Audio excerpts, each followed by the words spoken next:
What is going on, everybody? I hope you're doing well.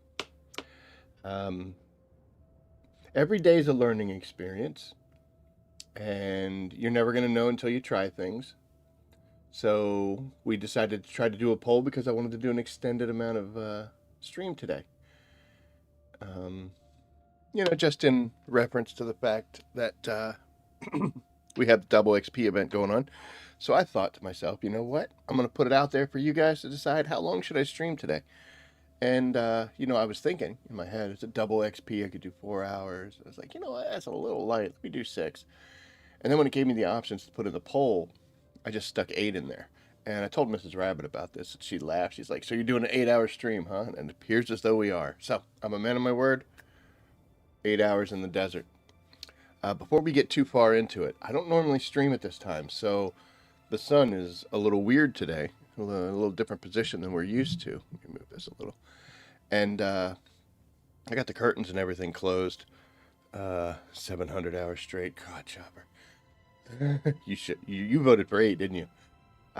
But so it's a different time of day, and the sun is making its way out. Plus, we had the daylight savings time thing happen. But I noticed here in the background, coming through the curtains, we have got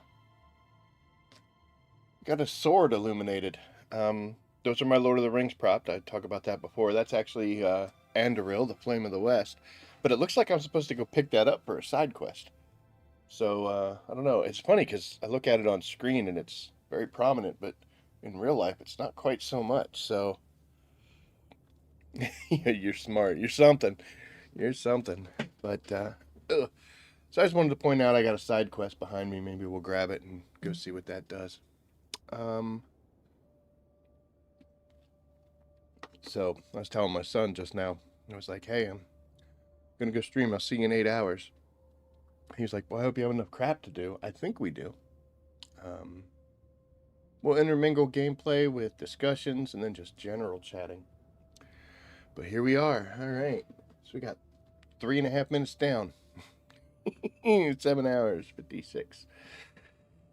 Yeah. So first thing I got to do is I got to empty some storage space because we only had a few of these guys left. When I set up my deep desert base specifically, I don't use it here. I do have desk stills here. Excuse me, I do have desk stills here, but normally the rooftop units, 6 wind traps up there, they tend to keep things going, so I haven't had to adjust it too much.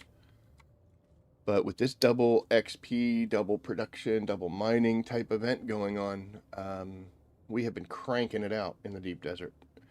And I made 3 death stills, brought out the normal load of bodies that gets me through a normal week, and wow, it is. Hey, what's going on, Sparta? How you doing? Sorry, just noticed that.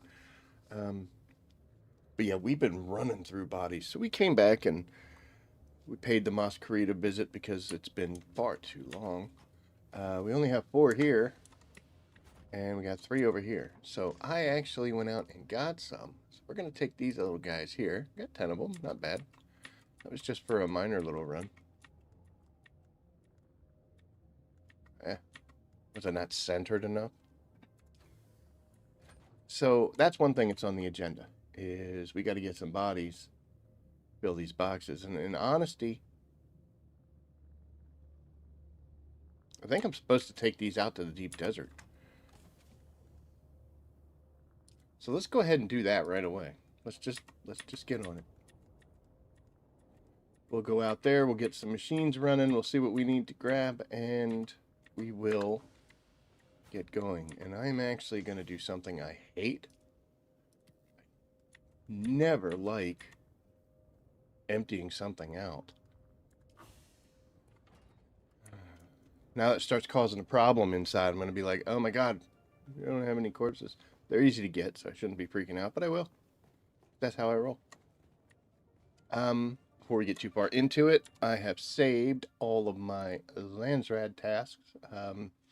Even though they maxed us out to 35, the daily still adds in there. So they put us at 35. I took myself down to 30. Actually, 28 put me up to like 33, and I was like, okay, yeah, it's still tabulating again. And we have our first cat. Hey, Pickle. You want to say hi to everybody since you can hit the mic? All right, spotlight. This is Pickle. Pickle is what I would say my cat. He loves me. He hangs out with me all the time, as you can see. Um, yeah, he's quite an amazing little fellow. Let's see here. Let me get this going because he just hit that. But this is Pickle. Pickle's a good kitty, right? I was never really a cat person. I did not like cats, but I have found that if you raise cats with dogs, they tend to have a different personality. So this is Mr. Pickle, right? He is purring right now, but he is less than happy. He loves jumping up here. He loves trying to reach the spotlight up there. He likes knocking cameras over, knocking lighting over. But he's my cat, right? So I'm grabbing you around the neck. He hates being held. He does something that I don't know how to deal with this. Um, he makes biscuits, they like a little kitten thing. It's a comfort thing for him, and he purrs like a madman whenever he does it. I sleep like on my side or my stomach, but sometimes I'll roll over, I'll be laying on my back, and when I do that, he loves jumping right onto my chest and starts making biscuits. Spice. But when he does it, he's making direct eye contact, like intense direct eye contact, and it just makes me uncomfortable. Right? Right? Can you say hi? Meow meow? Meow? You don't want to talk? Yeah, you want to talk? Meow meow? All right. Well, this is Pickle's first interruption. Will not be the last, I guarantee you. You go that way, little man. He is a great little fellow. He is a great cat. He doesn't fight with anybody. He doesn't cause problems, but a little front and center. I don't know why he doesn't like being held. Because if you sit down, he'll jump in your lap and just right to sleep, purring the whole time, having a great time. You lay in bed, he'll climb up there. He'll even go under covers and snuggle up with you. But if you pick him up, like you can actually reach down and he'll stretch out to pick up. And as soon as you pick him up, he's like, "No, put me down, dude. No, no." It's like, "Do you not know what this was?" Okay. Anyway, we are back to talking about Landsradd missions. So yeah, I got it down to like 32, and then I got it down to 30 yesterday in preparation for this. So we got a full 35, which is nice, but a little concerned because a big reason why I'm playing is this stuff. And if they keep giving us these double XP things, we're going to get this finished. I've seen some reports, some posts and forums and things that some people who have been directly focusing on really getting one thing done have reached 100. I saw, excuse me, an individual that had 100 in combat. I saw another person that had the 100% level 100 crafting. I got cat fur on my face now. So I did not do that. I did not focus solely on anything. I've actually kind of been focusing on 3 with combat, exploration, and crafting. We put some attention into the gathering and just a minor amount in sabotage. But yeah, they keep doing these double XP things. We're going to start, well, I'm going to start finishing out some of these categories. And then I don't know what I'm going to do. It's kind of like when you enjoy a game that's not like a multiplayer or continuing thing, but you play a game and you've had loads of fun and you get to the final boss and then you beat them and you're like, yeah. And then you're watching his credits go by and you're like, now it's over. I don't know. I guess we shouldn't look a gift horse in the mouth. So, and the fact that we're spreading out so much, it does kind of concern me that some of these individuals out there. I mean, you're looking at 100% damage and 50% damage mitigation. You know why they did that? They didn't do that for the NPCs. So, I'm not sure what we're gonna do, but I guess we'll just have to excel as well in a certain category, and hopefully we can compete. Um, I am favoring combat. I don't know what you guys are doing. I was doing crafting and combat, and then I started looking in depth at the exploration, which has quite a few bonus things in it. So, and crafting, or I'm sorry, gathering. Nothing wrong with this stuff. It's just not. It's not super critical, you know. It's like, okay, well, I mean, it's cool that this has a -5% with the. I think the dog is trying to come upstairs. But yeah, it's nice that you get a -5 with the static compactor threat. But I have a sand crawler now, and I don't really ever do hand compacting. So these bonuses are nice if I ever do it, but I don't do it that often. Bonus yield for mining is great, but most of the mining I do out of my buggy. Jackpot yields are, you know, you're going to give me extra stuff out of nowhere. Why am I going to complain? It's just what I wanted is way more scrap. So it's, I mean, the yield bonuses and all that are nice, but I don't know. So definitely been favoring these three. I keep saying it, but I still haven't really figured out what sabotage does. I know, I mean, I can read it, you know, Landsradd bribes, but I don't ever really bribe them. Once we do server merges, if there's a whole lot of people in some Landsradd competition, maybe that might come into play. Um, the threat detection, I don't know. I mean, it takes them a little longer. I think it's way too fast, so this might actually bring it to what would normally happen. It seems like you pop up as soon as you're in line of sight with them. Except oddly enough, the sniper guys who never seem to notice me. They're standing with binoculars. It's like, hey, yeah. House script bonuses, maybe. I mean, that'd be nice, just to get certain things done. Swatches and gear. So definitely my back burner category. Exploration, done quite a bit of this. My second highest category, not by much, um, but this one, my main goal here is the extra space in my backpack, and then like I really didn't care about the fog of war radius. The hidden caches, neat, but this I don't care at all. This I don't care at all. I tend to avoid climbing and avoid storms at all times. Heat dissipation, it's good. It's good. Um, Fuel efficiency. So there's a lot of vehicular stuff in here that is nice, but I don't know. You know, gets to a certain point where, in at least in my view, in my situation, I'm kind of like, we're good. You know, I got enough of a bonus to where things are working out real well. Obviously, they could be better, but who knows? So, yeah, we got Landsradd stuff. We're going to do that later. Right now, we're going to go out to the old deep desert. But first, we got to find 3 more Masquerite to stick in here. Maybe actually a couple in our backpack, too.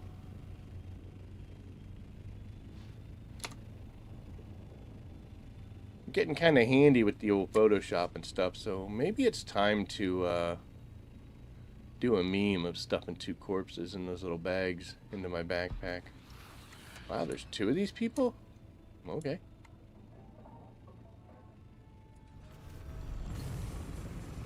Is there a storm coming? We're a little choppy. Hi, friend.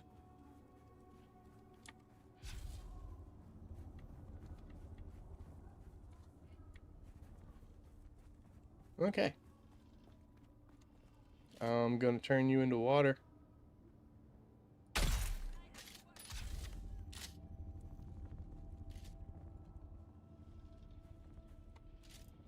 Ah, it's a wall. I don't know why I stopped moving. Alright, well, they don't want to play, so we'll have to come up. I don't know if I actually need this stuff, but I pick it up anyway. We did empty our dump box finally. Take garbage crap. It was good. Like these guys. Look at these. Oh, you finally turn around, huh? Hi. Come on. Oh, I'm just gonna not point at you when I do this, and then we'll fire it off way too soon. Got you that time, though.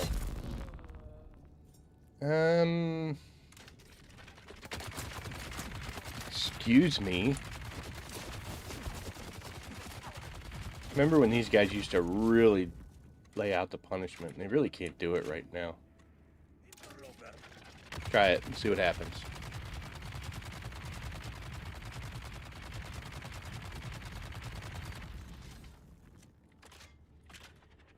I mean, he made it blink. What are you shooting at, dude? Oh, I missed. Nice. Nice.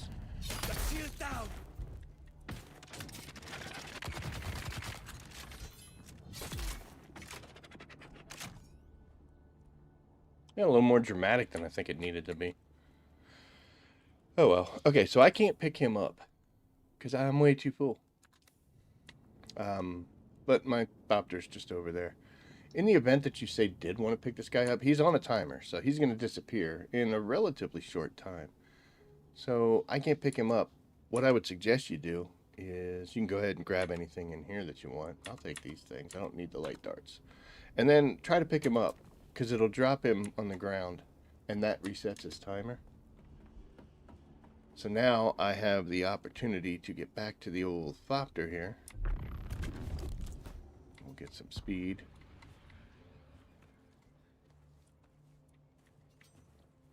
Can't believe I grabbed onto that. There's already bodies in there, so I can just hit up and switch them over. And now I can go back and pick him back up. And he'll just be super excited to be laying there.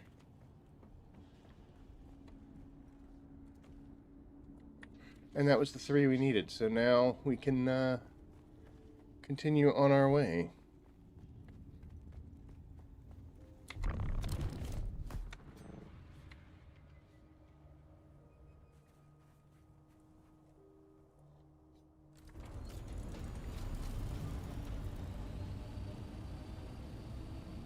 We're going to go off that ramp today. I don't know who built it, but we're going to go off that today. We can't do it now.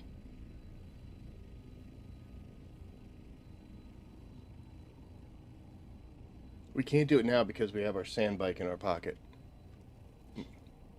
We would have to pocket the Scout Thopter, but we'll do that.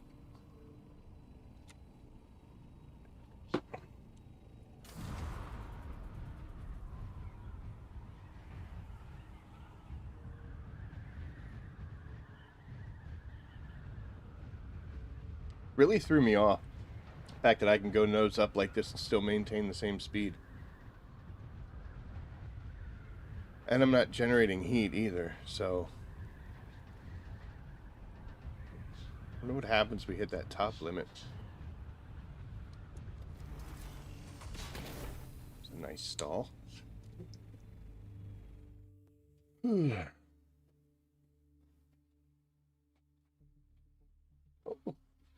Did he go outside? Yeah, he shit all over the blanket though. Downstairs? Mm-hmm. Oh no. Yeah, so I just took him out. Now he wants to go up here. Hold on a second, everybody. I'll be right back.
Okay, sorry for the break, but we got our injured puppy. How you doing, bud?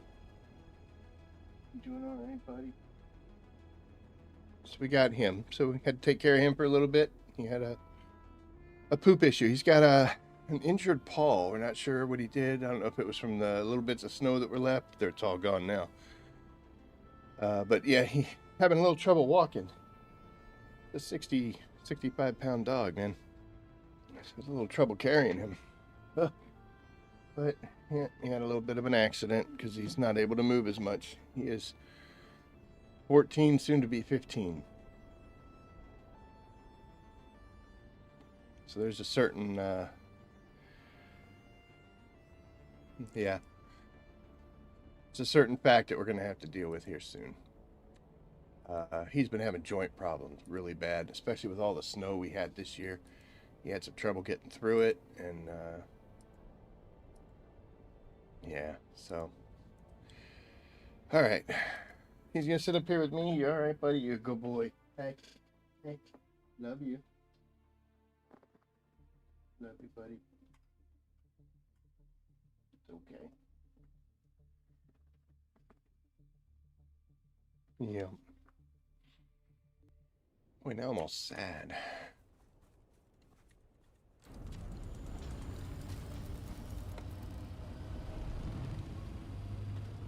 Okay.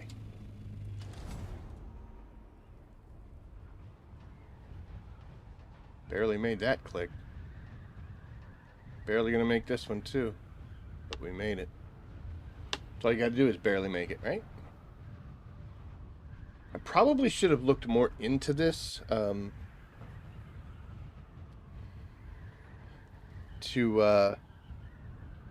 know if I have power out here.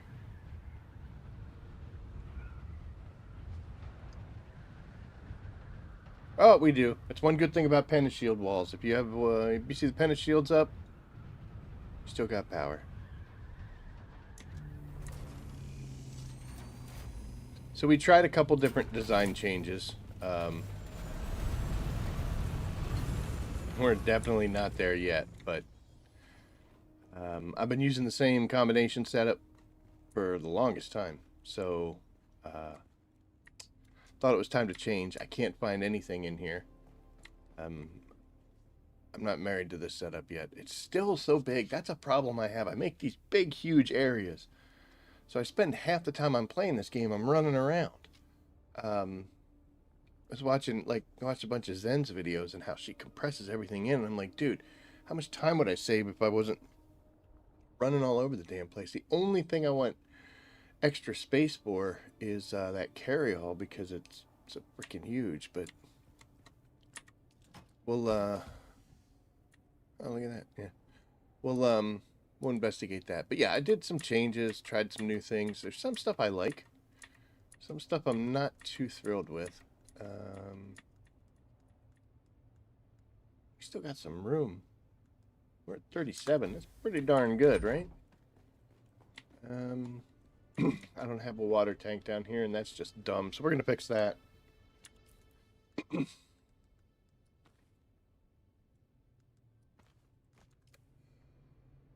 Okay. Should have some. Yeah, I got one right there. That'll work. You. Ah. You. Actor.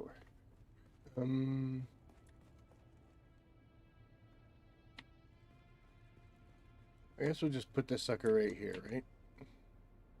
Eventually.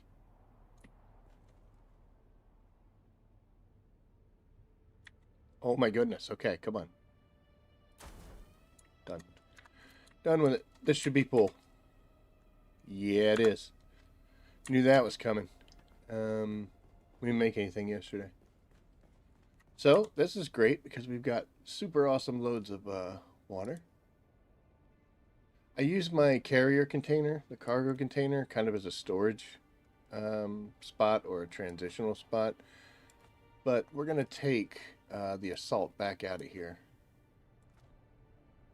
But I need to leave this here. I'm supposed to do something better with all this water. We're at 300. 298. It's close enough. All right. So we can make 343 plastanium ingots. That's what I'm talking about. And that's only half the water. Would we run out of strontium fiber, I guess?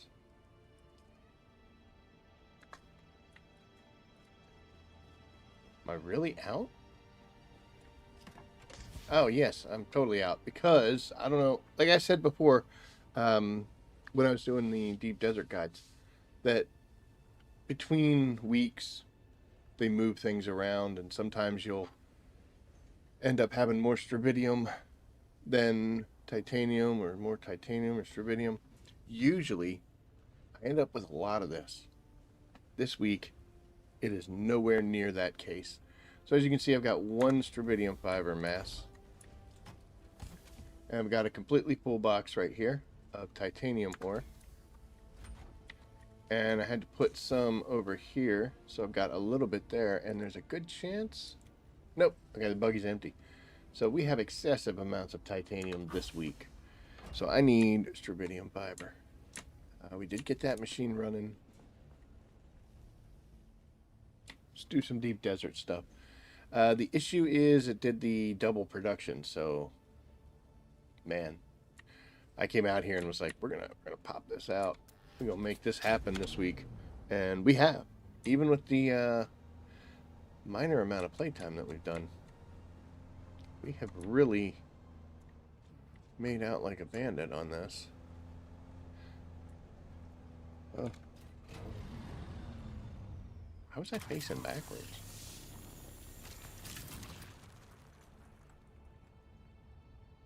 I don't think it's ever happened. Was I facing backwards when I switched? Yeah, it spins around.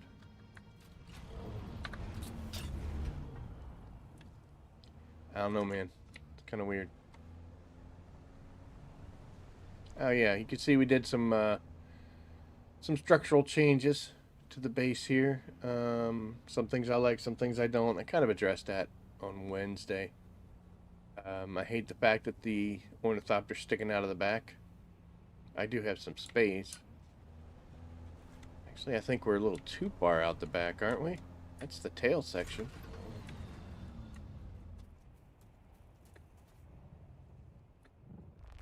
Oh, we got plenty of room to go forward, though.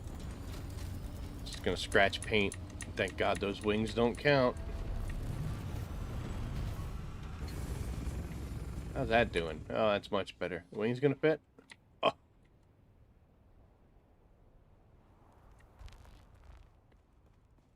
Do we have room? We do, but I don't care anymore. Okay.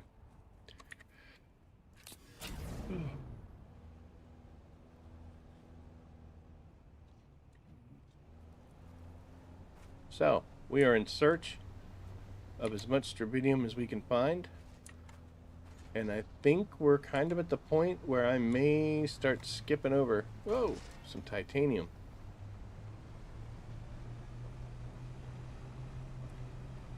Which honestly means we would be better served if we were to head out into the deep desert and visit the islands.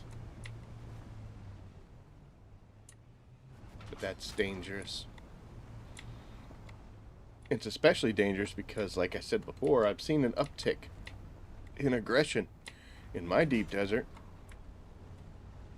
I don't think it's been quite as bad this week as it was last, but it was something else. So, in the event that we take our carrier and stuff out there, we might come across some angry souls.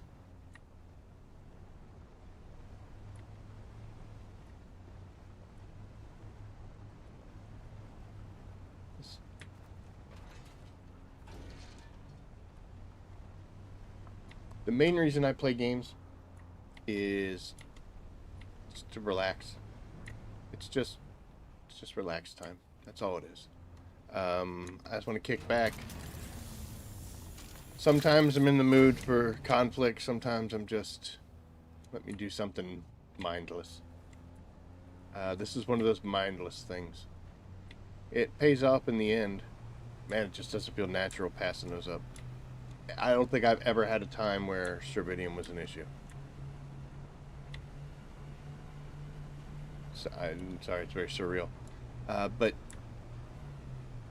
yeah, this is just the super awesome kick back, relax. Let's just go out and gather materials.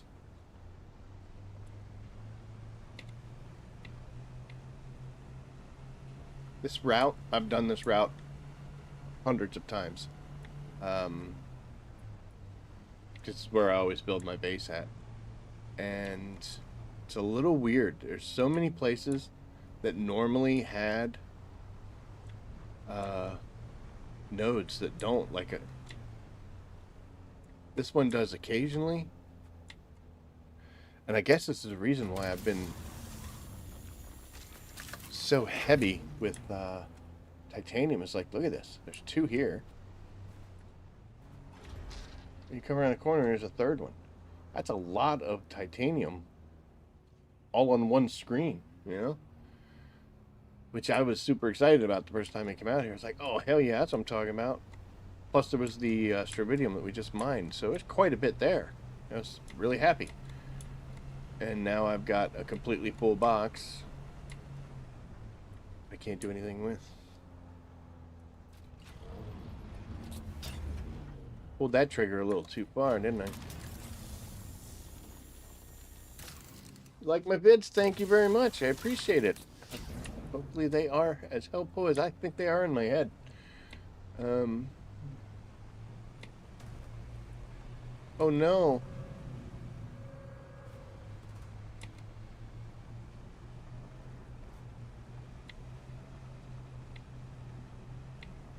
It'll be all right. We're out of there.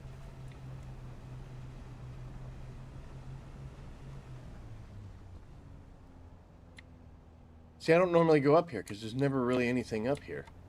But it looks like we have a node up there, which I think I can get. Why not? We don't want to keep this buggy anyway, right? I say that because this is how you lose things. Get up in these weird architecture areas. Can I make it through that? Man, I was doing this once. Oh. This was up in the shield wall. And I was just cruising along at full speed with my buggy. And I hit a rock and it bounced me up and over. And it was a canyon. And it shrunk real small. And then it like opened up a little bit on the other end. But I couldn't get enough speed to back up. And I was stuck there. I had to actually tear this thing apart with the torch. That's why you should always carry a torch. But I had to tear it apart piece by piece and rebuild it on the other side of the cavern.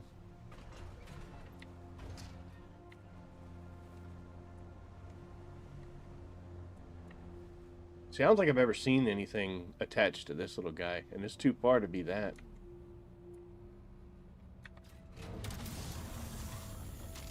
Very strange. How are we doing? Not bad. 1, 2, 3, 4, 5. It's actually a lot. Maybe we should be grabbing titanium while we're out here. I'm not going to backtrack, even though it would be totally worth it, especially for that one little spot back there. But we'll start grabbing everything while we're out here.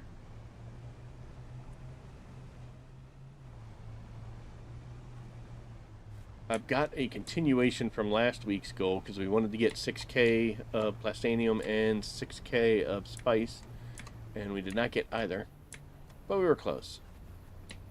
So we are still trying to do that. I've got a lot of plastanium though. A lot of spice melange too. Got a lot of stuff. No reason to not want more.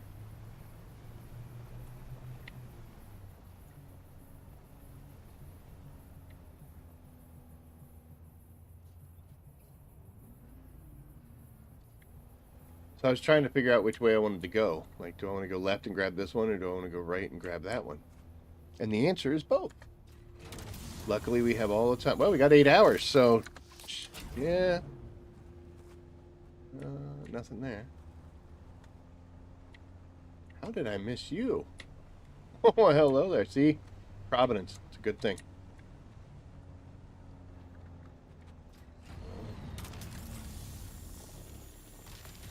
What I would normally do once I get a whole bunch of plastanium, I would sell it on the open market. But the markets are a little crazy right now because there were some players who were bad.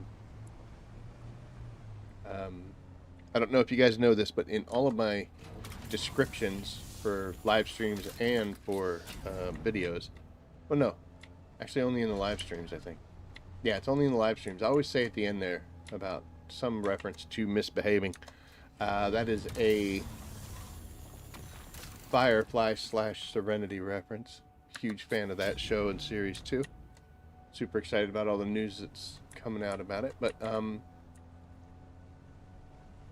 it's a fun reference. I don't think I'm actually particularly misbehaving in any way, shape, or form. In fact, I would be the Clark Kent of misbehaving, you know? But it appears as though some players took that misbehaving a little too seriously and they did bad things. By bad things, I mean they once again found a dupe exploit for Solari. And I think other materials they were doing it too. So then they went and did that. And that's bad. And apparently, Funcom issued out another wave of bans from it. Now, I don't want Yugo Squad. I don't think I said your name, buddy. I am so sorry about that. I don't want to see anybody banned. The more the merrier. And you know, I would be upset if I spent money on a game and then wasn't able to play it. But don't do bad stuff. Like, come on. And one thing you can never depend on is just because they aren't yelling at people for doing something now, if it's an exploit, it could become an issue later. And by then you become so accustomed to it that you done did it and you get caught up in those waves. Some people would argue that duping money shouldn't be a bannable offense. If it was single player, wouldn't bother me one bit. Do whatever you want, I don't care. Single player, it's your game. But this is a multiplayer experience, and anytime you're in a multiplayer game, there are areas and situations where your decisions impact the player base as a whole. And duping Solari creates an economy problem for everyone on your server. So I don't think it would take too much introspection, self-thought, whatever you want to say. I don't think it would take too much in regards to thought process that doing it might get you in trouble. And if there's ever a situation where you're doing something, like I say, when you're out in the deep desert, if it feels like it's a bad idea, it probably is. If it feels like you're going to get yourself killed, you probably will. If it feels like you're doing thirsty, holy cow. Oh, it's nighttime. Oh, it wasn't always nighttime, was it? Yeah, it was just daytime, you idiot. It's going to be a long, long stream. If you feel like you could get in trouble for what you're doing, probably shouldn't do it. So, now, I also brought up, and some other people did too, that, let's say that I were to go to my market with some of this plastanium that I have made. And I go to the market and I see a couple other people are selling plastanium. And one guy's selling it for 100 million a block. And another guy's selling it for like 10,000 a block. If I put my stuff up for 100 million per block, yeah, I know what's going on. Don't act like that was an accident. Maybe if you're a new player and this is your first time getting to the auction house, so you don't understand what you're seeing. But if you've got any amount of time and you've been to the auction house already, you know why that one is 100 million, 200, 500, 700 million I've seen.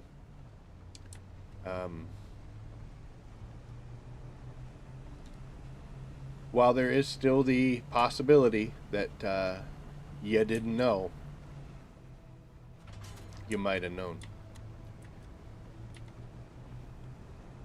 And I guess they can look through that, see that in their code. But the whole point that I'm trying to make is it's unlikely that the people that got banned are poor, innocent people.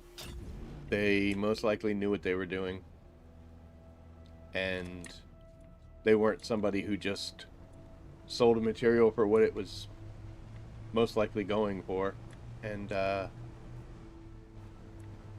duper purchased them from him. I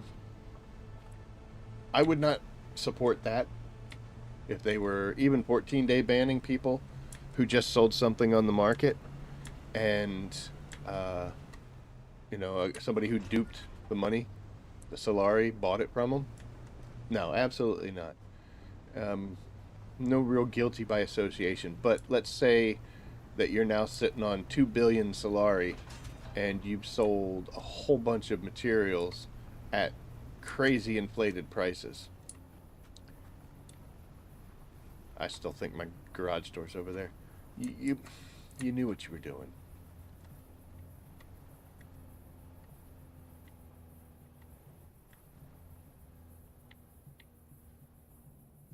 It's like the people that were banned for exploiting bases. They're like, well, I didn't know I couldn't do it. Come on. Come on. You destroyed somebody's base. What am I doing? So normally what I would do with any of this excess plastanium that I'm making, once I fill up the boxes I've got in my little Fortress of Solitude back home. Yay. Yeah, we're gonna make 1,000 strontium, and I could still make another 200. So that was a damn good run. But yeah, once I would have so much, I would see if people in my guild needed it. Like, anybody. What's up, Charles? Charles Scar? Charles Scar? Do I'm saying it all at once? No. Yeah, Chopper, 100% agree. Yeah, you knew what you were doing. But normally I would go sell it. The issue I have now is, and this was something that I brought up before in my last stream or Mondays, Wednesdays, I'm not sure. If you need plastanium, I'd love to sell it to you. If you need it. Like, don't buy it from me and then just turn around and multiply the price you paid by 10 and sell it right away. Don't use it to make money. I have no problem helping people out, but I don't want it to be a greed thing, I did that with Taro Cutter Ray. I sold it. There were people selling them for like 200,000 Solari, and I had a blueprint, so I sold it for like 57, I think it was. And somebody bought it, and I thought about that, and I was like, I wonder if they just turned around and sold it for 200. Which would not be the point I was hoping. I can't control it, so it's not like I can get mad. And if you do that, it's shitty, but I don't blame you. Is what it is. But yeah, don't tell me that Funcom banned you and you were innocent. I don't really. You're innocent until proven guilty, but in most cases, they do an investigation. They take the steps. Not to say that aberrations can't happen, but it's unlikely that they will. What did that do to our water supply? It's still way up high. Boy. Because I was thinking maybe we throw some bodies in there. Heck, I wonder if we didn't even need to bring these guys out.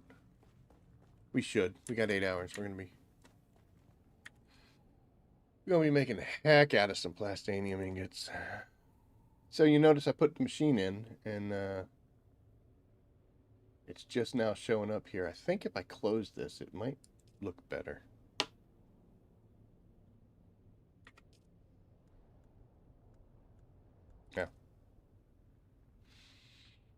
I just started this up, so it should have done more, but oh well. These three are showing up in my inventory. Excuse me, because they're right here. I have 27. What are we doing here? But I have this set up to output to circuit 6 because I've been making such high quantities. I put this box on circuit 6 and it sends them out. I think I want to tell you what we'll do.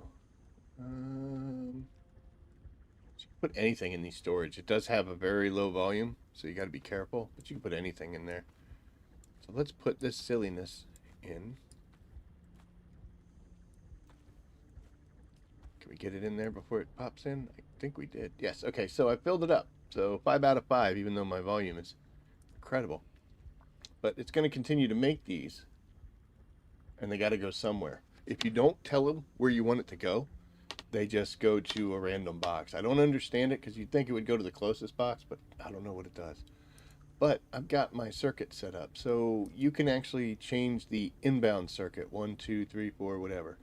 Normally this is only for guild work, like, you know, you would have different people that are using the same machine. So just throwing names out, like I would be circuit number 1, Chopper would be 2, Jiggy would be 3.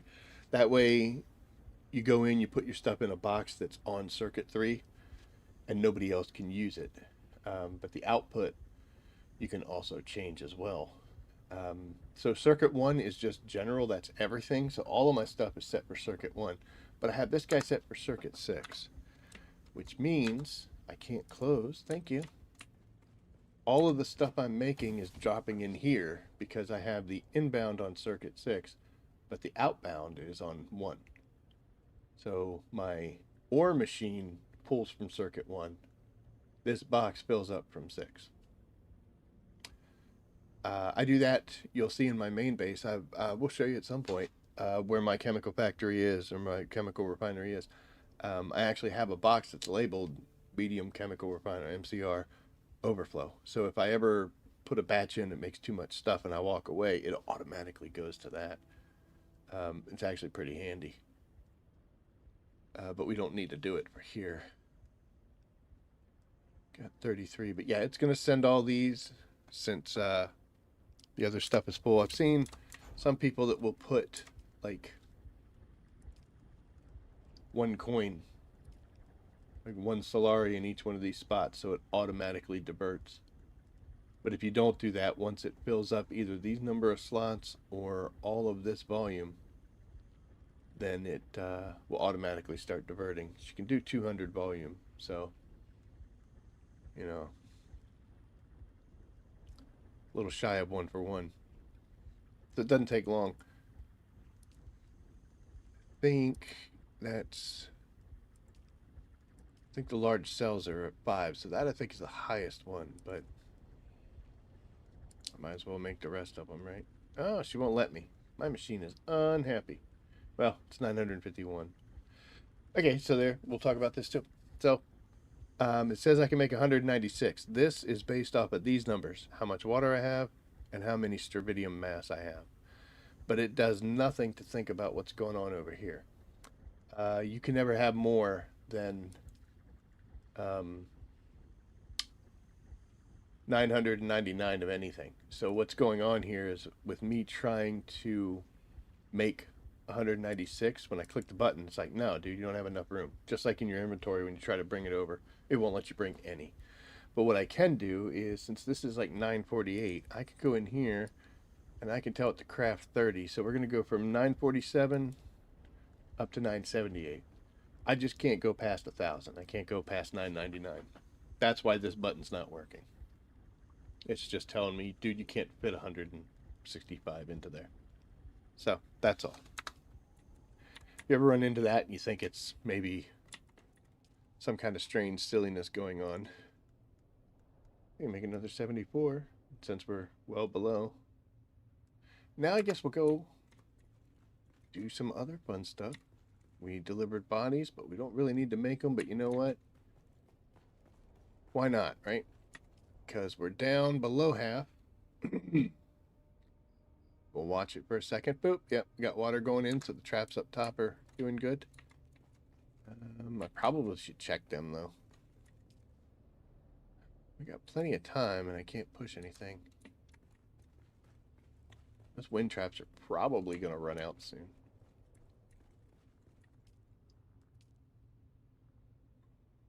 We close, ain't we? That's with all the traps upstairs going on. But these guys are already all three on, so doesn't matter. Let's do it. Let's put some bodies in there. Boop, boop.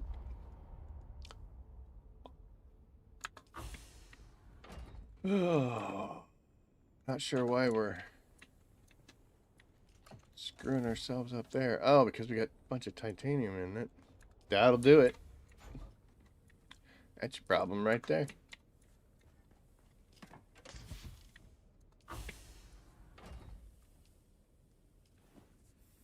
Alright, bunch of water. That's what I'm talking about. Is it pulling from here?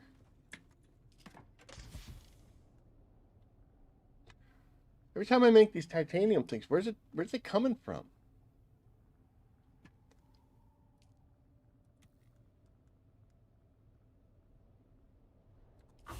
Where is it coming from? There's none in here.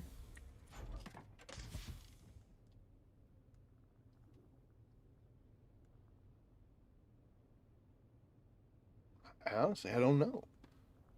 I feel like that should have dropped. Okay, experiment time. We're going to go to the buggy. And we're going to fill that up. So we got 1,000 in here. And we got 34.99.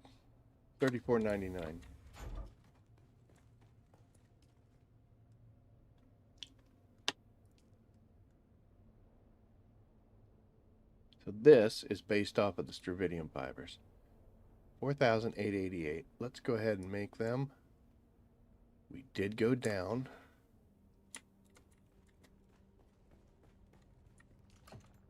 Okay, so it's pulling from this box first. Okay, that makes sense. I was all confused it did. Dude, so much titanium. Oh my god. What are we gonna do? Turn into plastanium ingots, what we're gonna do. We got 951 of these bad boys coming out. Again, I can't do this, but we're gonna make. Oh, we'll do 47, and that takes us back up to 99 something. And now we get to go have extra fun. One thing we're finally gonna do, which some of you might be like, thank goodness, finally, dude. We are going to replace some of these decrepit pieces of vehicles, because we got some busted up stuff. Look at this. We are at half on our treads, probably half on the container. These are the specialty ones. Both of these are. Oh.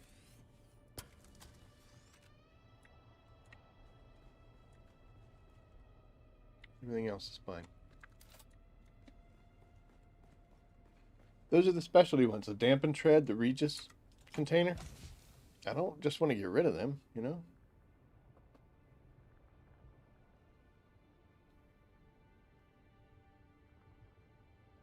You okay, buddy? Yeah. Checking up on him. We need to keep that. We keep that just for general purposes. So let's just go ahead.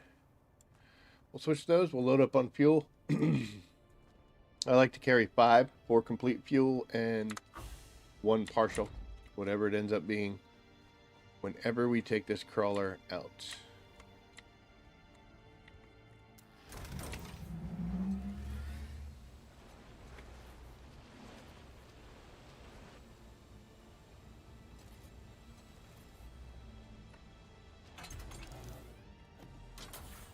I couldn't tell you the last time that I did spice farming. Oh yeah, we got the Red Baron out here just in case.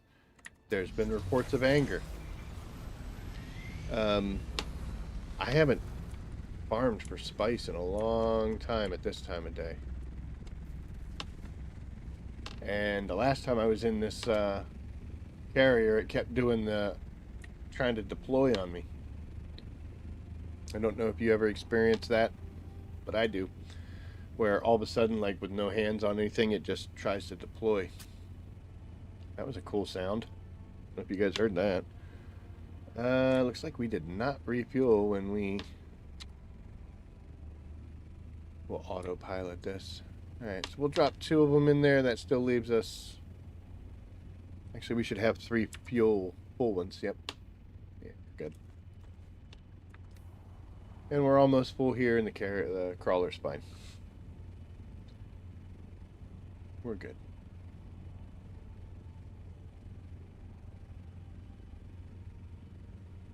Seems like whenever I have the constant deploy, redeploy... Oh, why'd you do that?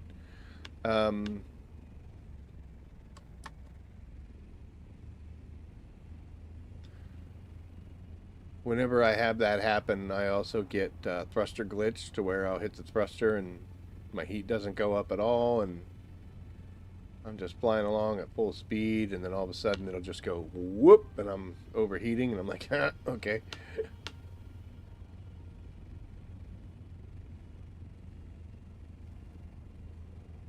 Is that spice? It shouldn't be. I don't think there would be spice out here, but that's a very odd shadow. We'll fly over it. It's the worst that could happen.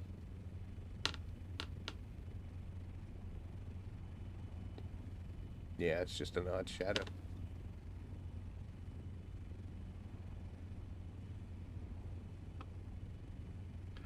I'm still in the Dura phase. With the extra match you get this weekend, I should be able to hit the D and get some titanium stuff. Well, alright, genuine, hell yeah.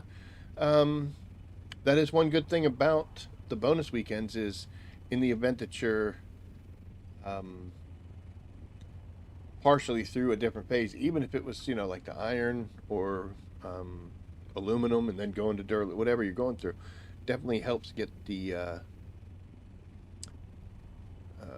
get you that extra last little bit. Where are we at? Doing C? Like I'm applying forever.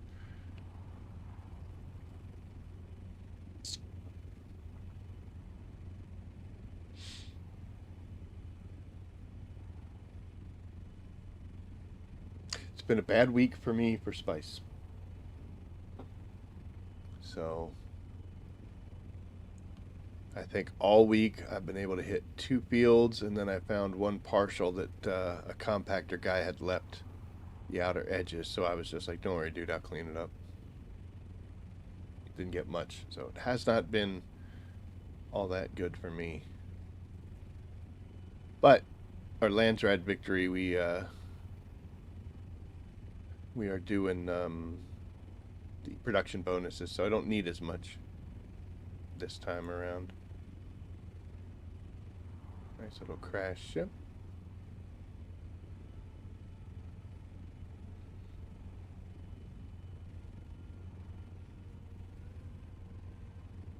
Messing with my head. That looks kind of good. That looks good.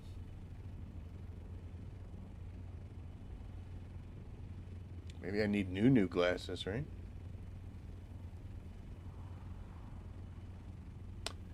Alright, so we just crossed into the E sector, so we are going to head directly west, and if you look at the map, that's putting us on a nice line right across here. We're kind of drifting down, as you can see with the fog of war. We have made this cruise... Oh my. Sitting here yapping away as we're going down. I have made this this run several times this week. I like to just cross the barrier into E and then easy there. Drop down. It can't be too wasteful. I think that ship's getting eaten. But yeah, I'll just get to the over the border of the E. So I know that I can't go too far right, otherwise I'll be hitting PvE or PvP. So if we get fields on the left, awesome. If there's fields on the right, we got to make a judgment call.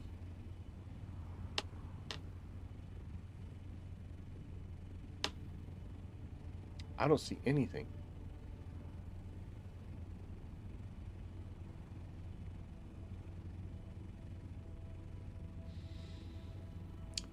I was reading some forum posts where individuals were saying that they were not experiencing a whole lot of spice and wondering what's going on. And then there were people that were saying that if there's a bunch of fields in the PvP section and no one's farming or taking away or harvesting them, then nothing is going to spawn in the PvE section until those fields go away. As far as I know, there is no legitimacy to that claim. I think that's that situational bias type thing. It's like you say something never happens because you only pay attention to the times it doesn't, and the times that it does happen, you just kind of, write them off.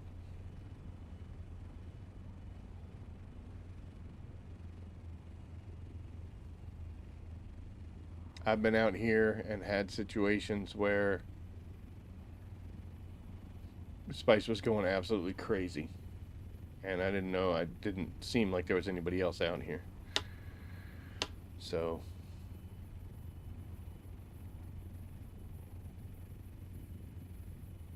we are going to set down because I want to check my wings. Wings is a little bit broken.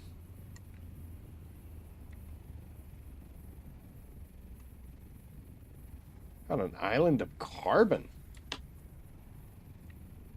Look at it all.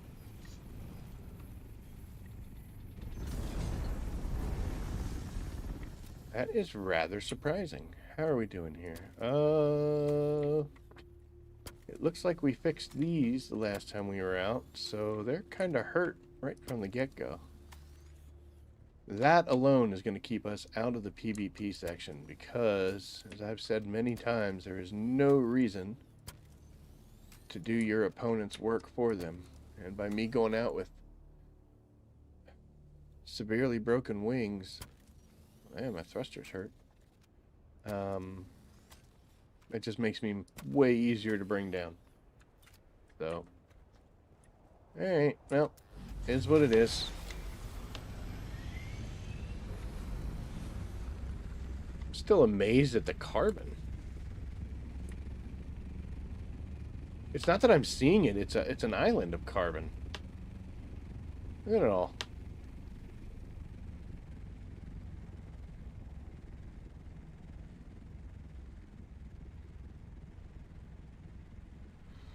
Wonder if these guys inspected that a little bit before they built their base out here, They're like, oh, we'll build it right by this island. It usually has a lot of nodes on it. It's like, yeah, it does this time. Bunch of carbon. There's nothing wrong with carbon, but, if you need it, if they need it, they're in luck. Couldn't ask for better. It's not that hard to find, though.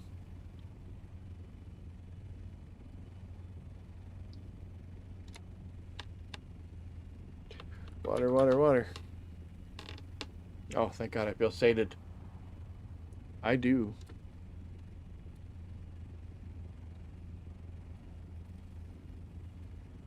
Yeah, there ain't nothing out here. There's a worm ahead of us.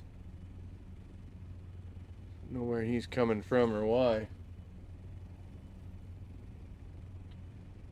Patrol. Well, he is straight lining the hell out of that, isn't he? Good on you, dude.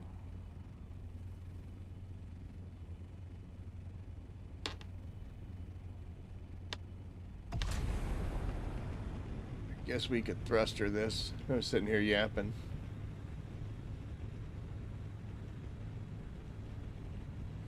Oh, that is something big.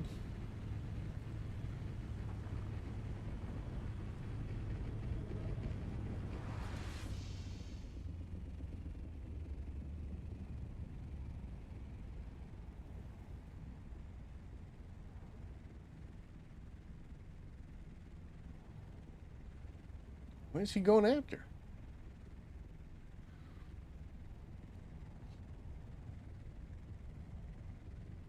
Oh, looks like he's eating a ship from over there. Okay, that's good. Worms do not breach for no reason. It's either a thumper, another player, or a crashed ship.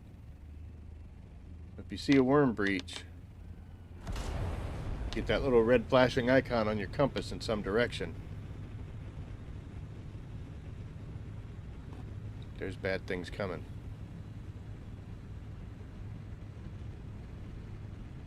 So we're in section 4, which means we have crossed quite a bit of deep desert. And we have seen nothing. We're going to head a little bit north, because coming into repair, I did head south a little bit.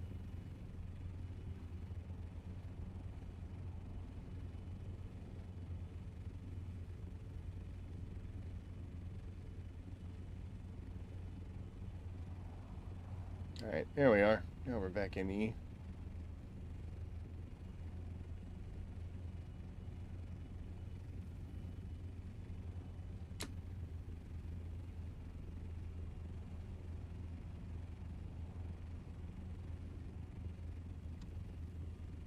Calm yourself.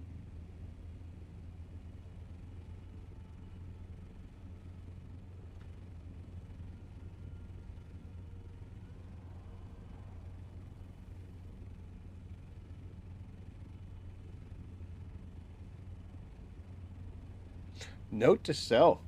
Saturday afternoon blows out in the deep desert.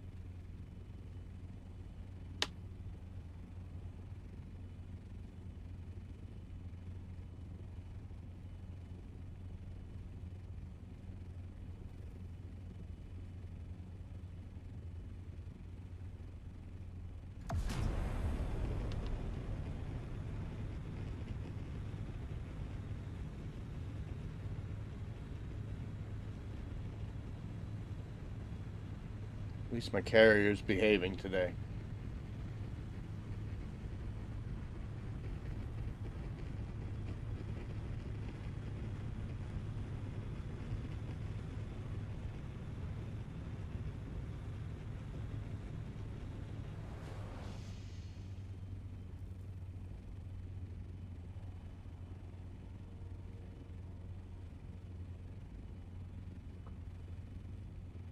Good, he's laying down.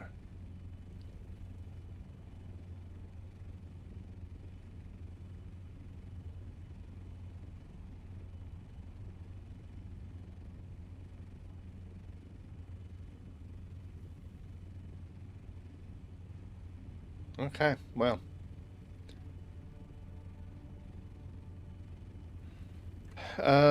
Checking the map, as you can see, we are in E2. There is only one more sector, which is over here.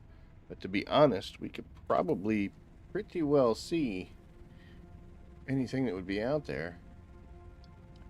These spice blooms that happen out in the deep desert, not just the large ones, but even the mediums and the smalls, are mapped. I usually go to Method GG, and they have a very good weekly rotation of the deep desert map to show you. I don't really pay attention as far as the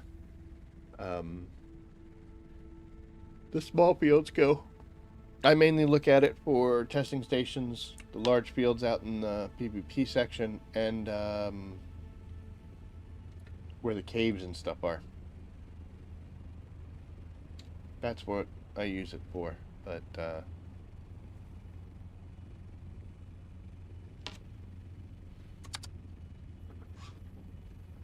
they are mapped out. At least the medium ones are. So if you really want to get serious about it, or need to get serious about it, that is definitely the way to go. I usually would just Google deep desert, like Dune Awakening deep desert map. It's the easiest way to find it.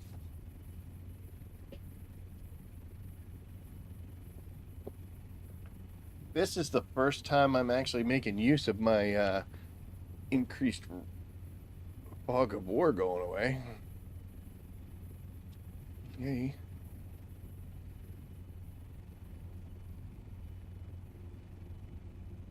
So I dropped a bit south, but like I said there, we're Fog of war is nothing anymore. Is it going to make this go away? It is. Look at that. Cool. And we're up in the air too much.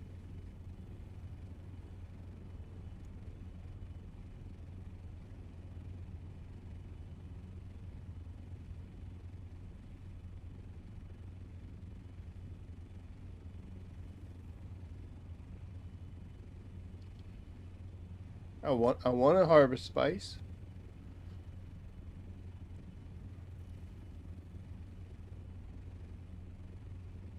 I guess we have to go where the spice is, huh?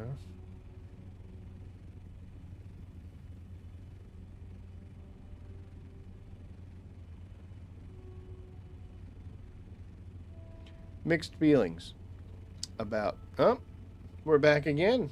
Hi. What can I? No, don't touch the mic stand, bro.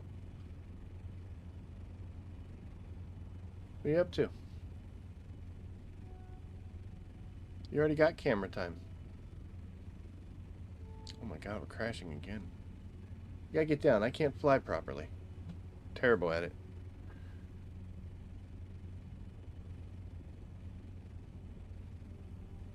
See, it's weird because there's no spice anywhere. And I haven't seen anybody either. And in fact, we saw one small bloom happening out there.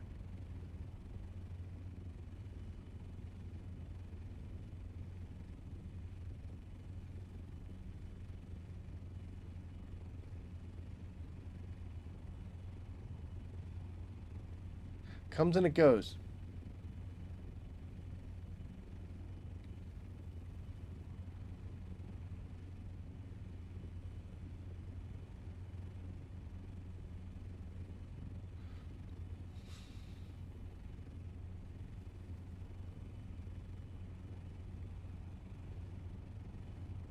Yeah.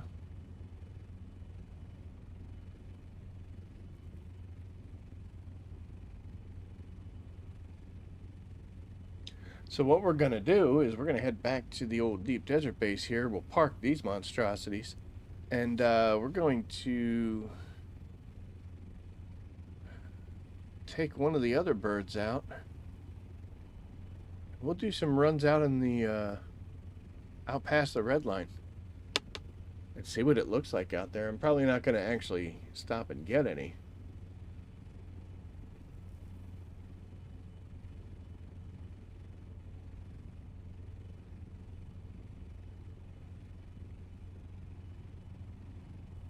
I'll tell you what, while we're doing that, let me check on him.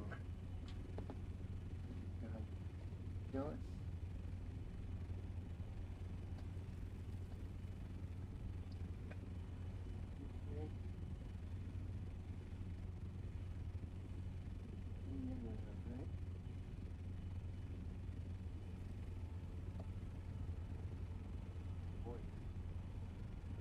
Good boy, champ.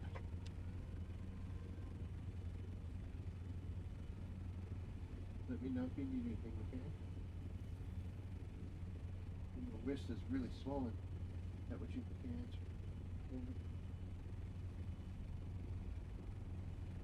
answer? Alright. Oh my god.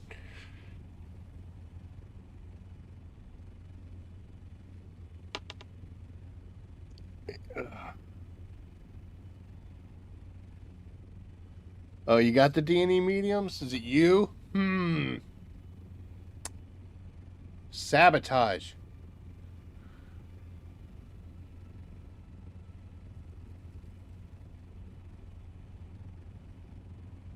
Yeah, I don't know if Funcom's listening to me.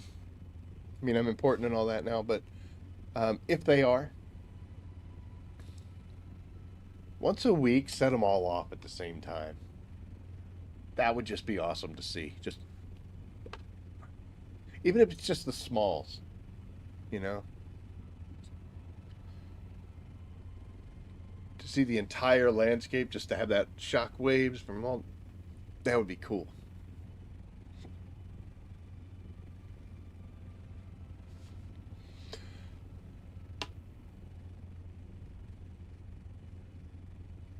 So, It's a day for craziness. So let's go ahead and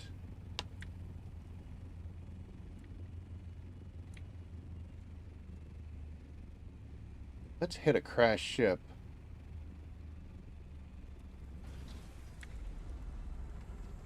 With this setup. You can actually do this relatively safely if you park far enough away from it. The worm is coming after this. So that's going to be his first target. He doesn't really care about us. But if that needle on the bottom starts going crazy, we got to run. Hi, remember that time I cut open the hatch and you let me get the stuff out? Because that was a fun day. That was a super fun day. Oh, I could see it for just a second. There we go. What do we got? I'll take that, and that, and that. Why not, right? I heard some rumblings. Look at that. Boost module. Missile launchers. We'll take you guys. I don't need this stuff. I'll take those, though. Definitely don't need scrap metal. That's the good one to get. I don't really mess with the other hatches. They do have stuff in them, but it's not that exciting.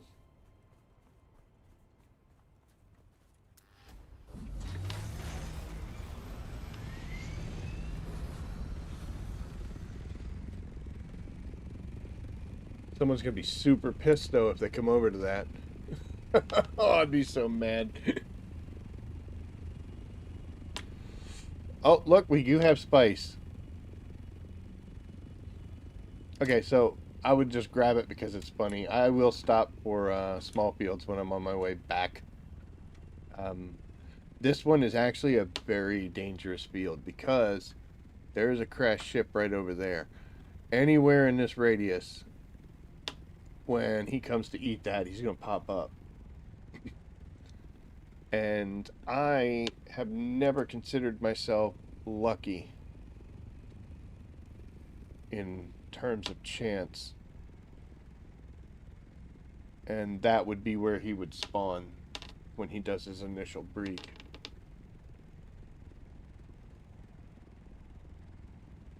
Honestly, I think if I went over here to the mountains, he probably would do it too anyway. I think it's supposed to be a ship. Yeah, that's where a ship can be if it spawns there. Like the big wrecks, not these little guys. Actually, I don't want to be here either.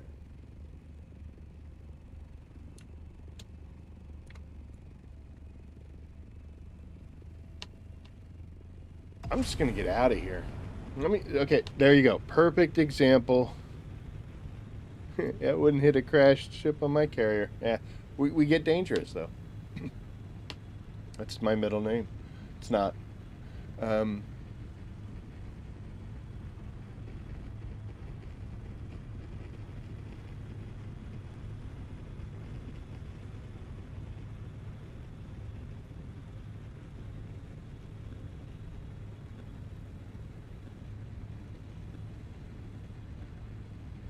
that burst held us for a long time. I didn't think we'd make the rocks. I'm gonna leave it on till we're officially on them. Look at you. Holy cow.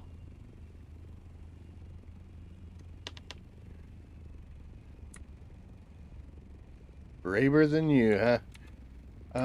I used to shy away from crash ships just because I didn't trust them. You know, like how long's it been there? Because it's on a timer. It's not a set timer. But eventually a worm's going to come. And I remember hitting them when they were in Haga. And it was real scary, especially because I didn't have a thopter at that point. So I was hitting crash ships on a bike, you know, and still a little scared when that red line went crazy. So I stayed off them for a long time. And once I started, wrong direction. Once I started doing Landsradd tasks, I realized that I kind of needed to do them. That's where you get your, or you used to be able to get your Opifire gems, your ship manifests, things like that. Those days are gone now, but okay, this has been happening to me quite often as well. It's saying that I have absolutely no water, no titanium ore, and no strontium, but if I close this out and we do it again, you see that problem's been fixed. I don't know exactly what's going on.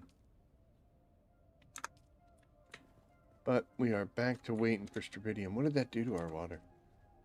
76. That is a lot of water we just used. But, oh, with this new base design, I'm completely unhappy with it just because I'm Lord of the Rings. I'm a hobbit. I don't like change. Nothing's where it's supposed to be except for that. That's the only thing that's even remotely close to where it should be. It's still a little too wide open. I'm not real thrilled with the way that came out. I do them on my Scout. They're pretty good for pumps and machinery, yeah. Yeah, it can be scary. It is definitely slower. But yeah, there are some things about this base that I really do like. Like, for instance, the steps lead us up to here, so we got, everybody there. And then one more, and I'm at my smaller ship hangar. That used to not happen. I always had to run outside, and it was really annoying. The shield at your base, Blackstone FOB, was disabled. That means that is my guild base. I don't know, you guys can see that. That would be all the way over there, so a storm just hit it. Because it said disabled, not depleted, so. I'm watching, guys. Don't worry, guildmates. I would be on it if bad things were occurring. Oh yeah, I got this little glitch. One of my placeable swatches ended up in my inventory instead of just becoming a swatch I can use. I looked it up. They said you just gotta wait. So there we are. Actually, the spice sand can go where spice sand's supposed to go. I really wanted to add a bunch more to it, but that said no.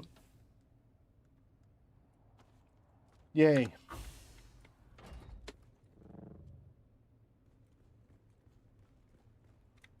Okay.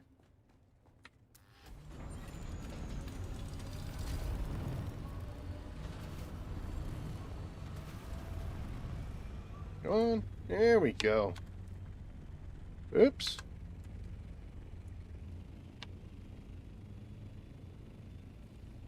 I normally do not take my assault out into the deep desert. I use it mostly for transportation. Secret, don't tell anybody, but I don't, mine's not armed, so we're storage capacity, not,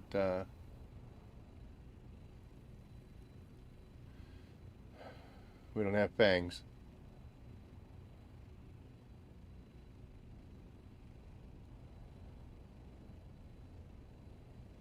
But we're going to do a couple things. First off, we're going to go check out the PvP side and just see what it is.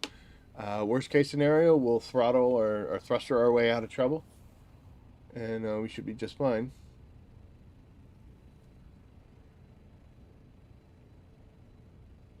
But we are going to make at least one stop. And it is going to be directly in front of us. That's why we're heading this way. It's right here.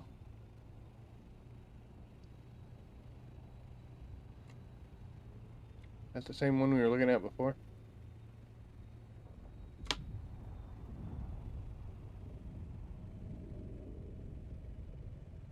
I guess that ship's going bye-byes. See, that was a little too close for comfort. We made the right choice, I feel.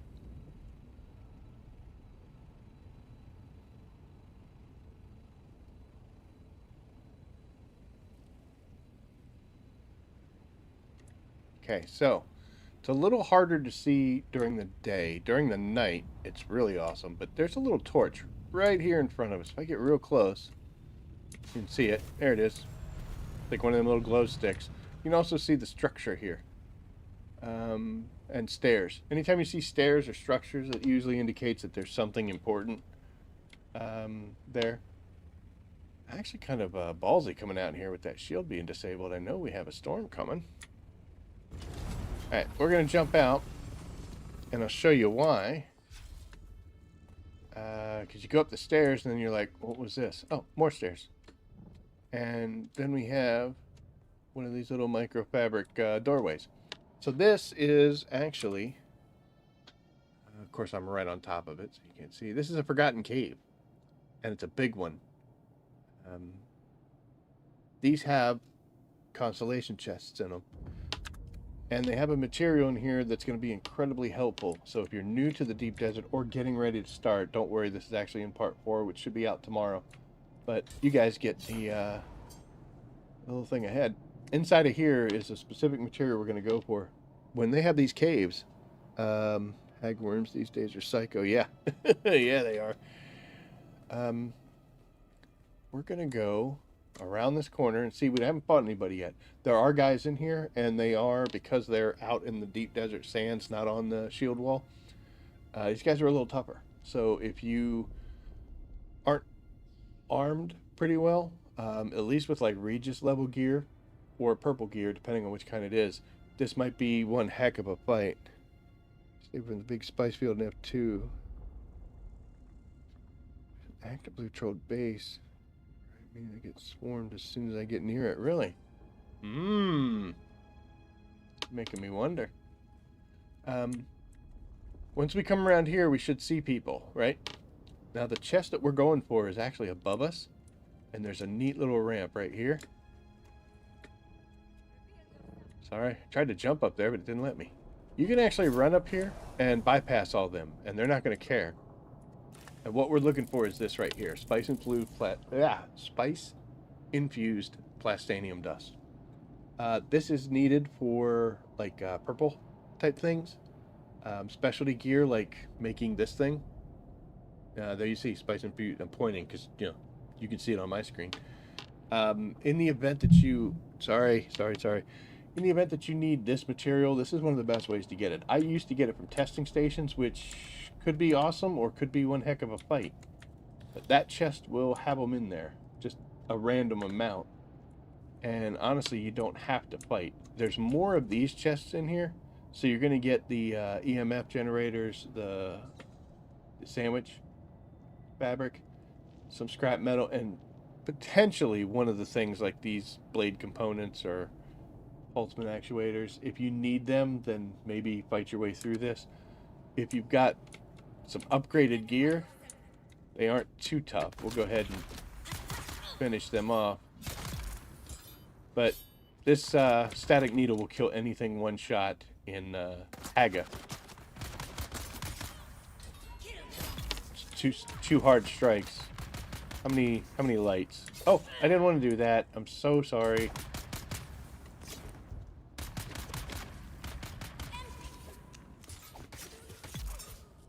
So it took 2 light ones and a heavy. I wanted to see what actually it would take for just the heavy strikes.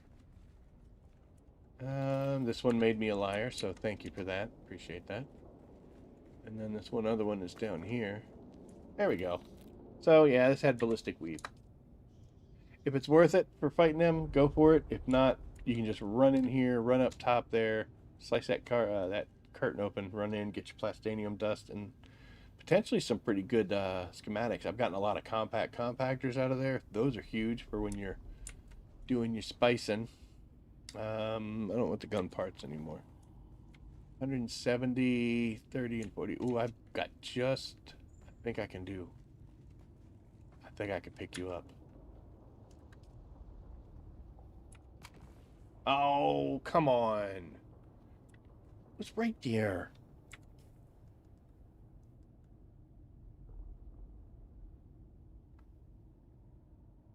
Okay, I see what's wrong.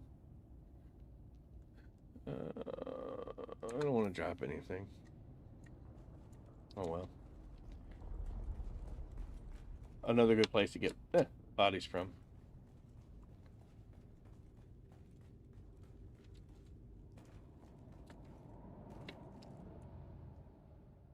Ba-doop-ba-doo-doo-doo.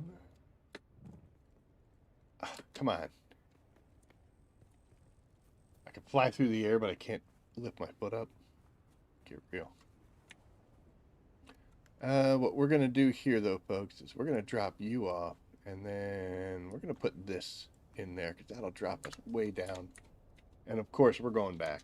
We're going back for the bodies.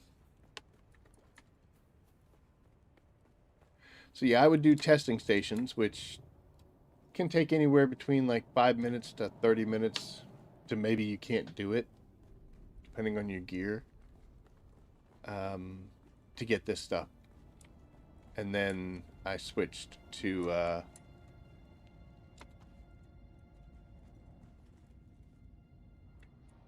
did they despawn already? Come on, man.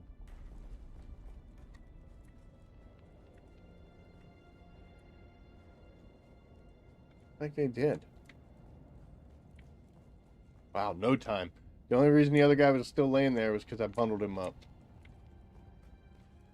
Oh well. At least I got two.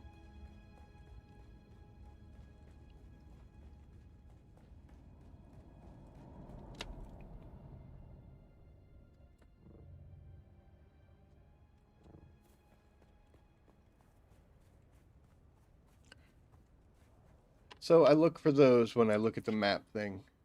And that is just a forgotten cave. There's another one over here that also says forgotten cave, but it's a smaller one. Excuse me, get the hiccups. It's a much smaller one. So that one you're not going to get as cool stuff out of it. We'll do that. Let's go ahead and refuel a little bit.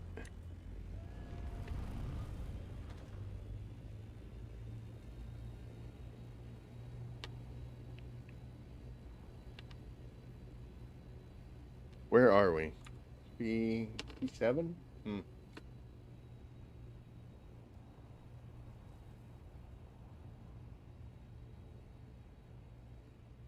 Hmm.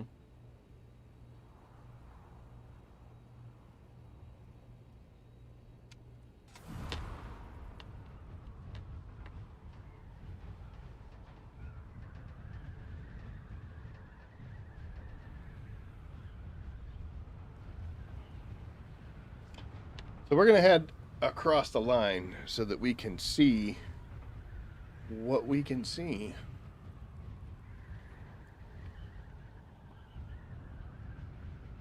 I used to hop in the Scout and we'd go out and take a look at areas. And honestly, now the Scout, and because my Scout has storage, it can't have thrusters. Or I'm sorry, the Scout has rockets, so I can't have thrusters. And I think it also has storage. You can't put them both on. Maybe I'm wrong. I don't know. I don't have thrusters on my Scout. That I do know. So I can actually get relatively the same speed as a cruising Scout in my assault.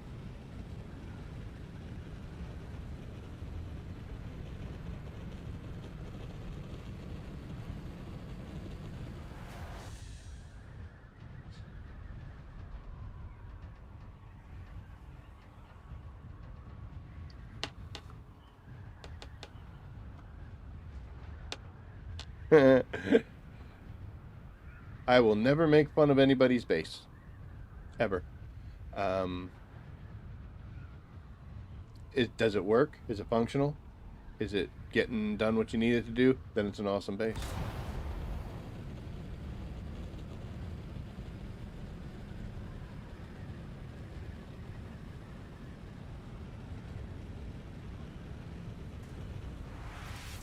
Alright, here we are.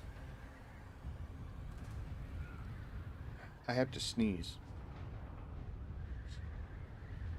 Yeah. Hold on. Excuse me.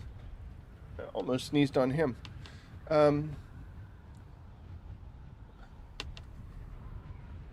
you're flying in the deep desert, especially if you don't know if you're going to get attacked or not, height is an advantage, both before and after people attack, or if you get attacked.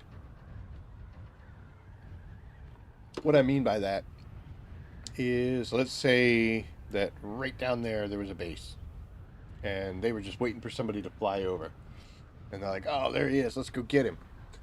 So they're going to have to get in their craft, and then they're going to have to not only move forward, but they're also going to have to. Hey, look at that spice field right there.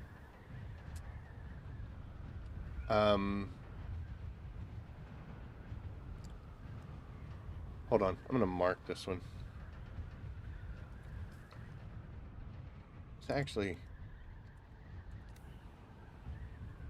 Oh, we're over it now. So it's right on the border. G7 border. Alright, that'll work. Don't know if we're going to come get that or not, but we'll mark it in case things are bad enough. That is just about.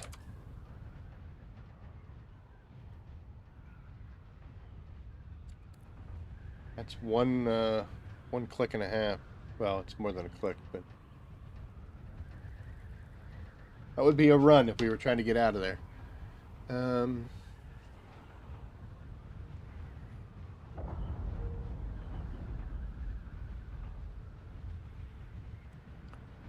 Is that a ship crashing? Ah, yeah.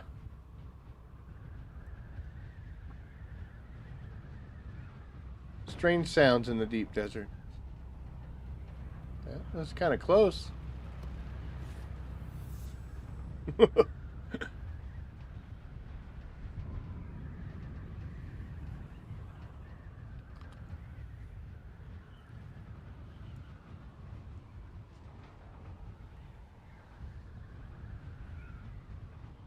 But yes, they will have to cover more ground to come get you.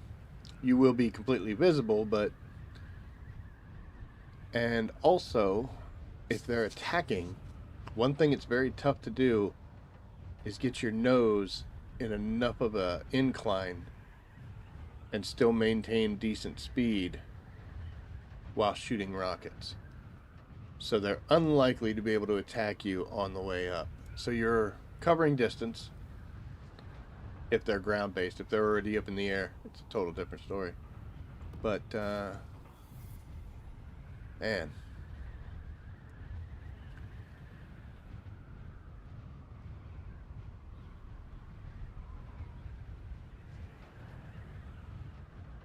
kind of weird not seeing anything.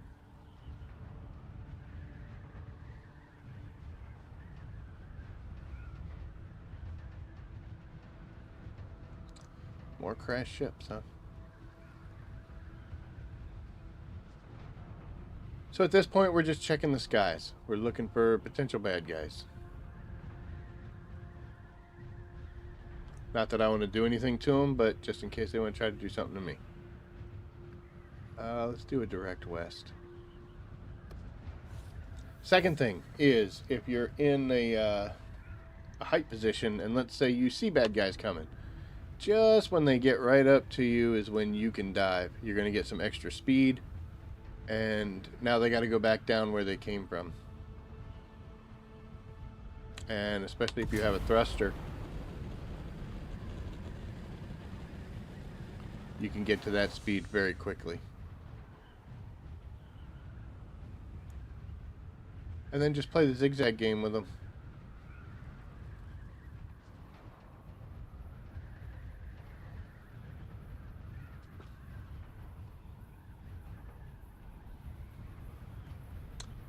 Funcom.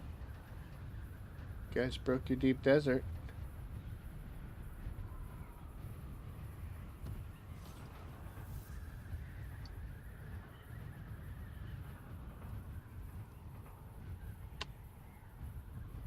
Well, look, another one. A couple medium fields out here. It's nice.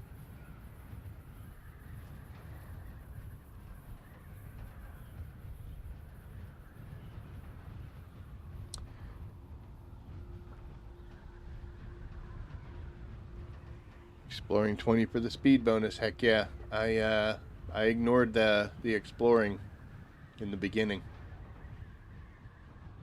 And somebody in my guild had mentioned that they got the 20 the speed bonus on vehicles, and it's awesome. They're like, yeah, I'm doing like 200 cruising and a scout, and I was like, okay, I'll put points in it. And I think that's all I did was put points in that for a while.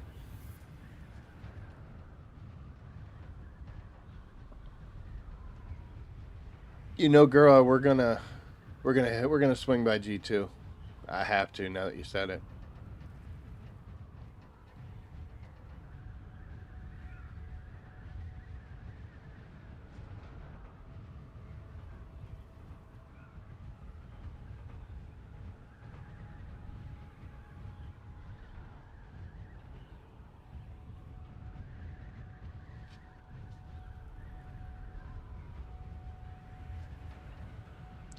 Whenever I hit the ground out here, whether it's, hand mining, whether it's ores or spice, or if I'm running a crawler by myself when I'm out here, um, sound is huge. Uh, you'll hear a set of wings coming in, or you'll hear somebody. Hi, is it your turn to get on camera? You'll hear them coming in. You'll hear shots. You'll hear a rocket, whatever. But when you're flying like I am now, all I hear is the wind going past. Say hi to everybody. Hello, this is Haru. Haru is a monster. He is a maniac. Aren't you? Aren't you?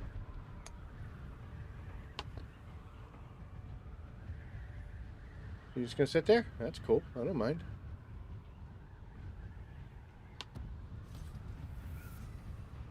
All right.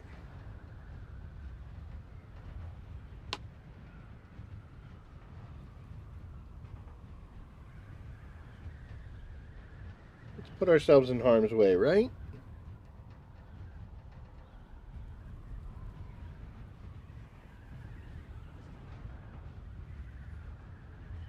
All right, well, here's the field, which has got nothing in it.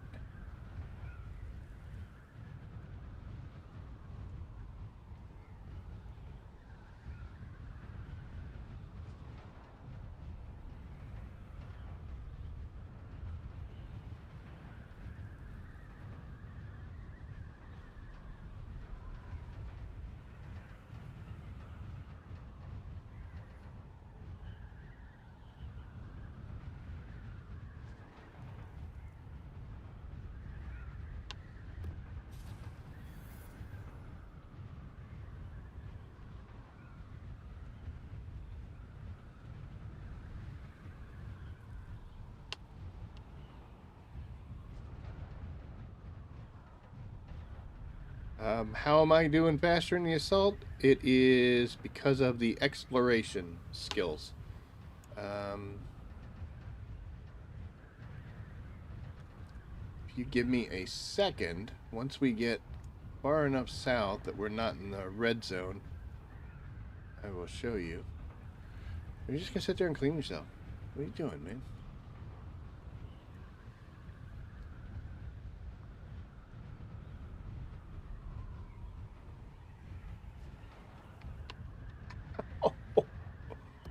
Oh, he just springboarded me.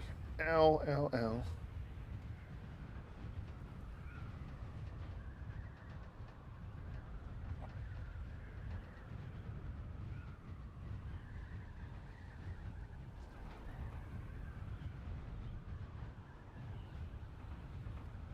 That one is empty too.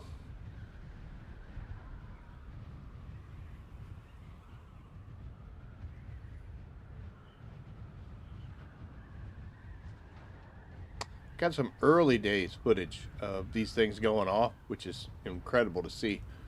That's a large field. And also when the grandfather worm comes and eats them. But somebody said that they've done new animations, so I'm saying that it's changed. I haven't seen it yet. Love to. I guess I gotta hang out up here. Where are we at? Okay, we crossed into E. That'll be fine.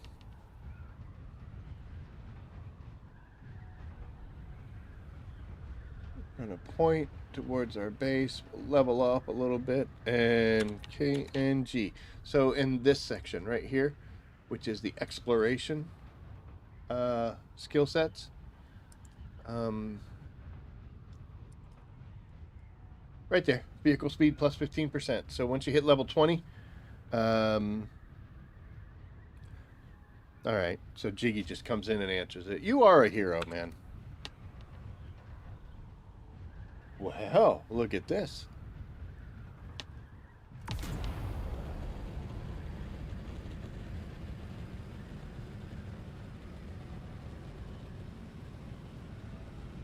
So I am 14K away from my base, which is going to take quite a while to get there. And that's probably about 3K away from me, maybe.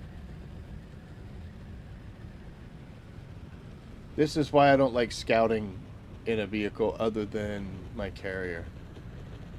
Because now I've got to try to fly super fast back home, drag everything out, come out here only to possibly hit a field that somebody else is already doing. Because, you know, it's going to take time. I could go over there and see.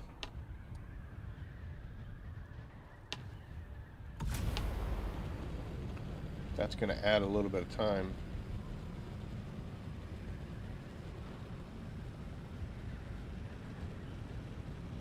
I would expect this kind of free ranging is going to end once the server migrations occur.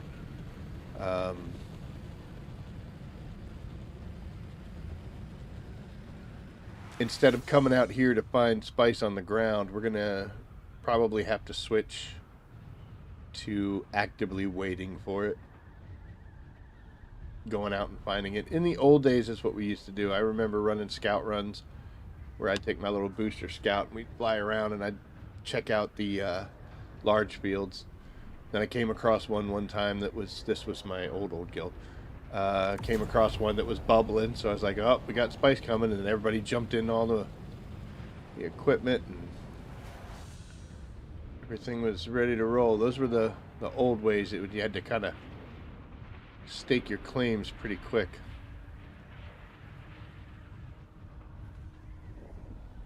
No one there.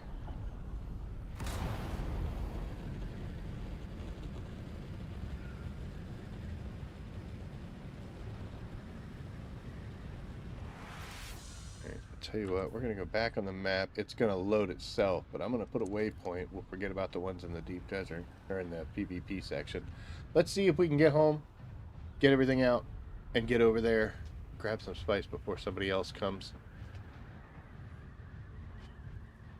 Maybe.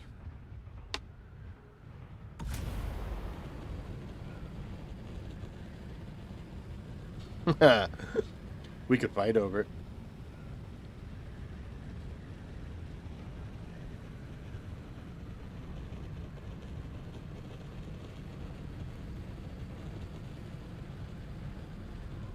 Which might be the case. We might start finally seeing a whole lot more, a lot of Spice Wars.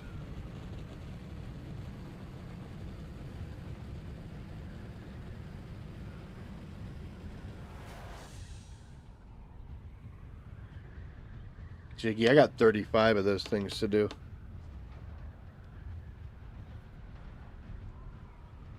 I have the full list of Landsradd missions. I did them all the way through the week, so I've used all of them. But yeah, I've still got 35 to go.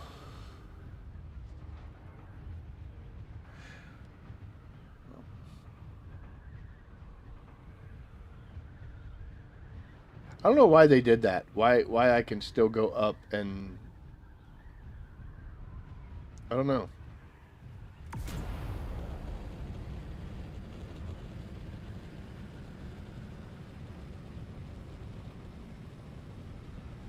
Come on, get under. There we go.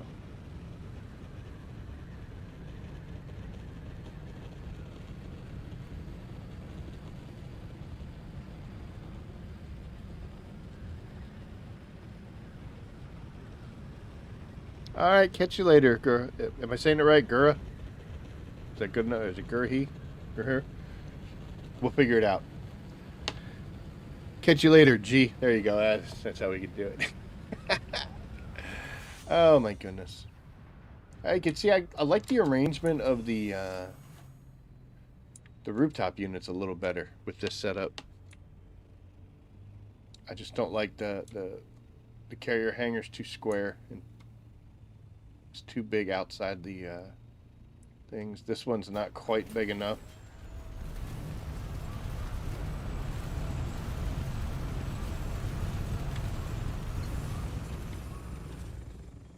Gets a little angry. At least there's books in this one, right?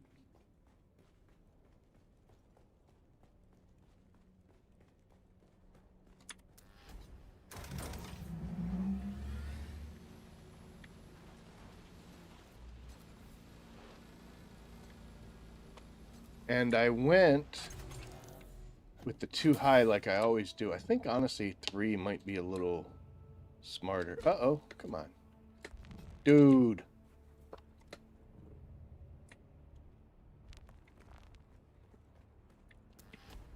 It's not like we're in a rush or anything. Do I have enough fuel to play with this game? Oh, well, we're just going to use it. 2, it's close. We should be fine. Barely got that one on.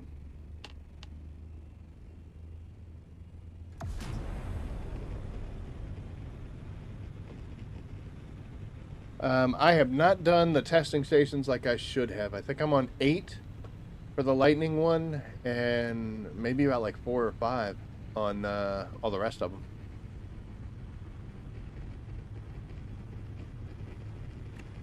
Actually, I don't know. I only did the spore one, the poison one, once.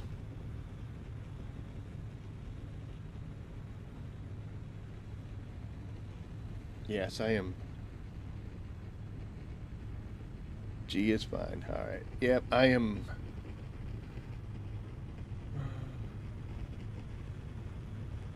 I am a little far behind on those.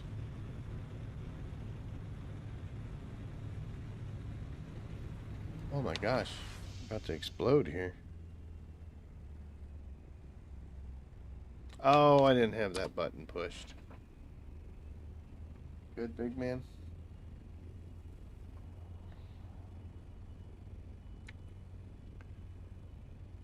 Ran this a little too long. Sun's coming up and everything.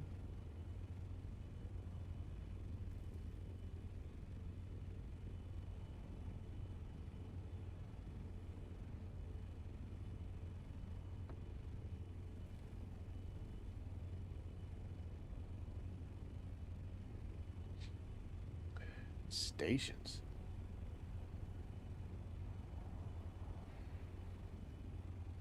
Okay, so we get out here and there's already somebody on it. I'm not going to join in. A level of danger I don't enjoy.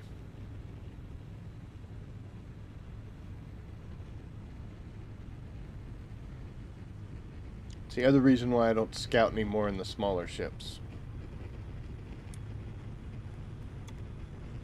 Kind of nice to find a bloom and then just go down and tag it. I'll blow the fuel cells rather than the time. All right, we are a quarter of the way through an 8-hour run. We have really accomplished very little. We got some plastinium dust. We're about to overheat again.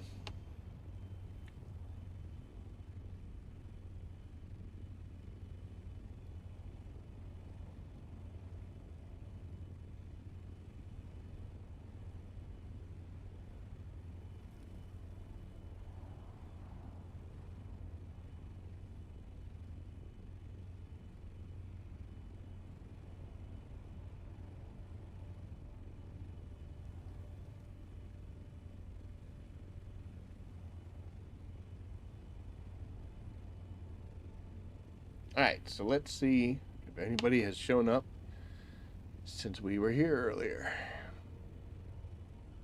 There is no one around. Just doesn't look like it. Unfortunately, when the cloud is still going, you kind of have to get inside. Alright, looks good.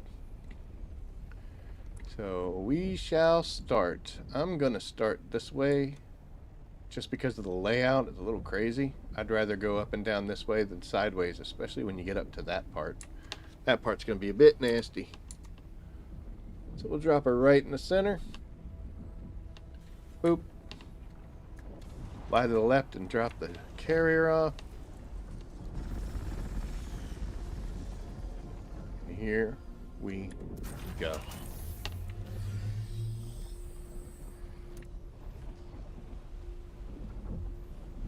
Still going to keep our eyes on the sky just in case. Never know what happens. And also, when you have a new field like this, there's all sorts of crazy sounds going on. There's like the gurgling sounds and stuff flying through the air. So it's a bit difficult to use your ears in this situation. So you got to rely on your eyes. And they don't work all that well either, because with this big plume cloud going off, you can barely see outside of it. So again, we're in the PvE section, so we really shouldn't be... We don't have to worry about anybody attacking us, but people can still mess with you. So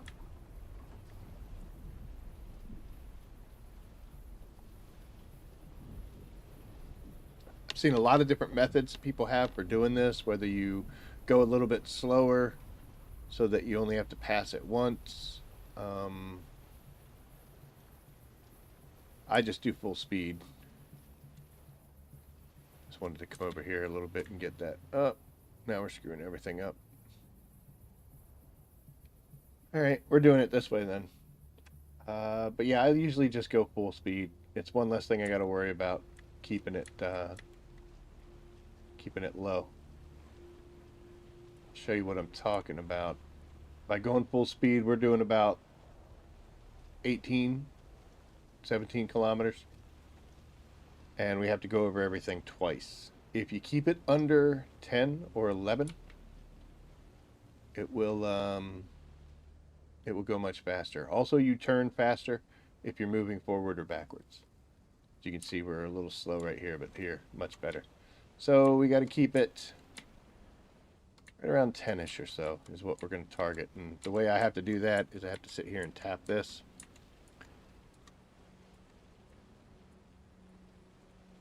So I don't like doing this. I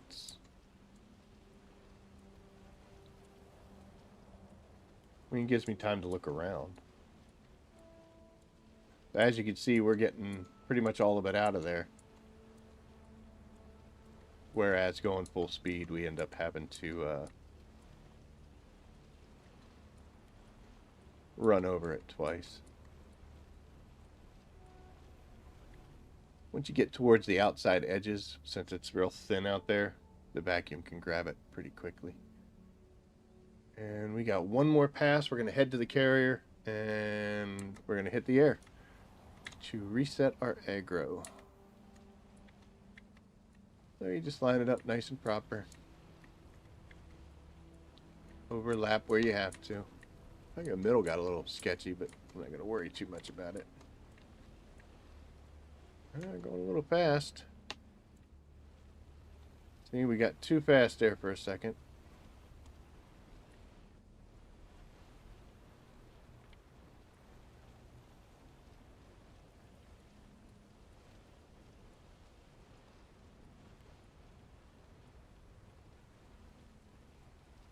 Alright, first set is done. Shut the vacuum off, position ourselves a little better, and we have a bunch. It's about 8,000 spice sand.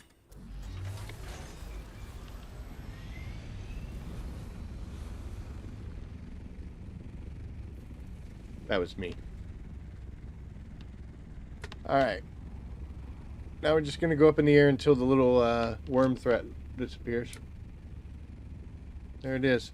At this point, refuel on water. Fuel should be fine. This cloud is starting to thin out a little bit, but it's still raining, whatever this is. I guess this is residue.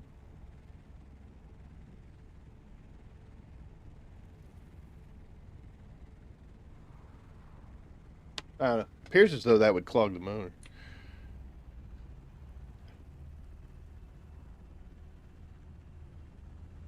Then we'll just set back down and go at it again. Alright, so it looks like the plume is completely gone, so that's great. That's one less thing we got to worry about.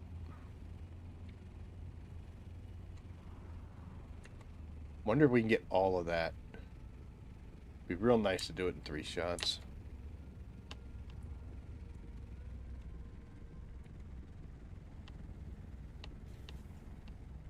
And this time we'll come over here.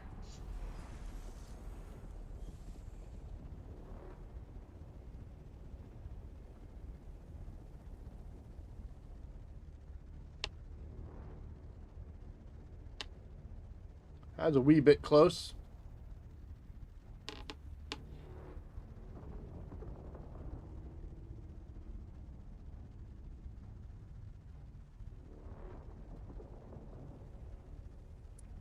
That's what we get paid for, though, right?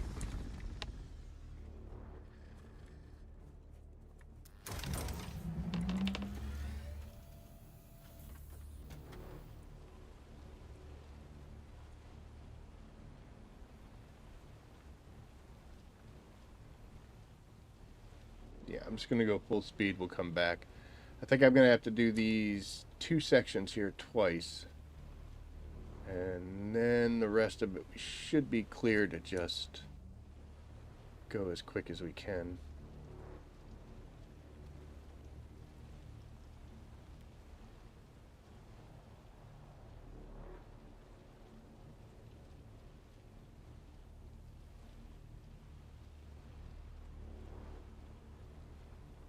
This is not affected in any way, shape, or form by the double event. Sadly. We don't get anything for this. But it's kind of worth noting that with a double XP event, might be why we're a little thin as far as population goes. So we're not really seeing too many people out and about. Very often this week I saw Spice Blow and I was like, oh, let me go check it out. There was already somebody there. And I'm like, ah, so I flew off. But that hasn't happened since the double XP event is going on. Everybody's too busy reaping the rewards. They're not a doof like me who's going to play for 8 hours. So.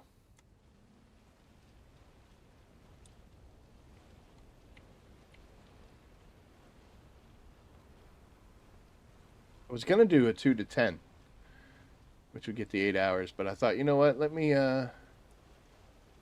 switch it to 3 to 11. That way, Mrs. Rabbit will be home, so she can come in and make fun of me.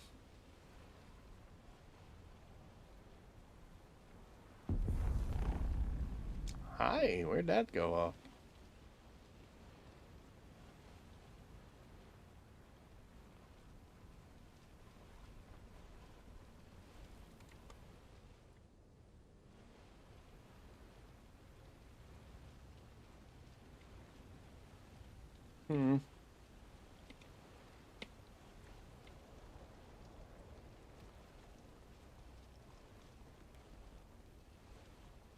Well, we did get it all, so that's cool. Leaving a little bit there at the ends from our other swipes, but not going to get too concerned about that.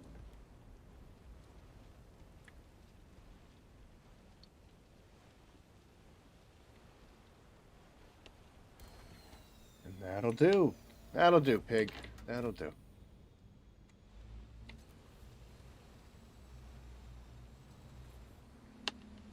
And we are now officially at 12.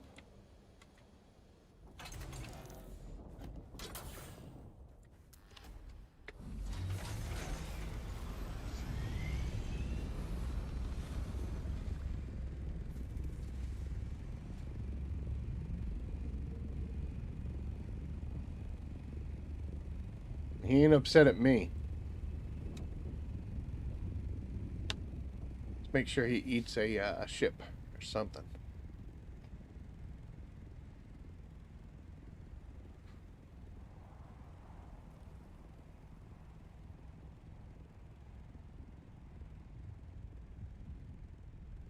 There he is. Yep, he just ate a ship.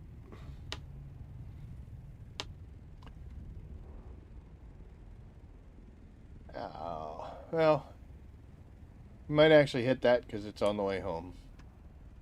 I've not seen anything else since we started in on this field. We've been up in the air long enough, so we should be able to get the rest of this with relative ease. Is the smaller portion left.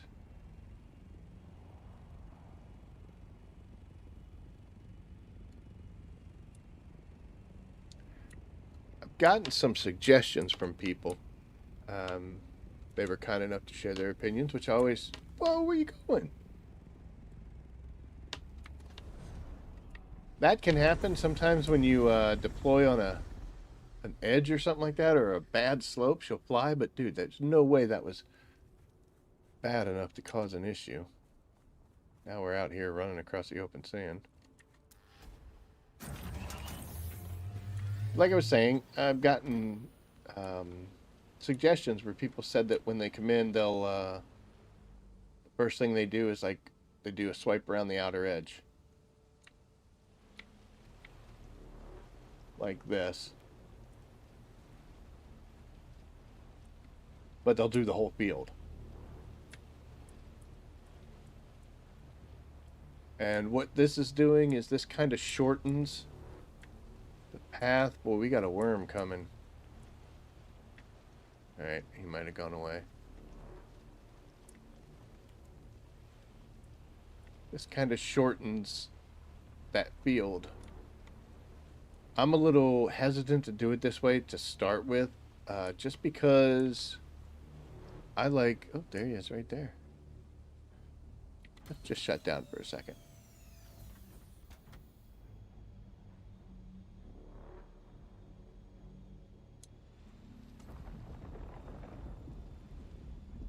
He's very angry. Alright, I think he's gone. Maybe not, I don't know. But this definitely shortens up the circle. So I can see the validity of it. But like I was saying, I normally like to go straight through the middle because that's the more dense yield. So in the event that somebody else comes down and wants to harvest along with me, and I choose not to, then I've gotten already the thicker parts.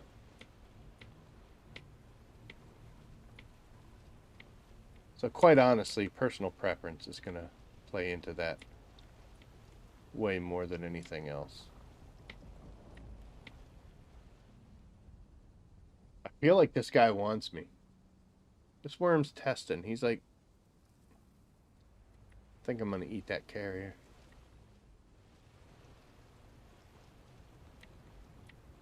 Like, ooh, is that a Moritani Spotch? I love those. They taste so good. So, as you can see here, this is what I'm talking about. Normally, I would have to go way up on the berm up there. But here, since I've already cleared out a couple, just two, actually, is all I did. It could go three. So I see the point of it. I just like to go for the thicker areas, so in case I have to roll, or somebody else shows up. By somebody else, I normally mean somebody else would be like a compactor person, because they're going to summon a worm. They're going to aggro a worm way faster than this crawler will.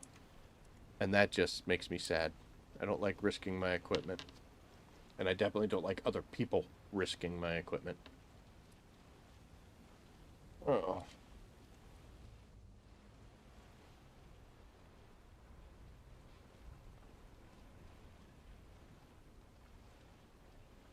We're going to push this.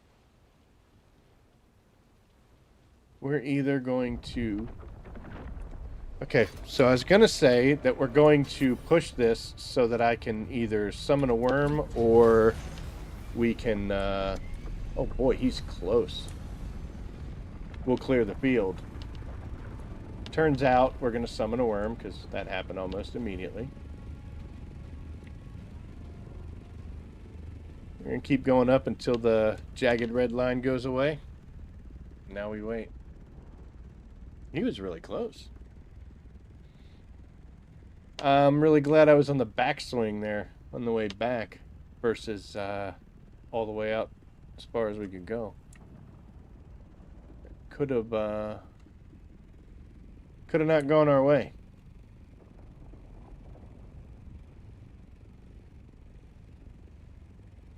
A while ago, they made a correction in the patch where they said that worms are going to linger around breakouts more, and this is what they're talking about. Even though the line's gone and the flashing icon is gone, he's still around, which means he's going to be easy to summon if I just go back down there. Now, I've only got a little bit of that field. I could probably get down there, grab that, and be gone before he has a problem, but as you can see, he's still doing loops around, which means he's on a much shorter summon time. Eventually, he will piss off and go do other stuff, but for right now, he's going to keep circling around. That's what they meant by worms will linger. Well, he's coming right back.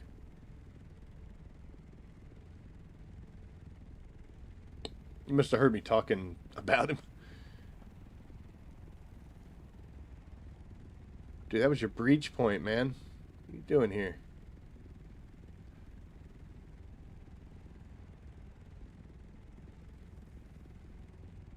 Go hit your head in them rocks.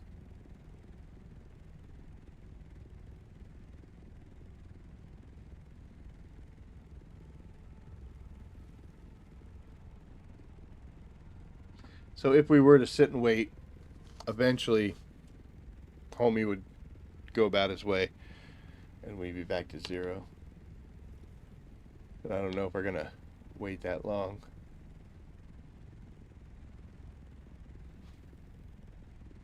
It might have just done it for us. Let's see if we can keep this thing from flipping like it did the last time. I don't think that technically flipped. We did kind of come in hot.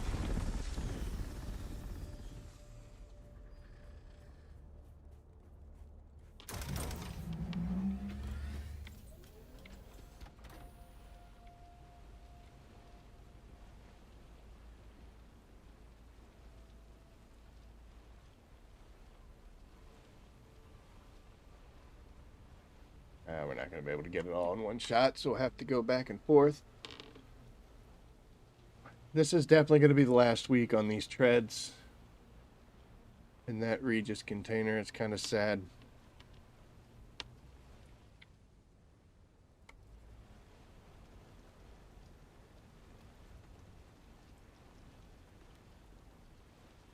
I have more of the advanced ones, so, you know, I can get it right back. And they did last a long time.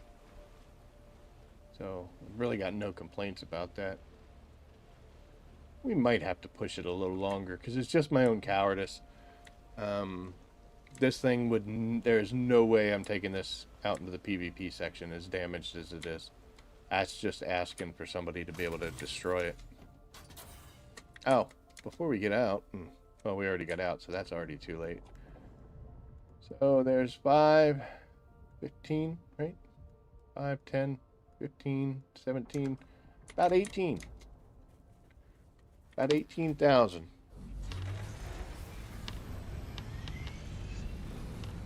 From medium. We pretty much got it all. There's a couple little spots, but I don't care about them.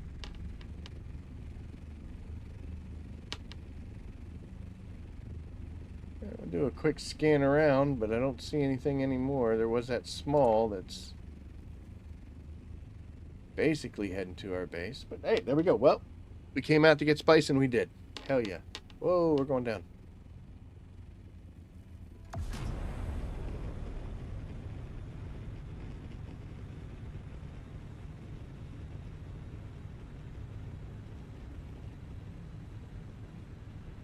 I know there's a crash ship down there.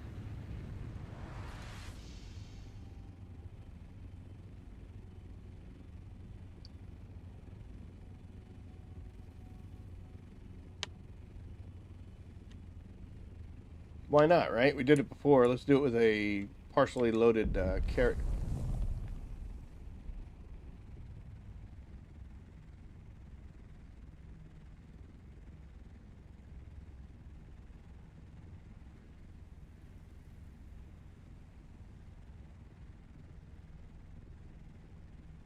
Ain't nobody care about no crash ships.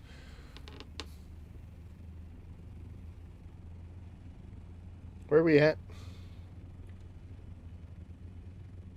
That should be safe. I've done PvP fields before. It's no big deal. Like I said, it's a little more nasty out here now, but it's still manageable. But I'm far too broken between the carryall and the crawler. No, we are far too broken to be doing silly nonsense. Yeah, and we're heading northeast, so this is definitely still within. Well, I shouldn't say definitely.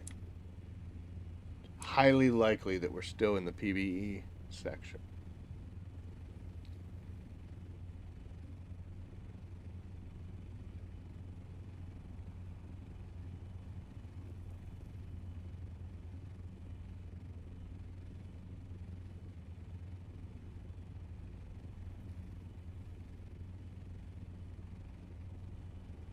We still haven't crossed into E, have we? All right, well, we're going to go again. We are questionable about fuel. I've only got one more fuel cell left. We're at half on the carrier, but luckily we're only about 8K away, so we can make that. Sector weather alert. A large sandstorm is approaching.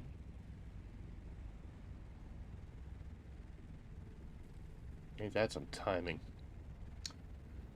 Well, unfortunately, we don't have a good place to set down and wait that storm out. And in fact, we don't even know what direction it's coming in.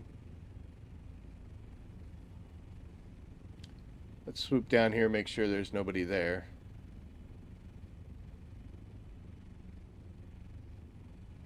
Alright, so there's somebody here. I don't know where he came from, how he got here so quick. But I don't bother to I don't do that. And he's also in a thopter. So he's going to be down there compacting, which means he's going to summon a worm super ultra quick. Where'd this guy come from?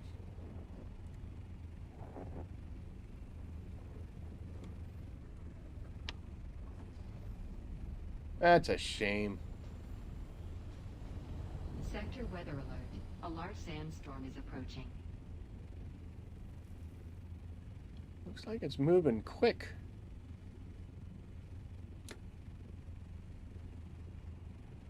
So it's still a PvE field and we can't fight each other. So it's not really a problem. My issue with it is he's using a compactor, which means he's going to summon a worm in about 30, 35, 40 seconds at the most. And that's assuming, I mean, if he's one of the people that just fires off as many as he possibly can, like, 7 or 8 shots, 10 shots, and then runs back to his thopter, takes off in the air, worm passes, drop down, pick him up, rinse and repeat. Whereas you saw that I only summoned a worm once, doing an entire medium field. Yeah, I broke it up, but that's what you do. The issue there is I've got to drop the carrier, or the crawler, park the carryall, jump out, run over to the crawler, drive it, and then when the worm comes out, I've got to drive it back, jump out. Oh, sitting there yapping. But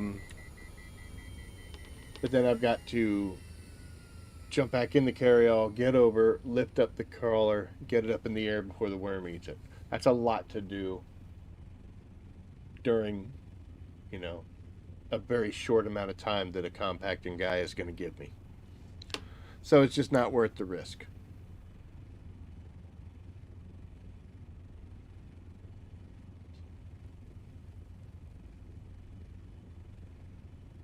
And I'm not saying it's a cool thing to do, but let's say you were on a field compacting and somebody in a carrier comes on and they drop it. They have two people, so they don't have to do the transition thing. Fire off your compactor and then turn your shield on. Worm's coming immediately. Get in your thing, go up in the air. Worm comes down, drop back down, start compacting. As they're setting up, throw your shield on and come. That's if you were there first. If you were there second, that makes you a complete douchebag. But, yeah,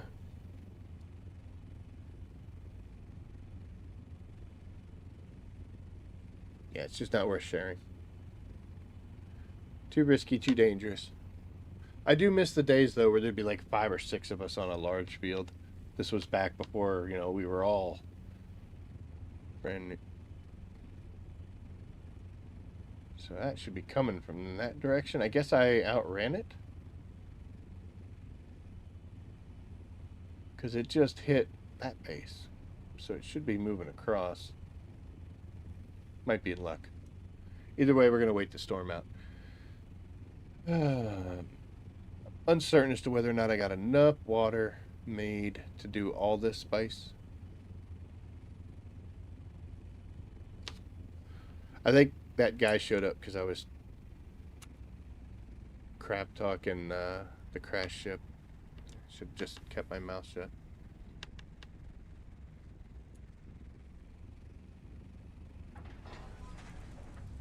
Yikes. Come on. Come on. Nice and easy. There you go.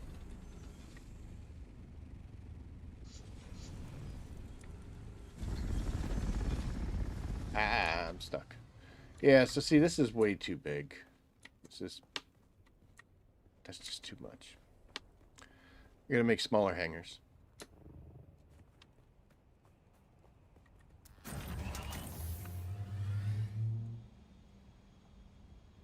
I'm not gonna save this base as a blueprint. It's got some cool ideas, but it didn't have anything that was awesome enough for me to want to keep. It's still a very basic design. I do have one of those little guns that has my standard base in it. Oh, gone the wrong way. Forgot what I was driving. So, that's cool. Oh, I forgot we had some in here. Oh, we should get 3 batches, I think. Because we only need 7,500 since we got the bonus. So, let's do all this. There's 1, there's 2. Oh, we're like 1,200 shy. Okay, though. Oh, look, we had some in here. I made a bunch before I rolled out. Put it sand crawlers, that's where it came from. Made 2 batches, got 2,300. Had my first week in the DD using my tips. Got my first carrier yesterday and crawler today. Was a bit nervous in the first crawl. And with the half cost of materials, I could bring the large refineries. All right, you built the large refineries. Good job, man. That's a hell of a first week. So that is awesome. Normally, I would think you'd be like, I didn't even check the water, but it worked out. Normally, I would think you'd need like at least like a second week or so. So you put in the work, dude. That's awesome. Congrats. Boop. How many can we make? 141? Heck yeah. And it was water that caused the issue. Great. All right. That's awesome, man. Can't do 3 bodies, but we can do 2. So this is kind of, this is kind of what I've been doing out here. I let the wind traps run overnight, and then we just supplement it with, we supplement it with the death stills. And that seems to work with me. Thanks for the good tips. That is awesome, dude. You had some research points saved up too, didn't you? In order to knock through them.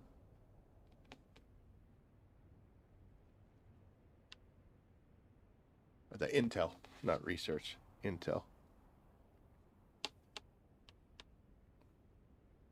Okay, so we're at almost 2.5. I'm gonna check on my dog, and I'm gonna refill this drink, and I gotta get something to snack on because we're getting kind of gross. But that should be, at least for now, all we're gonna do out here in the deep desert. We got spices processing. Um, we got all the machines running out here. So I think we'll be good to let this go. We could do another 100, but we still got a bunch being made, and I don't think. Oh, 400. You know what? Is this empty? Please be empty. You're not empty.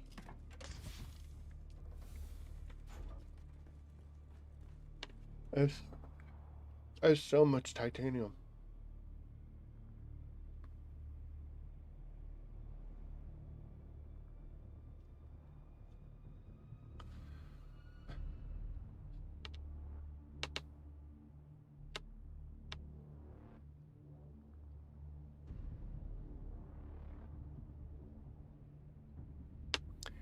Sorry, honeycomb, I didn't see that. What is the point of getting massive amounts of spice? Actually, I shouldn't move that away if I'm going to keep talking, but that's before we'll take a quick break. So, um, here. Boop. When you want to make some of these machines, like here, this is just a regular old blood purifier that you get real early in the game. And all you need is a little bit of salvage metal. You find that laying on the ground. So it's really cool. If you want to make the advanced one here, the improved one, no more salvage metal. Now you need some refined stuff like silicone blocks, complex machinery you find, and then iron ingots you refine. When you get to the point where you're going from a medium to a large, or like the biggest one you can get, in this case here, let's move this off so you can see it. I need 200 spice melange in order to build this machine. And out here in the deep desert, where we're at right now, it actually, the required materials are all halved. So if I want to build one of those in my base in Haga, so anything I collect in Haga, I can process it. I don't need to, but it's a good thing to do. I mean, it's the end result.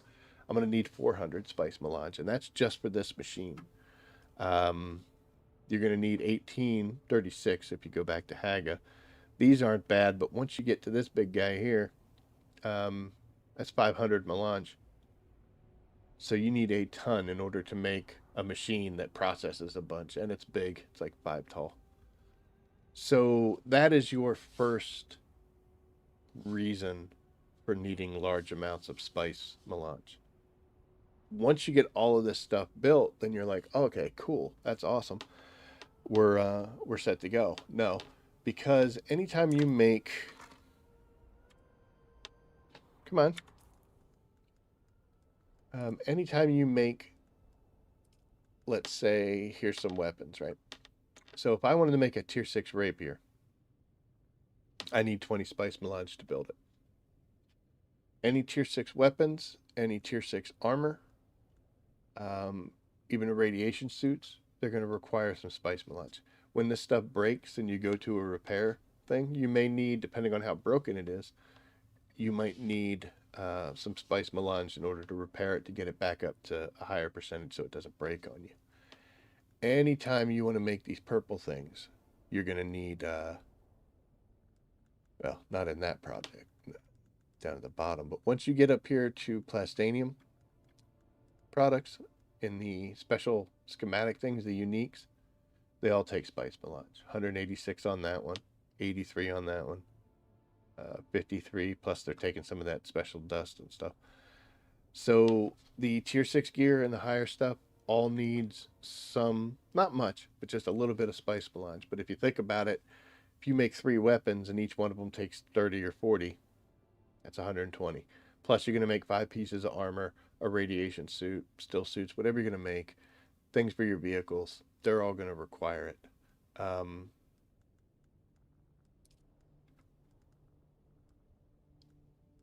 Let's see if we can. Okay, so here is, let's just say we do the buggy, right? So I want to make a Mark 6 buggy. 55 spice melange for the hull. So now we're at 110. Are they all 55? It's 54. What a douchebag thing. This one's only 14, but you need 4 of them. So roughly 55 for each component because you need 4 of these things. So 1, 2, 3, 4, 5, 6, 7 times 55. So you're going to need roughly about 350 to 400 spice melange just to make that buggy. So that's where you're going to need to collect it. Also, if you are doing the specializations, once you unlock them, in order to unlock this, I need 15 spice melange. And the further up you get on these, the higher up that goes, up to 40 when you get to the thing.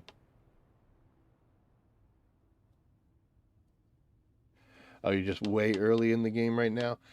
You can do three things with spice melange. First thing you can do is you can eat it.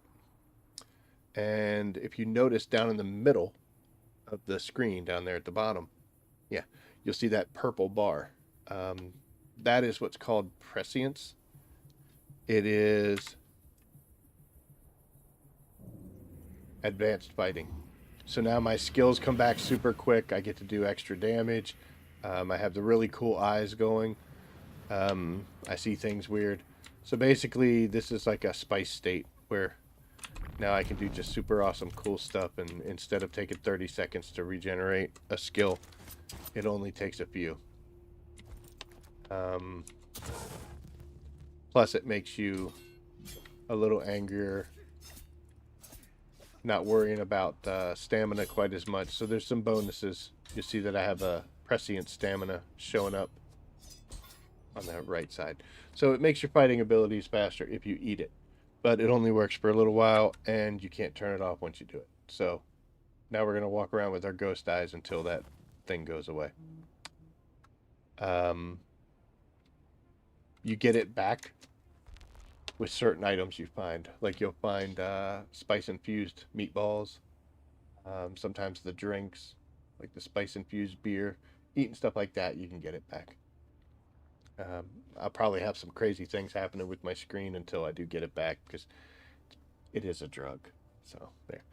But that is one thing. You can eat it to make yourself do fancy stuff. And you'll see my screen's getting all crazy and wobbly like I have a bad connection. The second thing is you use it to produce stuff. Like I said when I was going through there, making machinery, like the more advanced machinery and more advanced components, weapons, armor, vehicles. Things like that will require a little bit of spice melange in order to make them. And the fabricating units too, like these upper machines, require it as well. So it's a building material as well as something you eat to fight better. And then the last thing you do with it is you can sell it to people if you need money. If you go to the market and sell spice, or you could barter it. Like if somebody says, hey, I need this I need treads for a Mark 6 buggy. You could be like, yeah, I got some. You get like 100 melange and we'll call it an even. Things like that. Back in the old day, I used to deliver an assault full of corpses to some of the guild bases. And they'd give me like 100 or 50 or 100 melange for it. So you can use it kind of as a money, a bartering thing. You could either sell it in the auction house or use it to trade. So that's the 3 main things that you're going to use spice for. But it's all later end games. If you're very early in the game, you've got a whole bunch of fun stuff to do between now and then. I wonder if I'm going to see the fancy stuff. I set my prescience to period because I kept hitting it when it was over on the, I think it was Z on the keyboard or one of them. But I always kept hitting the damn button by accident. So there you go. That's the main things. 3 minutes behind live, but thank you for your awesome explanations. All right, not a problem. Yeah, it's gonna. There's a bit of a delay, but if Chat says that I'm missing anything. By all means, let me know. But I'm going to jump out for just a second. We're just going to hit the be right back button, and then we are going to leave the deep desert behind, and we're going to head back to Haga, where we're going to get ourselves into some Landsradd issues. And like I said before, we got 35 missions to do.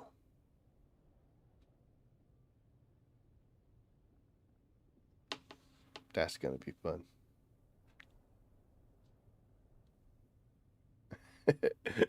Put it in a box and smile.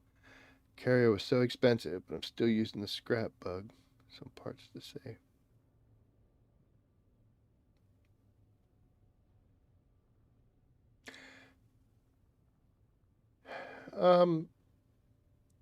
The higher tiers, like the Mark 6 and Mark 5 buggies, Mark 4 buggies, they are good to, I mean, they're faster, they can hold a little bit more, but you don't need to upgrade them. What I would eventually do, like I still have in a box, I have my Mark 4 ornithopter because I just couldn't get rid of it. I still have my Mark 5 in a box somewhere. It's unnecessary and I don't need them because I've got the Mark 6 and I can make multiple versions of them. But there's no harm in focusing on upgrading your equipment, your storage, and your capabilities to produce before you make your vehicles better. I went forever with like a Mark II sand bike. I just never used it. Oh, I think our prescience is wearing off. Yeah. Now we hear voices.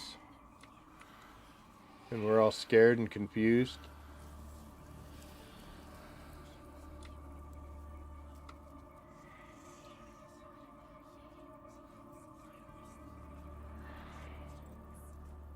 Usually you can see things too.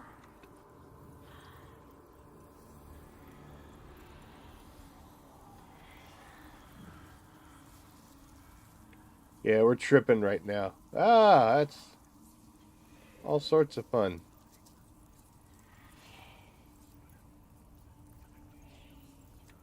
Let's go talk to him.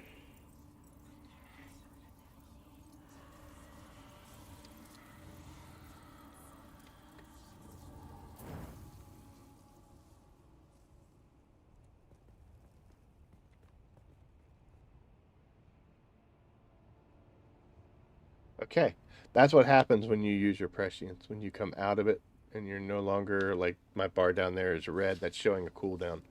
I have to build it back up by doing stuffs.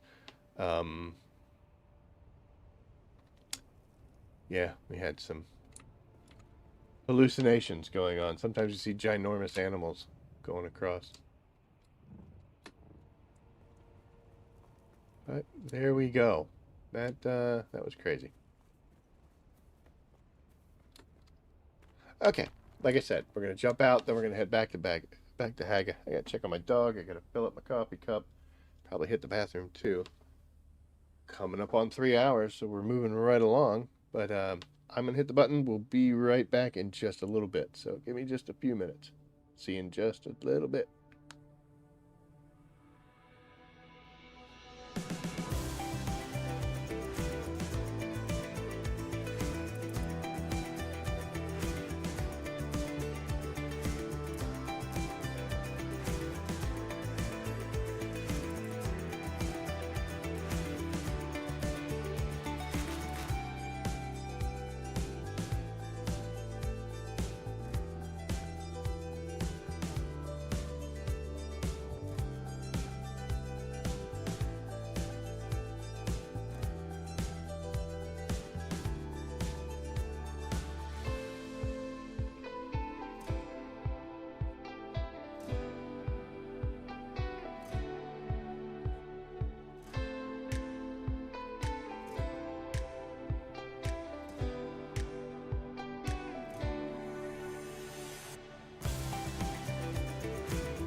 Okay, we are back. So we're coming up on the 3-hour mark, which is pretty cool. Just had to go to the bathroom real quick, get a refill, check on pups. I was going to grab another cat to showcase, but they're all sleeping, and I felt bad. So I don't know why. They have, oh, I'm going to heal myself for no reason. Cool. They have no problem waking me up in the middle of the night. I probably should have just grabbed one, just been that guy. But anywho, all right. So we're gonna fly back to Haga right now, but you have come on.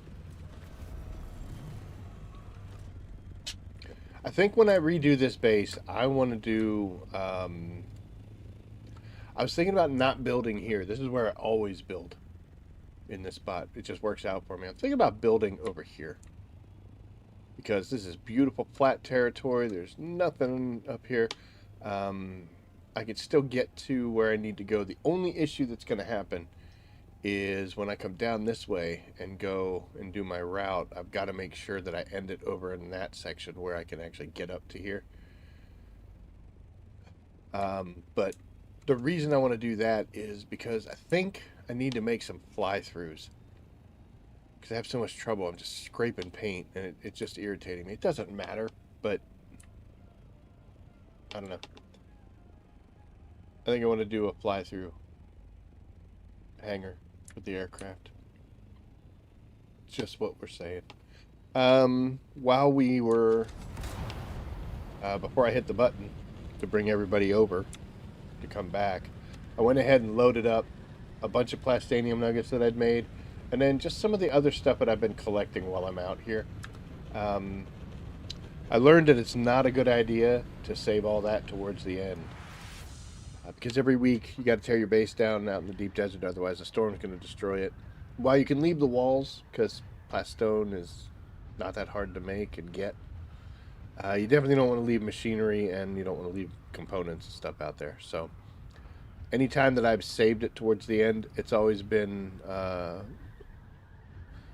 long ride on the struggle bus, because I have to make multiple trips back and forth constantly, and it was just like, So I've started getting into the practice to where anytime I'm heading back to Haga Basin for whatever reason, just whatever you're flying, load it up. And that way you can drop it off here at your home base, and then it's one less thing you've got to do. Honeycomb asks, what would you say the best portion of the game is? Like early game, mid game, or late game?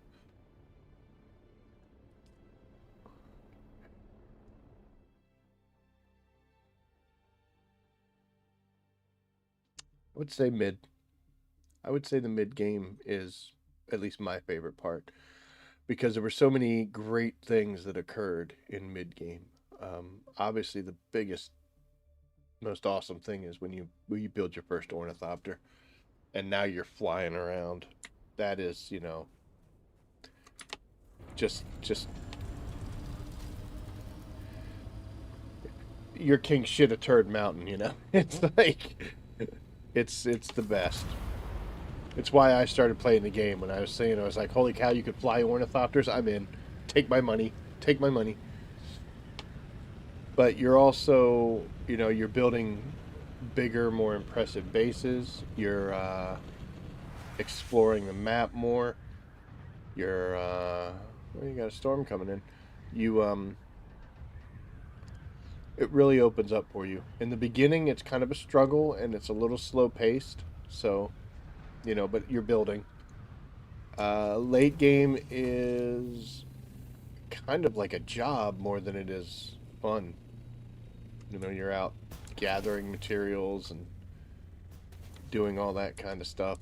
So, you're putting the work in, but there's a whole lot of fun to be had when you're in mid game, and that by far is my favorite part. Now, the end game portion has gotten a lot better.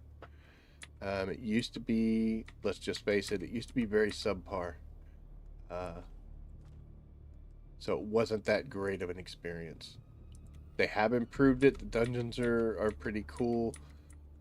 But then again, they're getting a tad bit old because we're doing them so many times.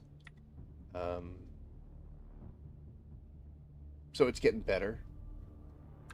But if you're asking me what my opinion is, which you did, I would say mid-game was my favorite point. I would love to be able to restart at mid-game. I'm missing 3 achievements. I got to kill Harkonnens because I'm an Atreides, because you got to kill people in the opposing faction, 500 of them. I have no idea where we're at on that. Deserters don't count, so they have to be like active Harkonnen people. I have to craft a las gun from a pattern, and I have not done that. And then there is an achievement for the first time a worm eats you. You have this little psychedelic thing, and I've covered it before, so I need to quit complaining about it. But the game locked on me, and that's when the first worm ate me, and I couldn't do anything. So I had to just quit and restart, and it just restarted me in my underwear. And I missed the opportunity to deny the new sand bike that you get when you do that little phase. The only way I can get that achievement now is to start a new character. So I can't even do it now because I'm on a locked server, unfortunately. Oh, maybe I can. But no, I don't think I can. So we might have to wait. But with this pending server migrations, that might give me the option or the ability to start that anew. So we might. Look at the spice blowing here in Haga. Yep. All right. So we got back. Let's see. Do I has any? Nope, I don't. All right, so we're gonna have to go to the basement. So what I'm gonna do is we're gonna go to the buggy here, and I'm just gonna put a bunch of this stuff. Another thing I've learned is I'm kind of falling behind here as far as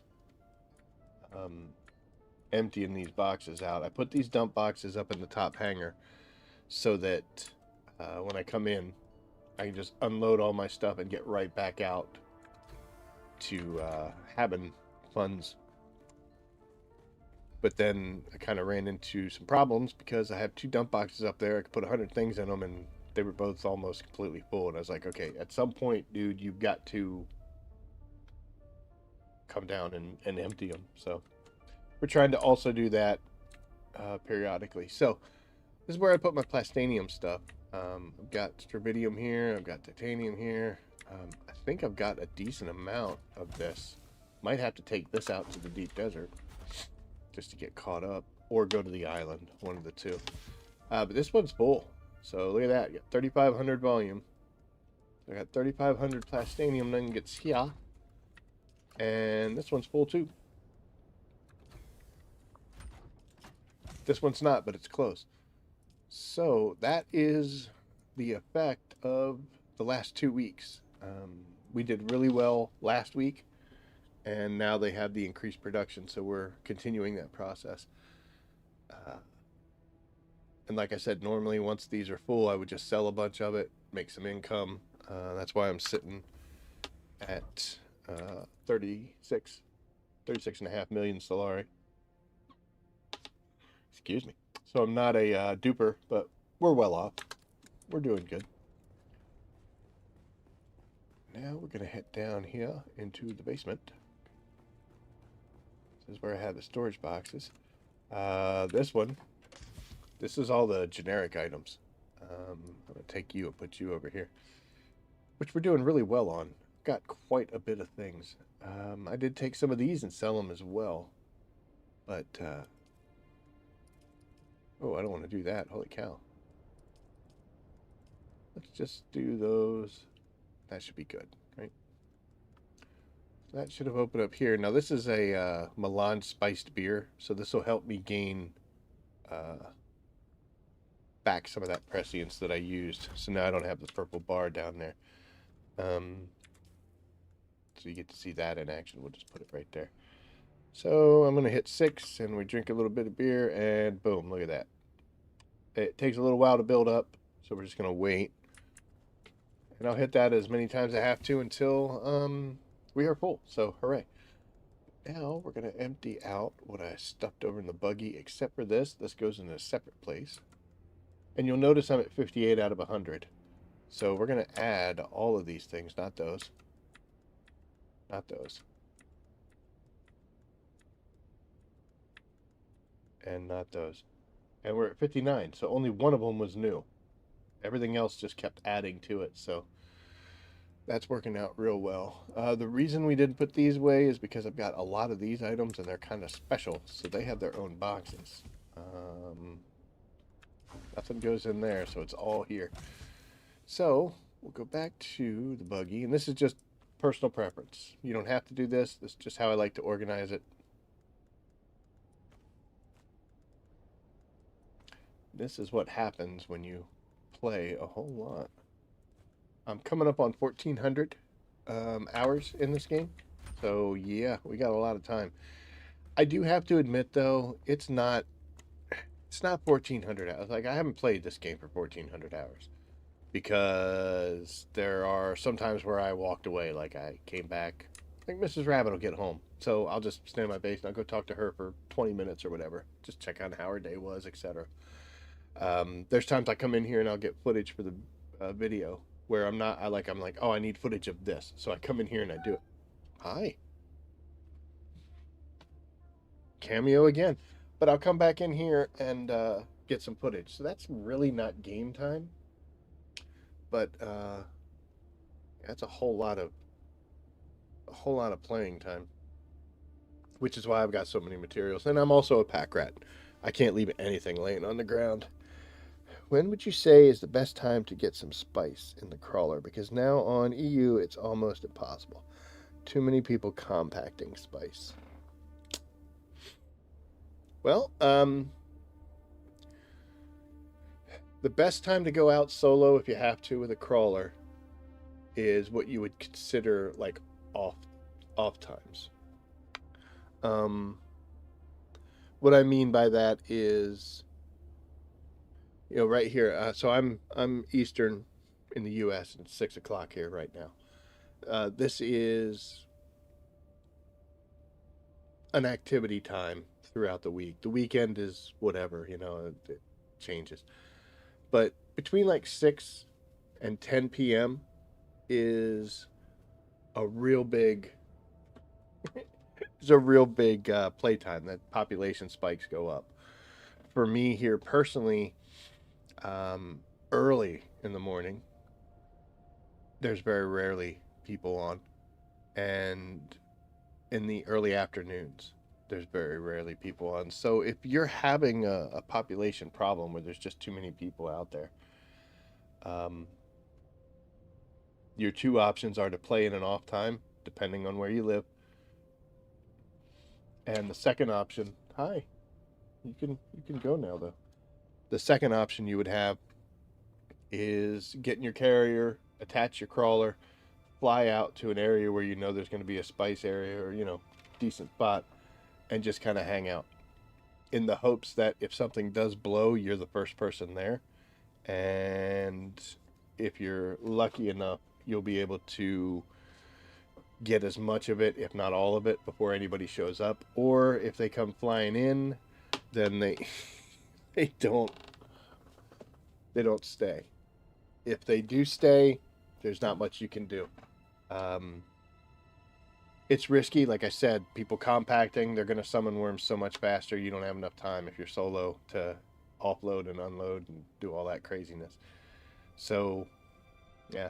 With the server condensing, my issue is going to be like, I'm going to be going to a new deep desert. Don't know what it's going to be like. What you're seeing me do here, I may not be able to do again. And I may have to figure out exactly how to answer the question you just asked me. Off times and hoping that I can lay claim are the big things. If those don't work, I'm going to have to rely on a guild operation where we'll go out in force and we'll go out to the PvP area and lay claim to a large field. So non-solo operations would be the answer for that. Depending on, sometimes you could solo crawl and no one else is online, but it also comes down to server populations. Yep. So get a feel for the timing and see when there isn't people on. And maybe that means, like if you go to work or school, maybe get up an hour earlier than you normally would. Jump in the game and see what it's like. So, instead of starting your day off with breakfast and a cup of coffee, you started off with a good hour of spice farming.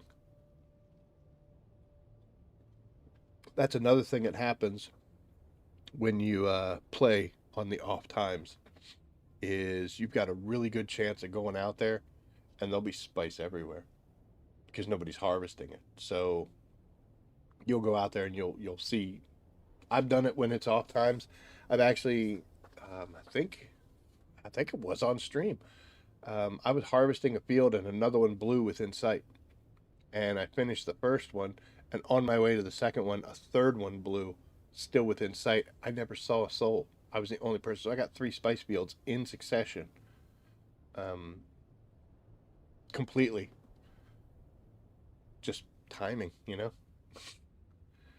So hopefully that answers the question. We're gonna hit some more beer. Let's get some. Let's get some. Throw your cups in the air. Hell yeah. It's funny. I'm worried about that. I never use prescience. In fact, the showing you that example was the first time I've done it in months.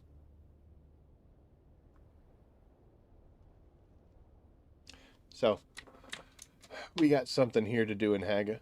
2 things actually.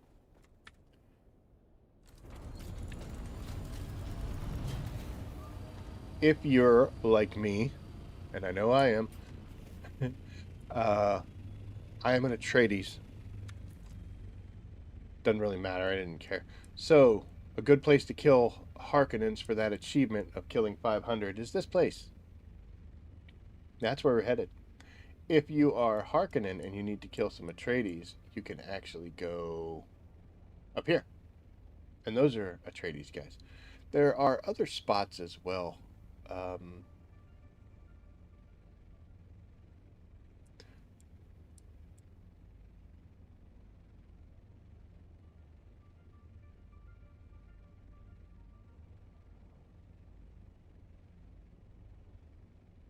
looking for it. Hold on.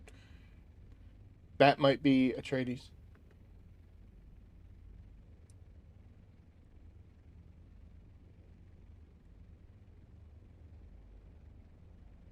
There's another part.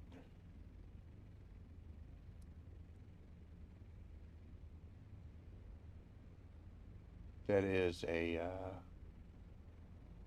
don't think it's that. I think that's for sandflies.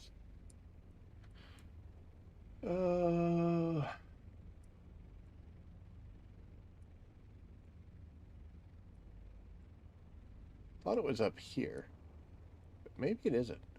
Um, oh, you know what? I think the mission was called the Beast. I think it's this. I think Overwatch is or Shield Wall Command. One of these two, I believe, is a another Harkonnen place.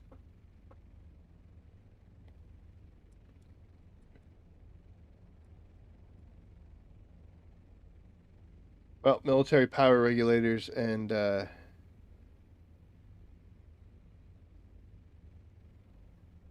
other question. How are you transporting that many items back to Haga? I guess you take the big cargo container.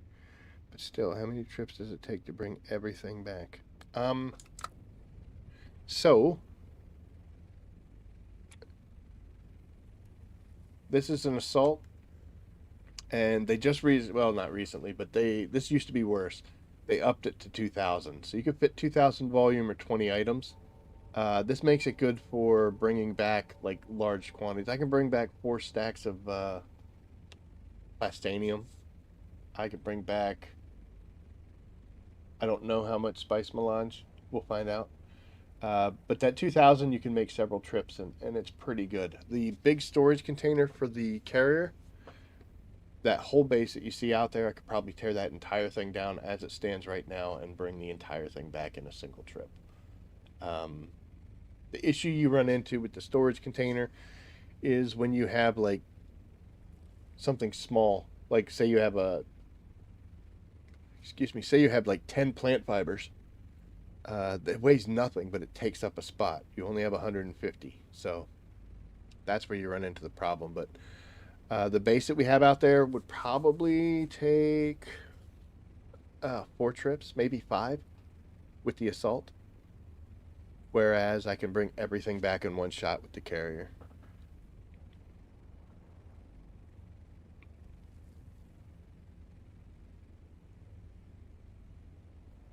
But yeah, the storage container is definitely the way to go once you can make it, as far as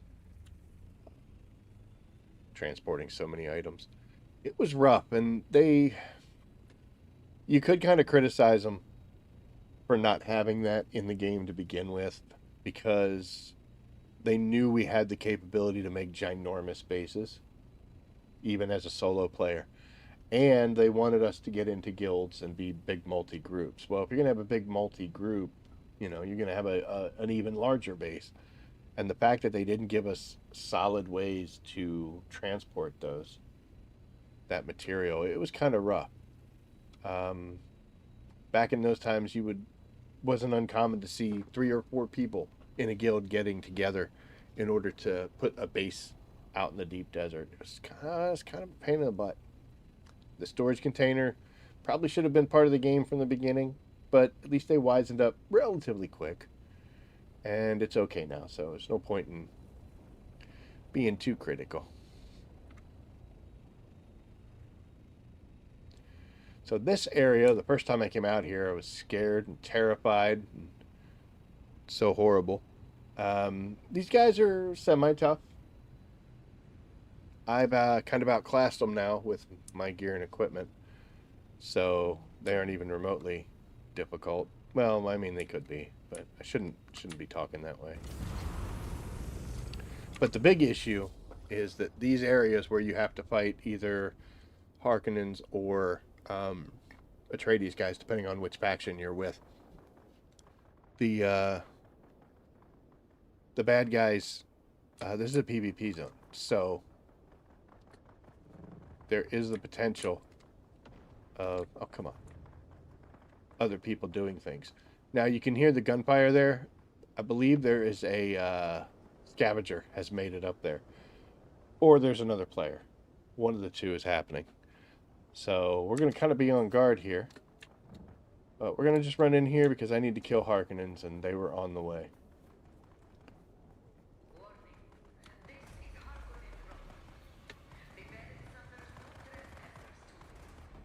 The gunfire I'm hearing does not sound like a player.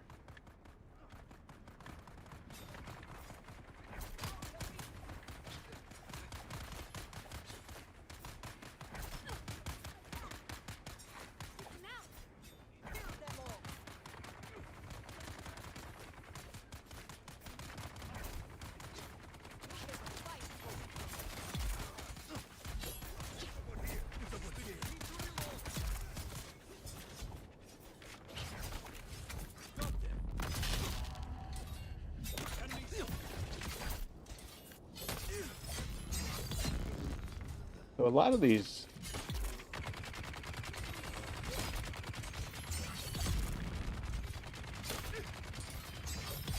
it's funny because I'm an Atreides, but they don't care. Oh, come on, dude. Alright, so looks like Atreides were hitting them for some reason. I don't know why. But these guys were Harkonnens, you can tell by the coloration. Got an Atreides cloak. Why were they here? They ruined my fun. Oh, we're not done. Why weren't you guys helping your friends?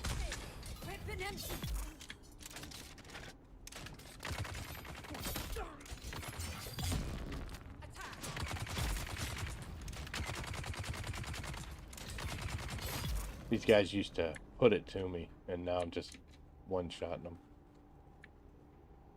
Starting to feel bad. But yeah, so that was a few guys. Like I said, the achievement, I need to kill 500 of them, so wow. Good place to get spice-infused duraluminum dust, and, syndicate boots are nothing to laugh at.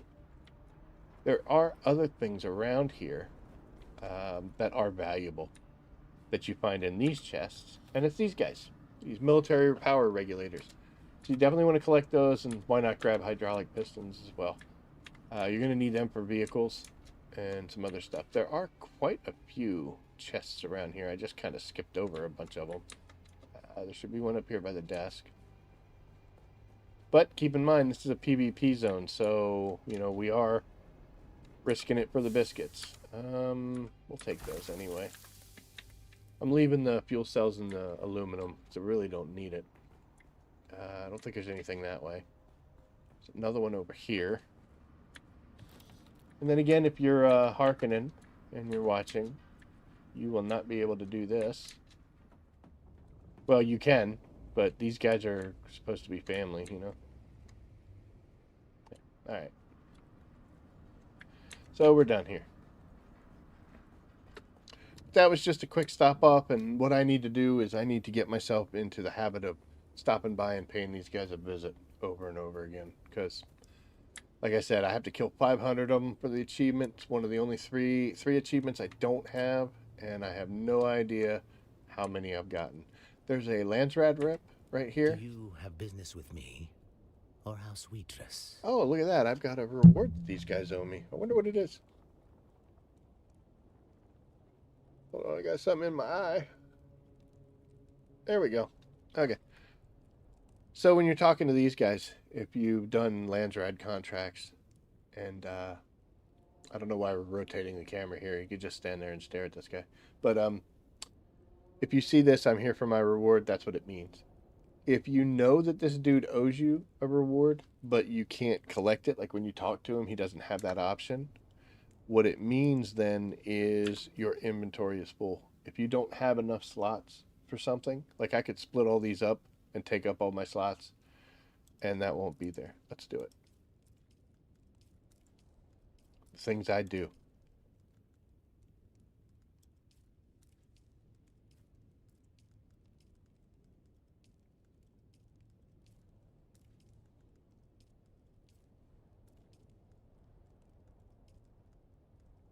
Oh my gosh, did we get there? Just a few more. Okay, we can do it.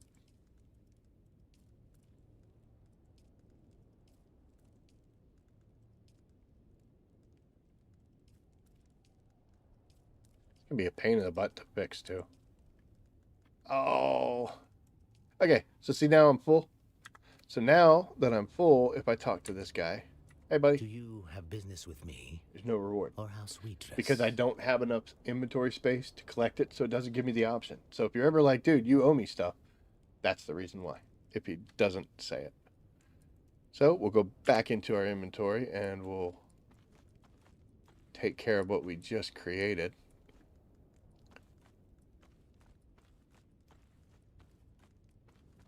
There's a better way to do this, but I'm not gonna. That's good enough. So we have enough space. So now when I talk to him, have business with me, now it's back. or House Waitress? House Waitress would never besmirch our impeccable reputation by failing to give proper recompense. You're damn right. There shall be no besmirching here. See what we got. Just a little bit of money and some filter or some fabric. Whatever. I don't remember when I did that. That could have been sitting here for a while. They do store up. So if you're owed something from somebody and you don't go get it, then it'll wait. I don't know how long. I don't remember this. This is what you're seeing here. Like I have 3,000 points personal contribution, which qualifies me for 10,000, 10K Solari, and I'm almost got a syndicate chest plate that they'll give me if I continue to do missions, which we have to do. When you see these, there are some really good things in here. Still suits, armor, gloves, stuff like that. it is questionable because now that we can do the overland missions and the testing stations and we get graded gear, it's much stronger. But this stuff is still good as you're progressing. It's just like everything else. It's great when you first get it and need it, and then you'll outgrow it. So it's just the proper point. There are some things on here, though, that you will not outgrow. Let me find one. Da, da, da.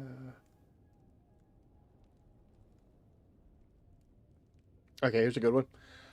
So if I do 10,500 points, I'll get a Walker Sandcrawler Engine Mark 6. That will fit nicely in the Sandcrawler that we were just using. No matter what, that's not going to ever deteriorate in value like those Syndicate boots will, because there is no graded Walker Sand engine.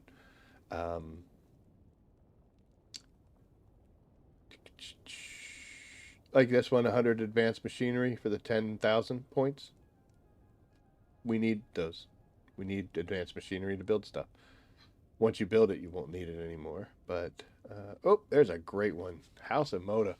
It's a shame I already got their swatch, but 10,500 for a compact compactor Mark 6. What's that?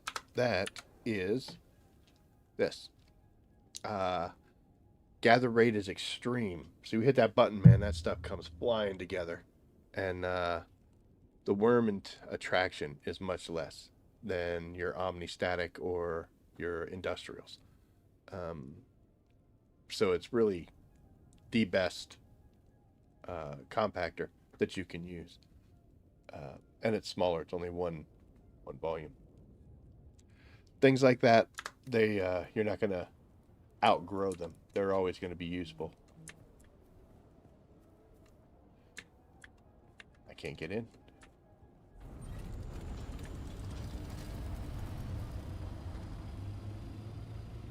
So now we need to let those guys reset, which will be fine. But we're heading south because you'll notice we're 1,700 kilometers away from another base that's ours. When I first started doing duraluminum, in order to have duraluminum, you need to come down here to the radiation area and you need to mine jasmium. And once you did that, you would combine jasmium and aluminum to make duraluminum ingots and continue on your way. So what I used to do was I used to fly in with thank you. I was going to say, man, them shields better come back on. That was just a rendering issue. So what I did was I built a small base on this rock outcropping, and inside I've got a buggy, because buggies are way better at mining than your hands are. And that took me from putting on a radiation suit, flying in, dropping down, and getting, 500 jasmium crystals in volume to using this bad boy here, which is actually one of my old buggies. It's still a Mark IV, but I have a Mark VI cutter array on it. And I would use this to gather it, which accelerated my duraluminum phase so much. Much better than flying in, much better results. And we built a nice little base here in this outcropping, got ourselves some machinery that makes things happen, and it served us incredibly well. It's not serving us anymore. We're out of duraluminum phase. I've got a whole bunch of that in reserve. And to be honest, when the server closes, I'm going to have to tear this base down and rebuild it. No, I'm not going to do that. So we have started doing some production to get some of the last little bits. That's just a cell. The last little bits out, and it is time. I finally made the decision. We're going to tear this base down. So she is going to go. She's going to go. Kind of sad, because this thing was so good. It helped so well. And I got a little experimental with the designs, which was kind of neat. So the first thing we got to do is we're going to shut off these water. We don't need it to continue to generate. We're already very full, so we're going to have to do some production down here. But I am going to actually go into the settings and we're going to disable these and we're going to take these filters out. So it can't turn on. And we're going to come up here and do the exact same thing. Shut the water down. And take those filters out. Now, it still technically has 9 hours that it can run. So if we decide, like, hey, let's bring some materials and let the stuff generate, we can put these back in. We will not get those partial filters back at all.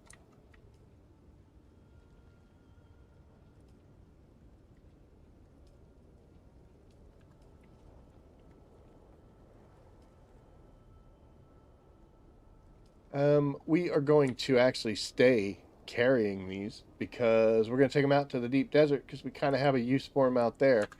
I don't know how much longer those filters are going to run out there. I know I didn't bring enough to get the entire week, so they'll probably die sometime today, and that'll leave us tomorrow kind of out in the wind. So not good. But we've shut all those down, and now we're going to just start moving stuff away. We have a completely full tank. All of our water tanks are full here. So we've got to find a way to use all them.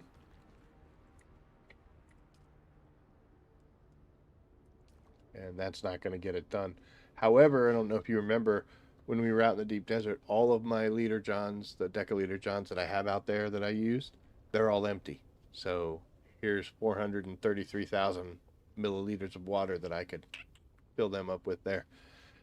So it's not going to be totally bad. We do definitely have space and stuff to do with them. But we've got quite a bit of materials that we're going to have to move out of here. It's empty.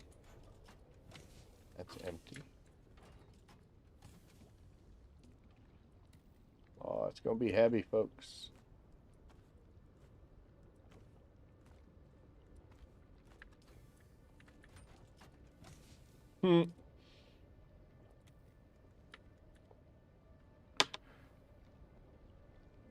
Fremen Finds Quest, you are welcome. I was just perusing Reddit, believe it or not, and I saw somebody made the comment that they're like, yeah, I'm never doing that one again. That one was terrible. And I was like, really? You didn't like it? It didn't bother me that much.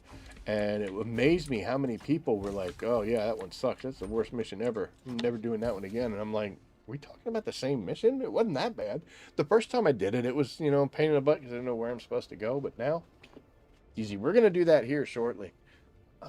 Look at all this jasmium we've got. Such jasmium. And we are relatively full here. So as you can see, these refined resources are definitely up there. That's 450 for each one of those, and we have a whole one. We have two of them.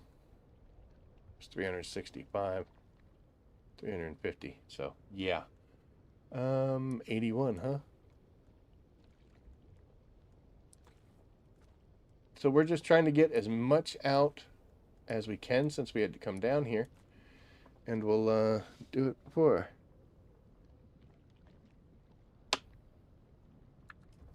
Drill shots, yeah. The bad guys don't hurt you that much, but they really don't miss with the drill shots. You gotta work to have them miss you with the... That scared the crap out of me. Saw me jump. Like, I was falling one time. I think I clipped it, not to put into a video, but just for my own personal enjoyment. I was, like, I used my suspensor belt to jump across. Dude caught me in the air with the drill shot. I'm like, come on, man.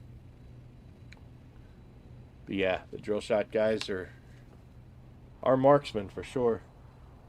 Oh, it's right there.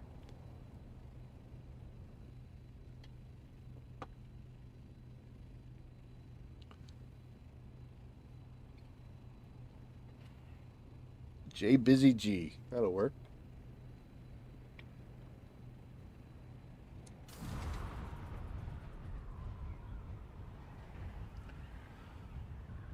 So I'm not in a super rush to tear that base down. It doesn't have to be done today.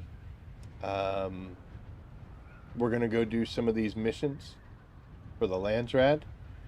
And then we're going to let those Harkonnen guys respawn. And we'll go kill them again.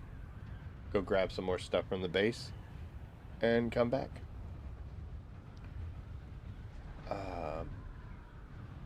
Got a complaint for Funcom. Like I said, I don't know if they're watching or not. But the last information I saw about server closings was they were saying in early March.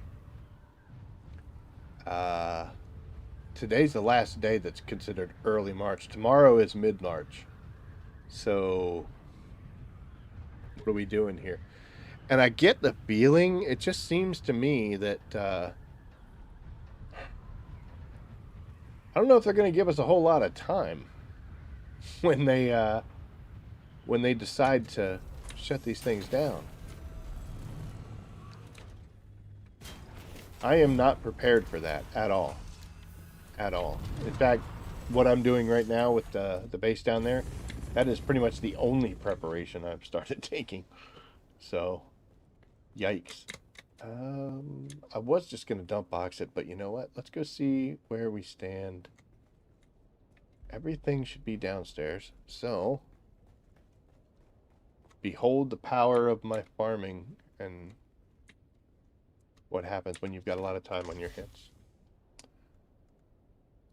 It's not that much, but it's not all of it yet. So those are all ores. Some aluminum.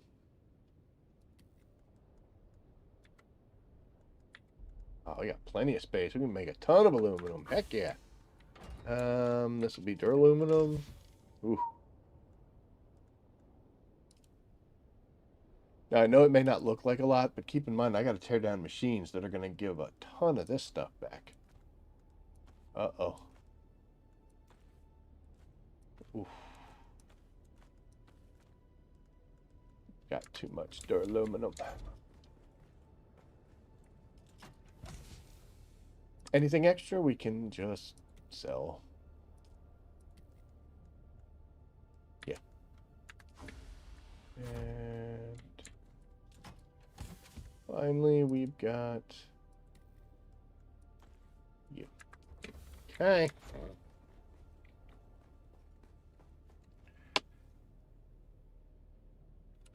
There's a base backup tool, but even if when I go to a new server, I'm not going to make another Jasmium base. I don't need it. As you could see right there, I've got tons of duraluminum. I'm in good shape. So it's just not something that I don't need to do anymore. Those were supposed to go to Deep Desert, actually. I'll tell you what. I'm going to bring this back up. And I shouldn't need more than 5. Let's just put 5 filters in there. And that gives us some time. Okay. All I got to do is go to the dump box, get my backpack empty, and we are off. Tell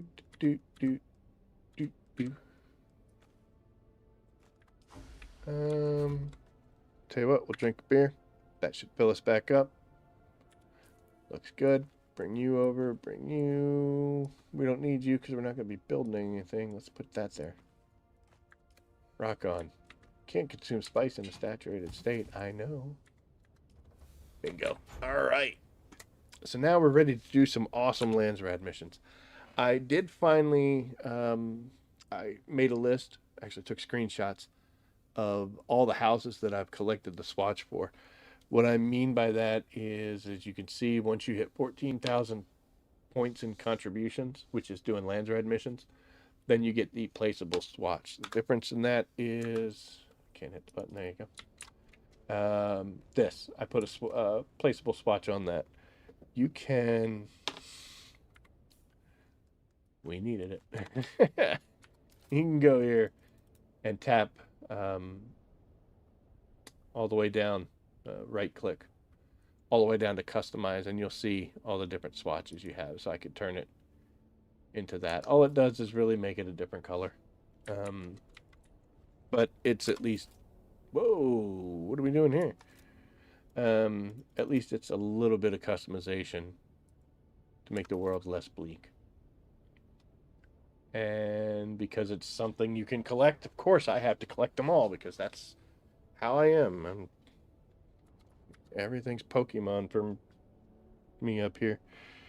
Before using the base backup tool, you have to break down all your vehicles, right? Does that include the cargo container? I've been one for spice residue overflow, and it's pretty much full. From what I understand, no. They said that you'll be able to, like, it'll back up vehicles as well. I don't think you have to break the vehicles down, but don't quote me on that.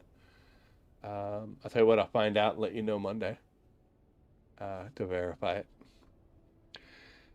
But the way they explained it when I was looking at the migration listing, they said that you'll be able to back up the base. And do I have one on me? I don't think I do. That's a soul.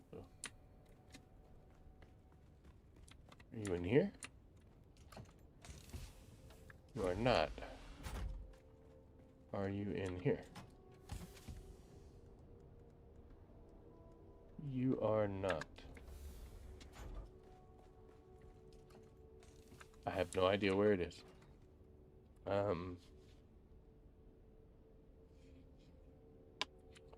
We're close. Let's go see if we can make one. Well, I'm not going to make it because I already have one, but base reconstruction tool. A tool that can be used to store, save, and restore structures, allowing for long-term storage space.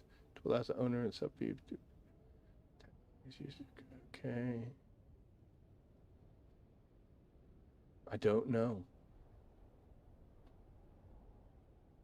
Worst case scenario, if you break them down into their pieces and stick them in a box, now they're not considered a vehicle. An example of that would be up here. This is my T6 Scout. And this box is for vehicle supplies. This is for spare parts. That's combat supplies. And this is a complete and functioning Mark V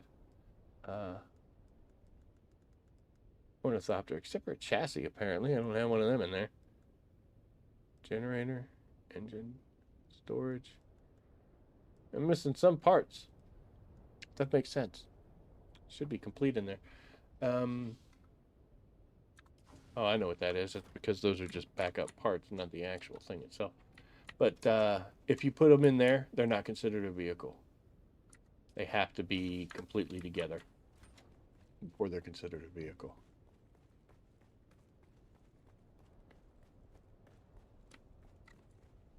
But I don't know what you do with the container.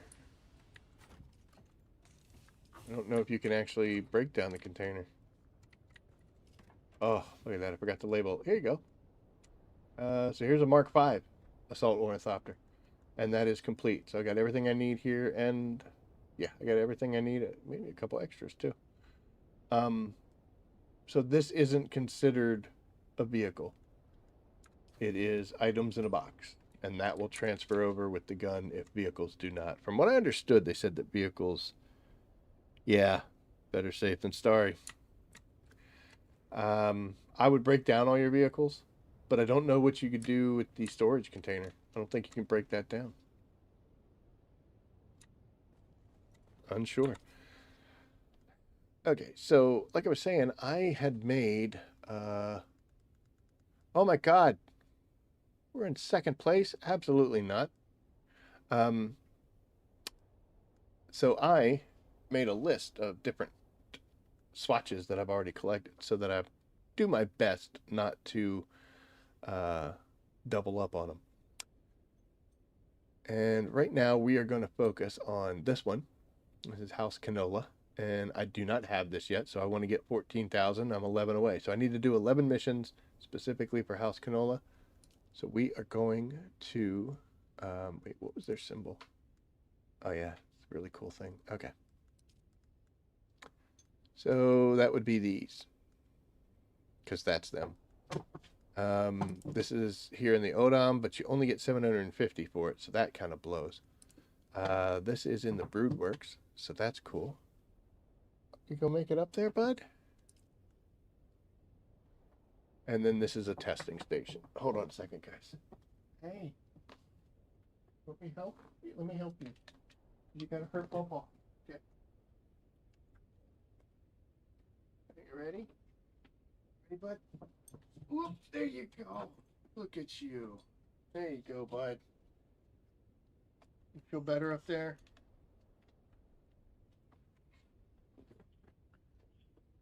Fix this down here. Okay. You good? You good, buddy?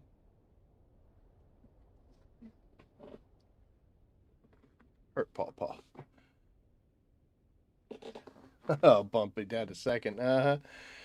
Now we're fighting. So the issue then also is whether or not there is anything in these skills that I want. So like gathering, I really don't care that much. So we're going to do enough points to get our 14,000, and then we're going to drop off.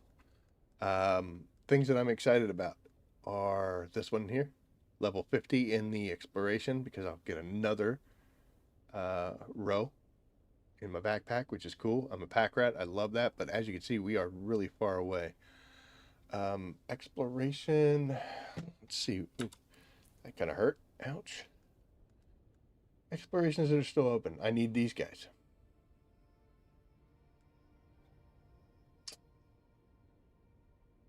That is the only one. Oh, no, Wallach. But I have them. Got 1,000 points on them anyway. So we're going to actually do all of these and see how close to level 50 we can get. Fremen finds. Awesome. These two are here. One of them's a 750. That's kind of sucks, but we'll do it. There's two ways to accept missions from these guys. You can do it directly from them, like that, or you can do it from here, and you can select that, but you'll need to know which house you want to do it for. If you click on them once, it'll tell you their name, so if you can remember the name, that's fine. And now we'll go here and confirm it. A large sandstorm is And then we're going to approaching. totally wait for this large sandstorm that's approaching to go by. We do not have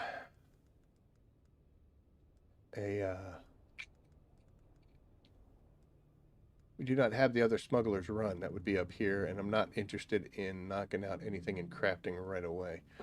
So while we're doing that, wait for the storm to go by. Like I said, level 50, but that's a lot. We'll do level 50, and then we're going to focus on combat. Anything we can do with combat to raise our combat stats. And the only house that I don't have the swatch for combat is these guys. And it brings up a little bit of an issue. Number one, I wouldn't mind having another. I have a Walker sand engine, a sand crawler engine. Definitely wouldn't mind having another one. Actually, I think I have two, so I wouldn't mind having three. Sector weather alert. A large sandstorm is approaching. 50 thermo responsive rays is huge, because there's a lot of things you could do with those. I think I don't need them because I have a bunch in my box, but unfortunately, all the combats, except for this one, which is only a few away, are going to be taken. So we've already won this. I mean, the Harkonnens on our side just don't have the manpower to take anything, and also we own at least one thing in every row. So the only way they can beat us is by quantity, and we're already at 12. So pretty sure we're going to win this. But the two that I'm going to work on are, oops, sorry, House Argosaz and House Canola. And then afterwards, once we're assured victory, then we'll start doing some Nova Brones. Nova Brown, Nova Sector Brones. weather alert. A large sandstorm is approaching. I don't want to go to Smuggler's Run right out of the gate. So we're going to come up here, and Rift Recon is the sensors, and Race Against Time is collecting those devices. So doesn't really matter which one we want to do first.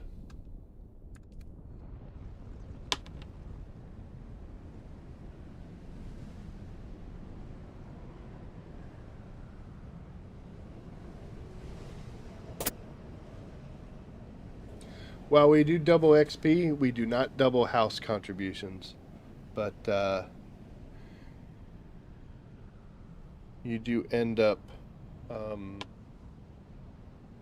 the XP is worth more, I think. At least at this stage. Once I've maxed everything out, however far down the road that ends up being, then I won't care about XP bonuses. But, dude, let's go. Let's go.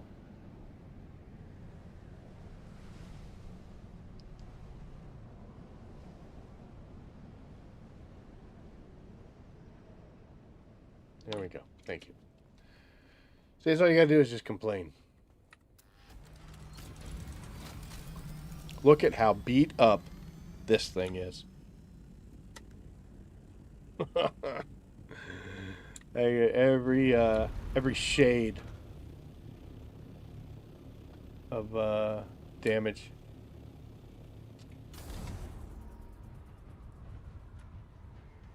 Our percentages are very low. We're at 28%, which we can't get much more back. 41, 34. Our wings have crossed the 50 mark. They can be repaired a little higher. Still works though.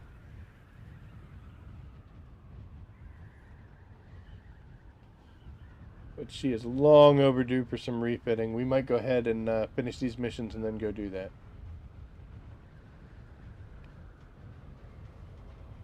As far as vehicle parts, when they start turning red like this and orange, it's a little offsetting. Like you're like, oh my gosh, look at that engine. It's like completely red, but it's still got plenty of time on it. Once you get around 30%, might as well trash them. I mean, all right.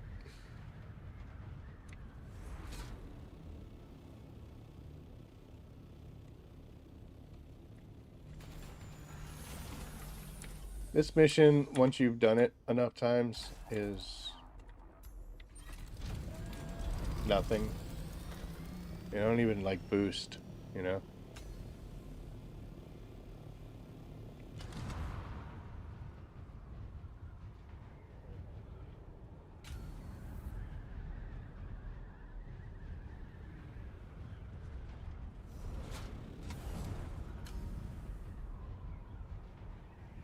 I haven't done this since they made it so that you can actually accelerate.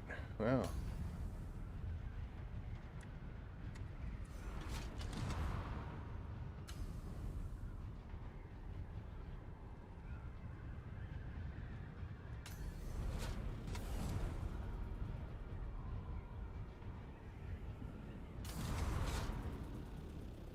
Ah, we clipped the wall. Dang it.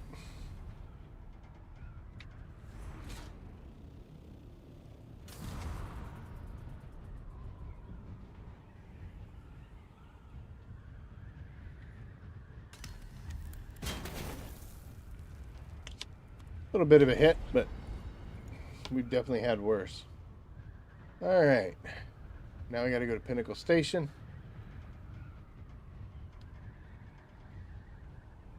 One down, 34 to go. They don't actually all have to be done tonight. I don't know if I've got it in me to do all 35 tonight. That's a lot.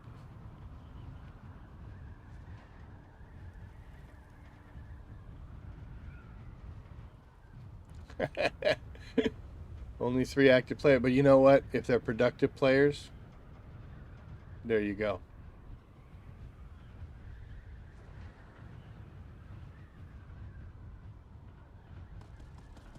Oh, people shooting.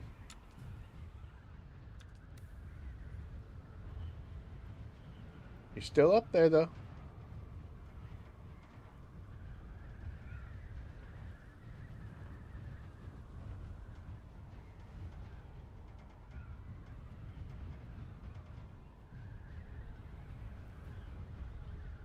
Alright. This does illustrate one of the issues that I have. When this first started and we had these missions to do, that was pretty cool. Because, you know, it's like, oh man, we got new stuff. Let's go do them. I just feel like the number of times that... Wow, we're glitchy. Hey, the number of times that they expect us to run these, there's just not enough.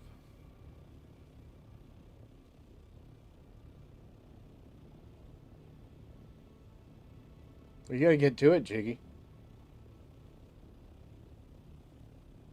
Wired's gonna yell at us.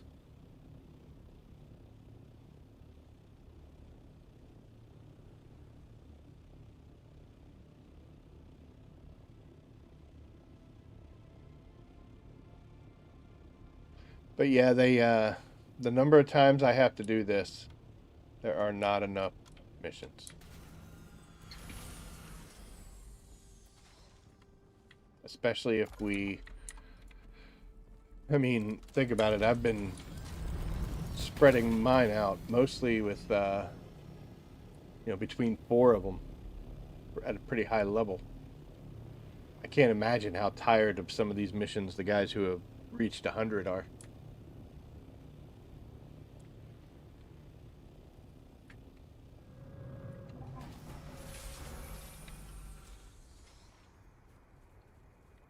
But it must be a good feeling knowing that you don't have to do those missions again. I mean... Carbon.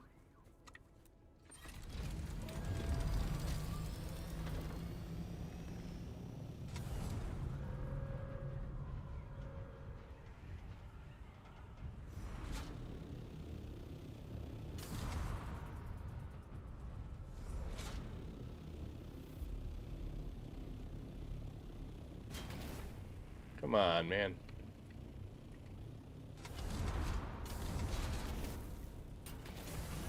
We'll just jump out. It's just not working. Ah, yeah, you're excited. Let's do it.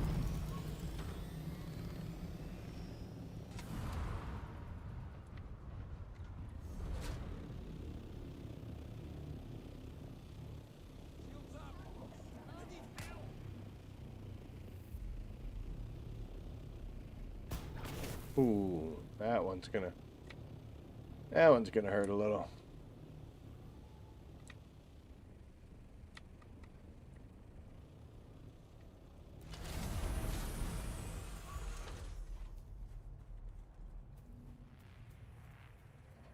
Yeah, the minute 40 seconds or 2 minutes they give us to do this. Oh, crazy.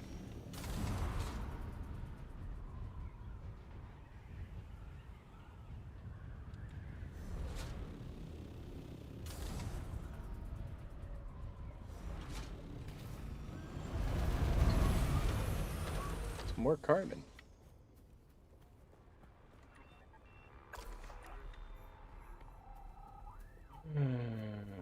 Yes, thank you.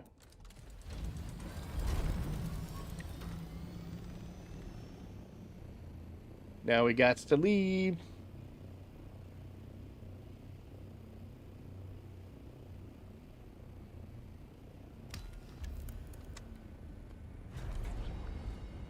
Plane. Alrighty, so gotta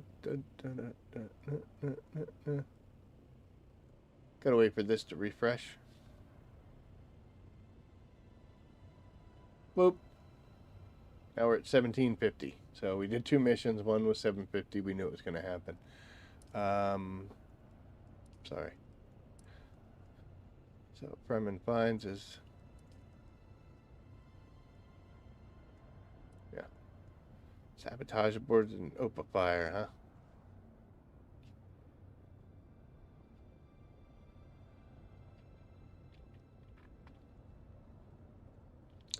So we're not going to get, we're not going to be trying to do this. So I'll tell you what, we're going to take both of these because I think this will work out for us.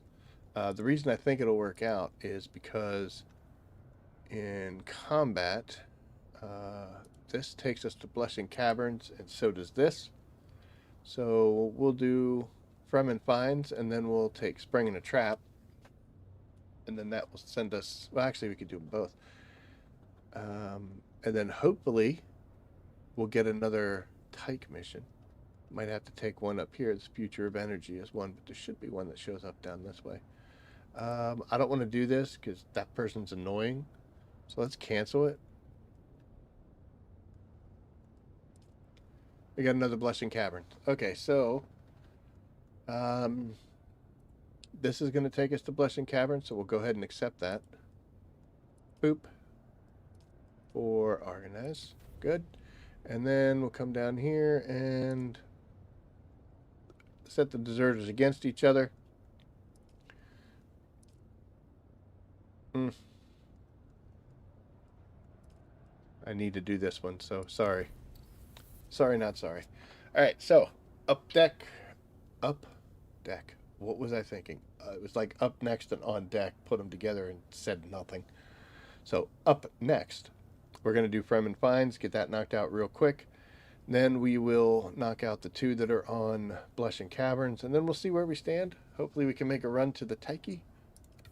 And off we go as we sat there and just burning fuel. Hell yeah.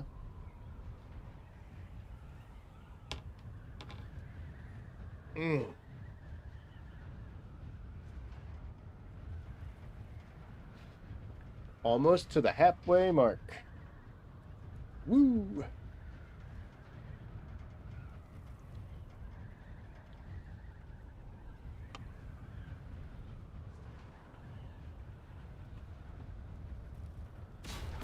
Oh, we forgot about hitting the brakes.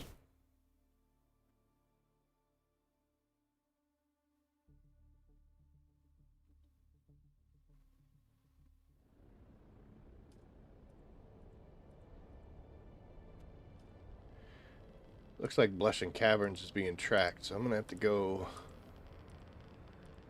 out in the field here.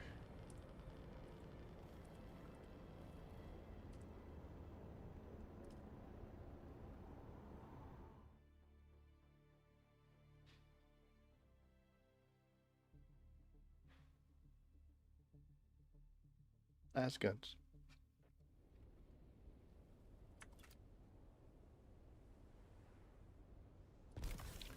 Might as well go ahead and change the tracking. Boop, boop, boop.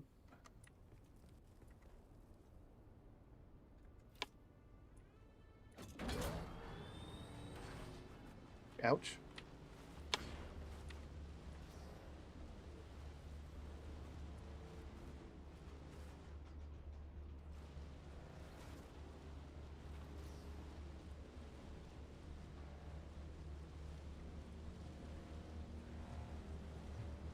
Hell yeah.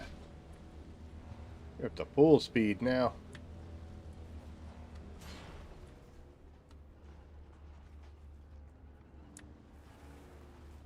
Landed it. I don't think you can... Well, besides falling through the map, I think it's impossible not to land anything on here. But we're still going to act like we did something.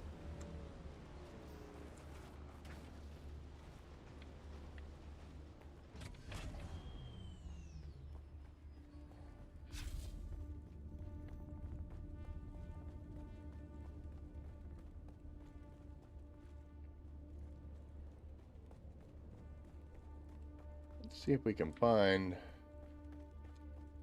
where we run out. I think it's right there, isn't it? Oh, we gonna make it?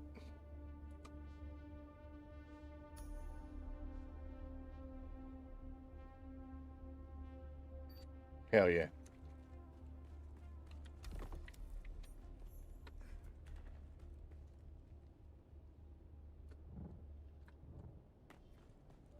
Don't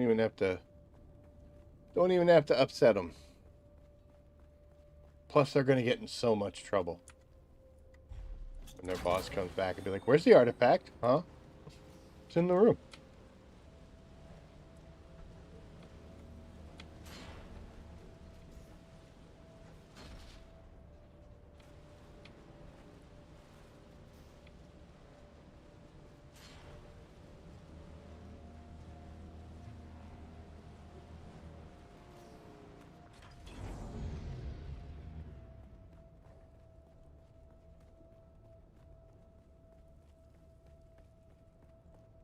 I don't know if you can get in that ship or not.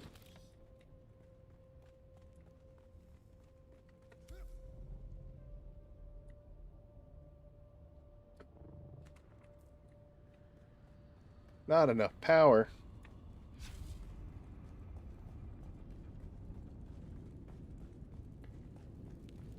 Alright, here's the tricky part.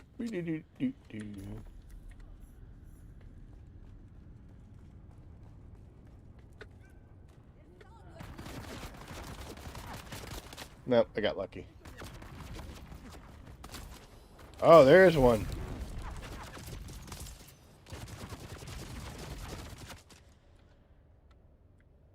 They were really angry.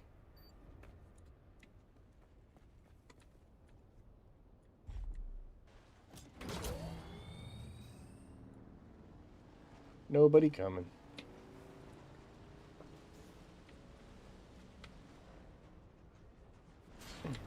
Yikes.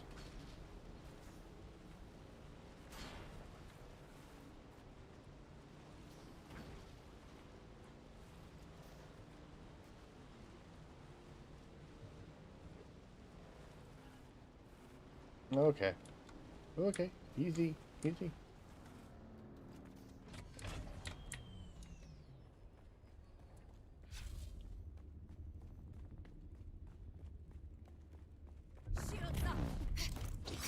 Oh. I wanted to go. Hey, I wanted to kill her. Tried to poison me.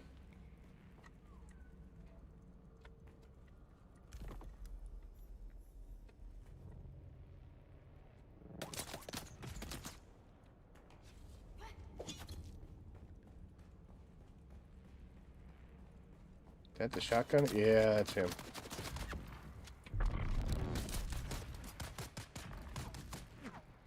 Really, a blanket? A blanket.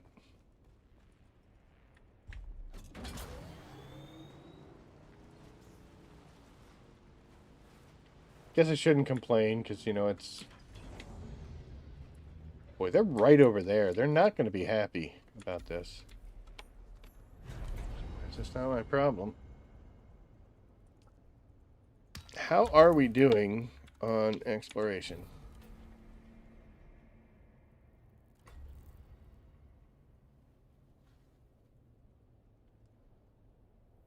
It's not bad.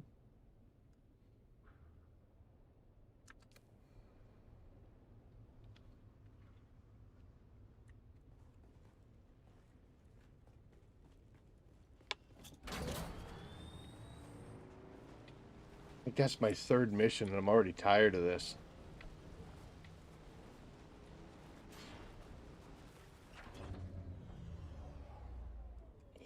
Whoops.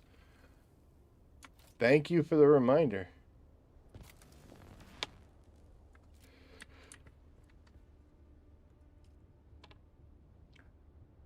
I wonder if anybody's lost their sand bike from that. That would be terrible.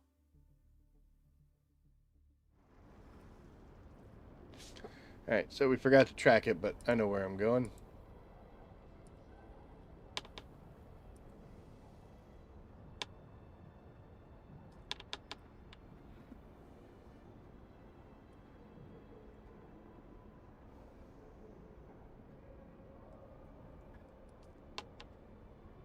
Ugh.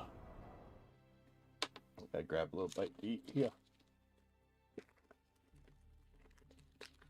There we go, 4 hours. Way there. Could have been done, but nope. You guys don't actually like me. What the hell am I doing here? Oh.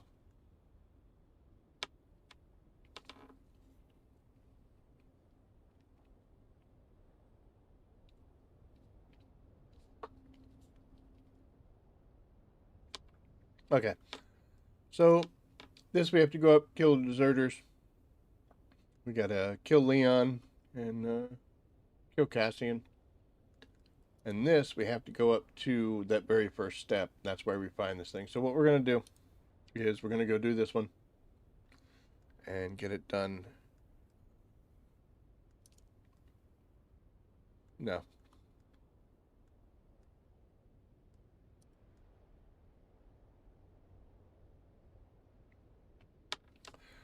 This one takes us in roughly the same spot. So we're going to go ahead and we're going to activate this, and we're going to accept it under Nova Bruns, because unfortunately that's the one we need. Sorry, House Atreides. So now we're doing 3 missions here. That's how you get shit done. I said bad words.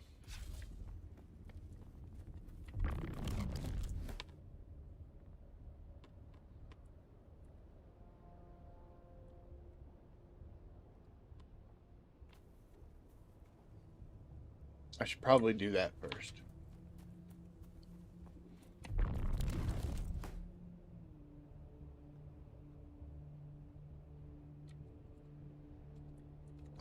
Ah, come on. Seriously?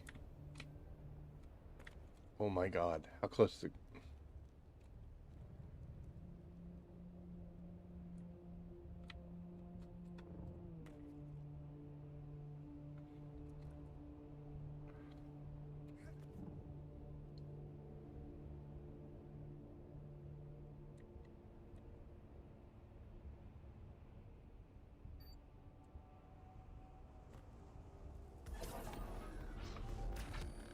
Ripper Owens, what's going on, man? I'm glad you caught the show as well. We just hit the halfway mark, so there's still plenty of show left.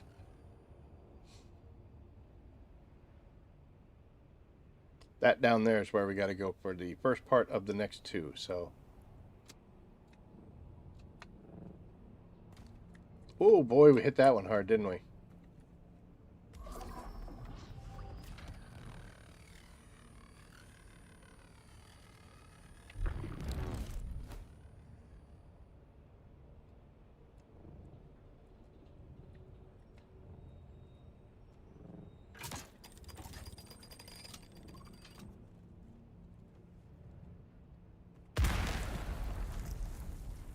Explosives.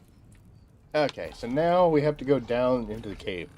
But we're going to put that on hold because we got to go down here and mess with these guys. I know we're getting heat stroke right now, but let's just go ahead and get some things started.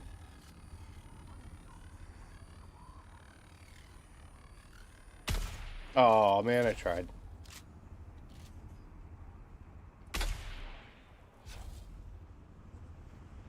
I can't hit these guys worth...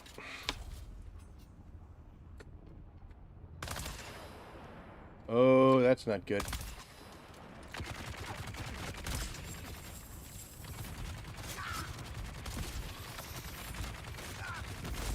Uh-oh. We got too cocky.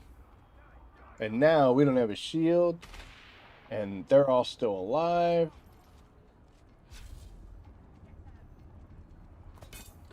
Now they're throwing grenades at us. And they're all hanging out together.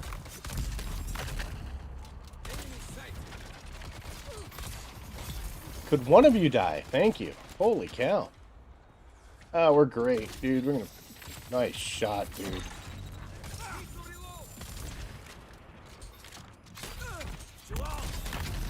I don't want to hit you. Okay.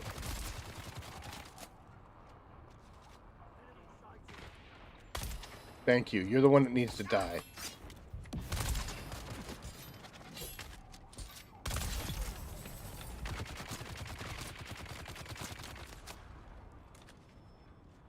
I think we did this about as terribly as you can, so...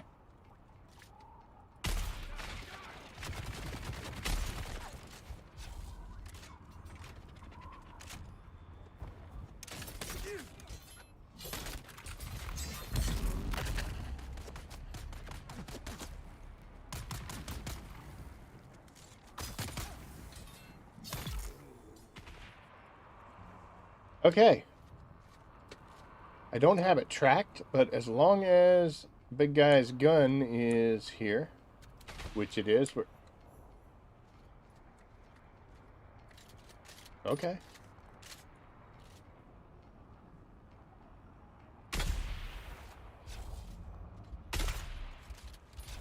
Uh-oh.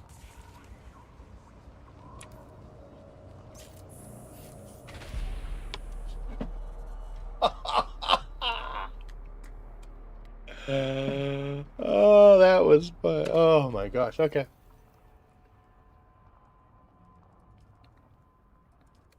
Got a little too self-assured there.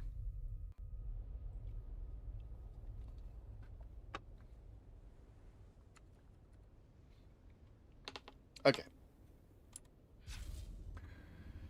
What's sad is we didn't even have to kill that guy. We were just doing it because he shot at us, and then we fell down.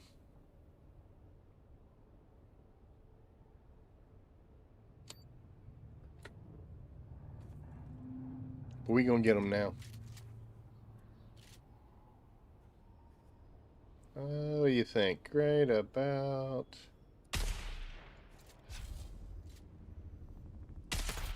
Oh, and now we can do it.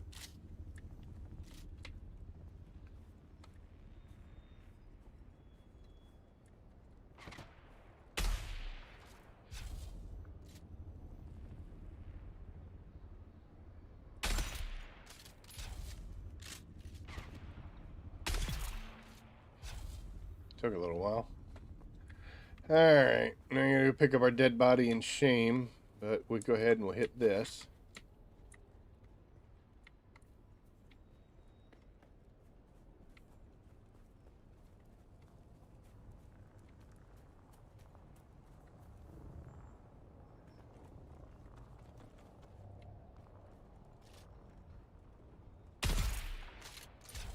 Now we can do it. Okay. So, let's take a look at our missions real quick while we die in the sun. Here, we at least found that, so we just got to go where the guy is. I know where that is. We're partially through this, and we're partially through that. So, right on target. Oh, man.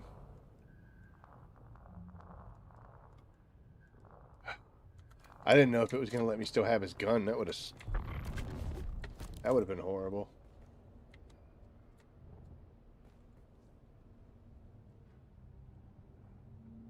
Just letting the heat stroke go away. Yeah, that would have been terrible. Am I really going 8 hours? I am. I said I would. Well, I left it up to everybody's options, and they just barely got that guy. Ooh. I heard the sound. Like, what?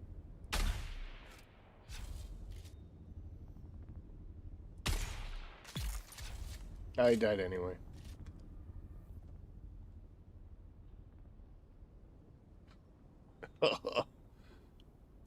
Alright, we're just gonna go kill them. Yeah, it's funny. Oh, you're still alive? Where are you? Oh. My son was like, he said to me, he's like, you might want to get like another game that you play, or like do some Battlefield stuff or whatever. Because, you know, 8 hours. And I'm like, yeah, you don't realize how much Dune doesn't respect your time. Or if you've been actually just not doing the stuff you're supposed to be doing. Like, that's what I did the last 2 days. We pretty much saved up so much activity. But at least tomorrow I can do whatever I want. I don't even have to play tomorrow if I don't want to. Wait, I have to tear the base down. No, I can do that Monday. Ah! Alright, so... this finishes off 1. Perfect. And now we're going to come over here, and my instinct is to jump down into the cave, but no, I got to go all the way over there to where the Mentat dude is, And then I can jump in the cave.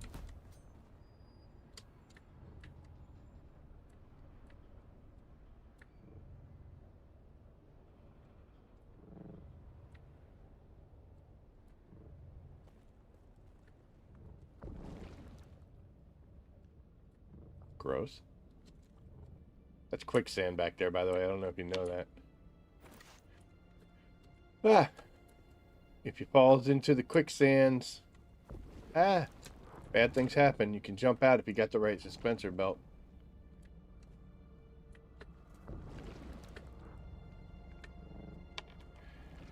I'm in the end game and I've gotten a few stuff with Pastine and Spice Milans, but find it too hard to survive the deep desert shipwrecks and tests to get the real end game stuff. Suggestions.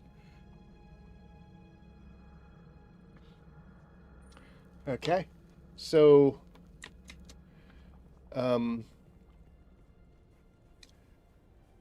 the shipwrecks and the testing stations that are along the shield wall, and they are there, are like basically considered a level 1 testing station.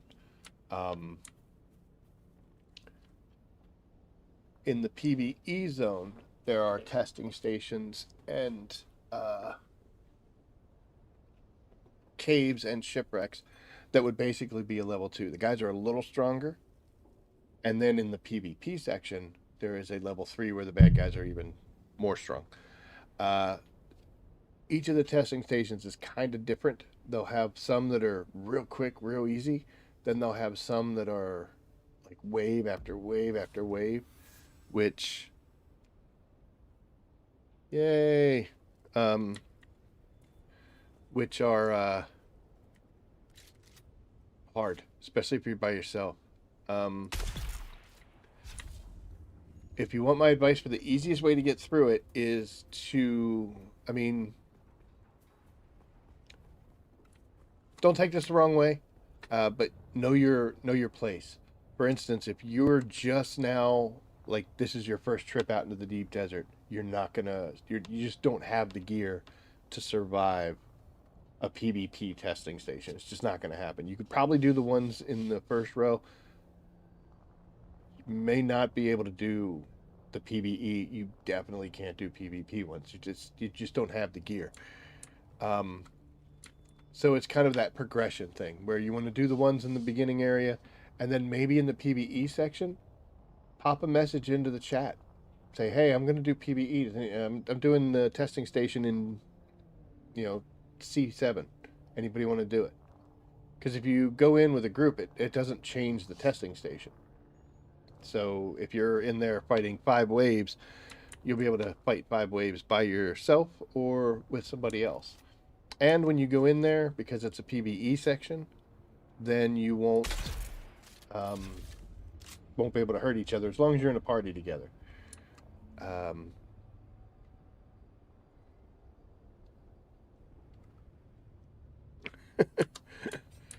So I'll tell you what, we'll go out and do some of them. And I'll show you what I'm talking about.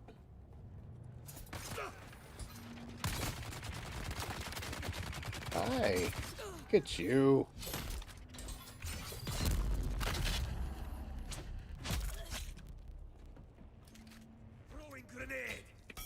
Oh, you got up. Ain't getting up from that, though.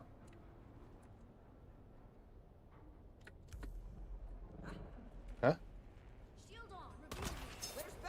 Oh, no.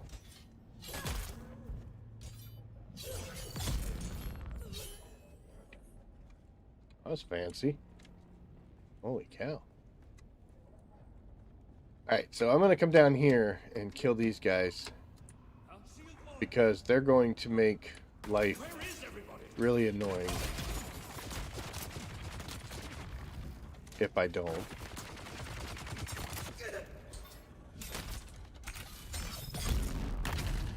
Okay, they're done. We're going to drop a turret.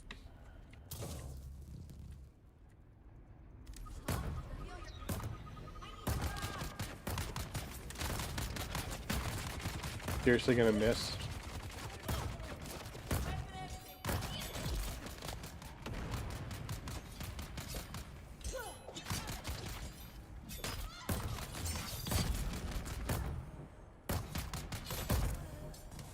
Alright, and then this guy. So this finishes that mission. Boom! Now I just gotta escape, but I have to come up here, because that's where this dude hid that stuff. And we'll do this.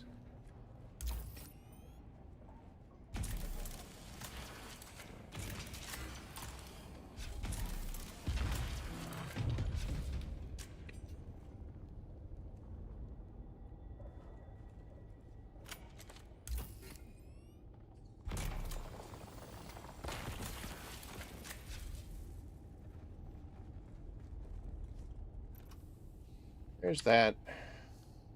Oh, I'll take those. Take that. It's good enough. Okay.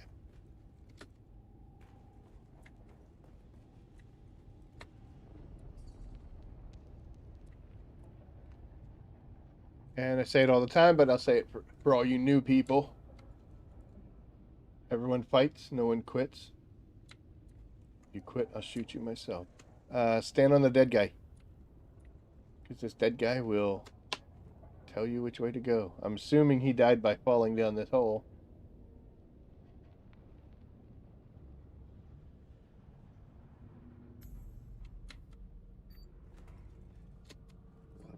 Sorry, I hit the edge.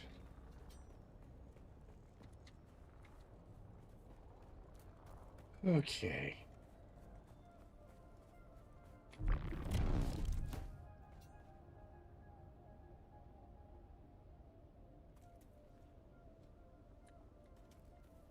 It was majestic as hell, though, man.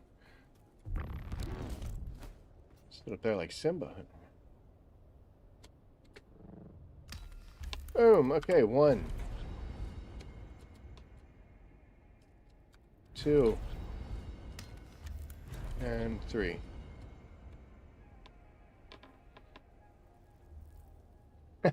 Starship Troopers, baby, yes.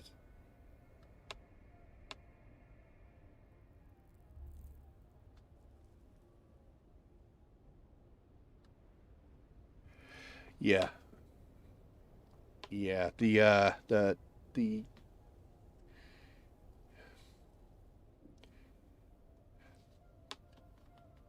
it's really intelligently designed. It's a progressive step. When you first go into the deep desert, everything on the shield wall you should be able to handle with duraluminum products. When you go out into the regular sands, like the PvE section of the deep desert, the caves, things like that, you're going to need plastanium level gear. Basically, if your weapon doesn't have Regis in front of it, it ain't gonna get it done. Not to say that you can't. If you're incredible, you might be able to do this. It's gonna take a long, long time, and it might be a little rough. Now, one benefit that you have with the testing stations is that you can bring a respawn beacon and plop it down so that you have a place to respawn, because it won't add more bad guys. So you can screw up, like fail, respawn, run back in, and pick it back up. If I'm not mistaken, depends on the wave ones and where you're at in those. Tell you what we'll do here, bud. Well, first we'll hit the wrong button, but it got us done.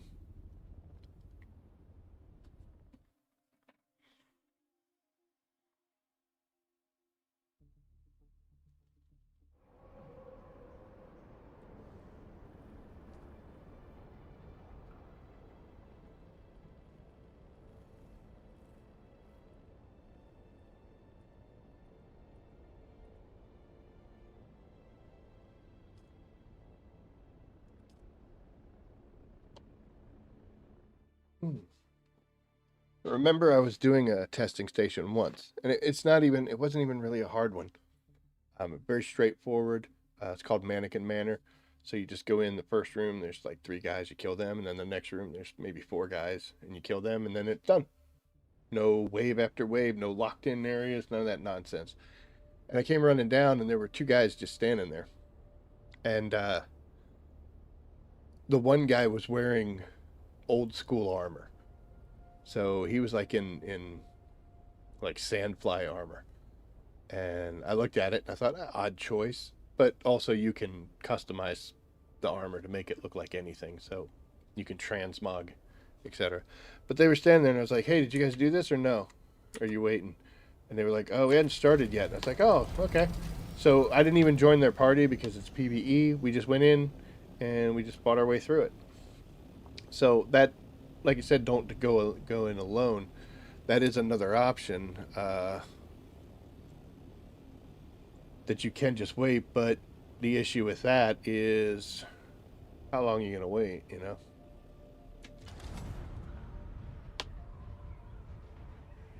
Unless you are comfortable with throwing it up there in chat saying, hey, does anybody want to do a testing station?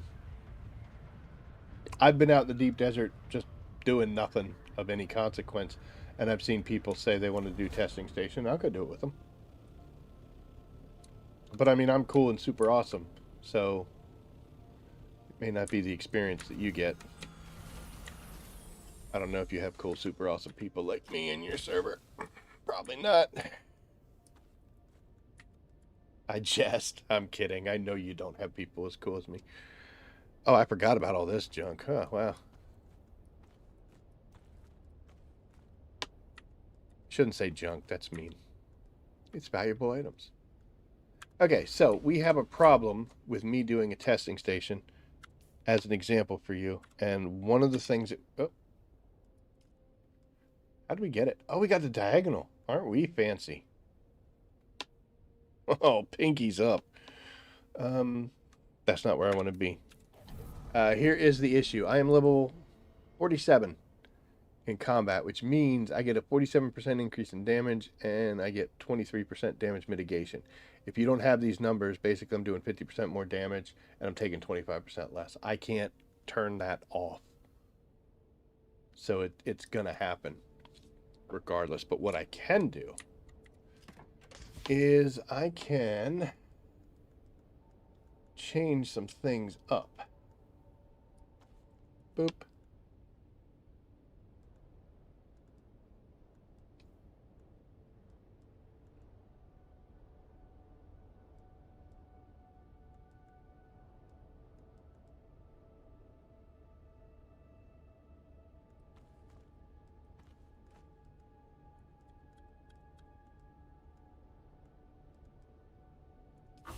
Okay. So right now, boop, here's me. And here's my armor. So my helmet has 199. Oh, you know what? I can keep this because this is ungraded stuff, so I don't have to go to the chum. Like my chum stuff's 167. This is 199. My pants are 200. These pants are 167. Sadly enough, these do come out of like the caves and testing stations. So the weapons are going to be the big thing. So I'm going to put that chum gear back. But we're going to bring this. So this is a ungraded static needle. If you were to make one with the just the blueprint, this is what you would get. I do have an augment on it. It is a stamina booster. And here is a regular Regis rapier. So it's 115 damage versus this one's 138. That's actually just because it's purple and sweet and special. But you get the idea. So we're going to go here.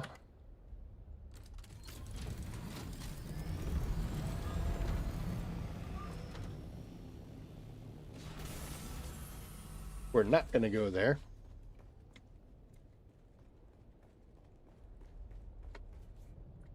We are going to come over here to our regular survival fabricator.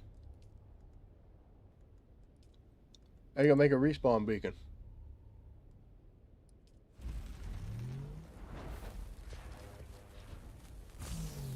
This way, if anything bad happens, we don't have to worry about running through the entire thing. Now, what I'm going to do here is I have to put my bike down so I can put that in my pocket when we get there. If you don't have a respawn beacon, can't make one, you can use your ornithopter as a spawn point. It's a little dangerous because it will take storm damage while it's sitting out there. but it probably won't be completely destroyed, but... And you do the PvE ones. Pulse sword doing 590.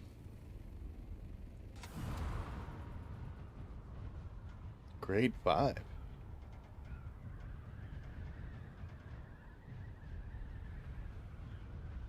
Yeah, I don't do enough of the dungeons, Jiggy, to get the big boy toys. Or enough of them, anyway. I mean, this is a 4, so it's doing 260. But it's fancy. I don't have any augments to put on it. I'm gonna get those.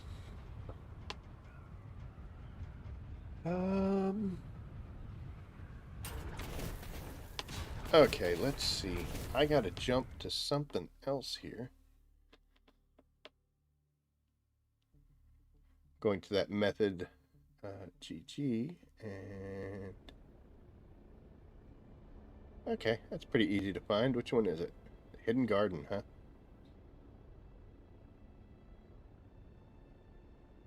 Six waves. All right. Let's do it.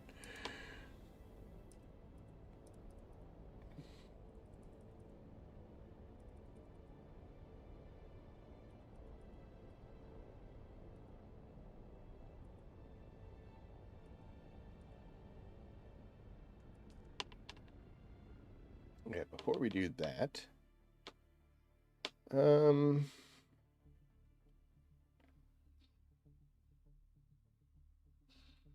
that'll probably be the easiest one to find. So, we'll do this. So I'm going to switch out my fancy sticker for that one. And we are going to make a quick trip. So, we have gone into Sector A8. And I'm looking at the little cheater map here, and it's telling me that I need to go probably somewhere around here. And I should come across a testing station. And that is on the shield wall.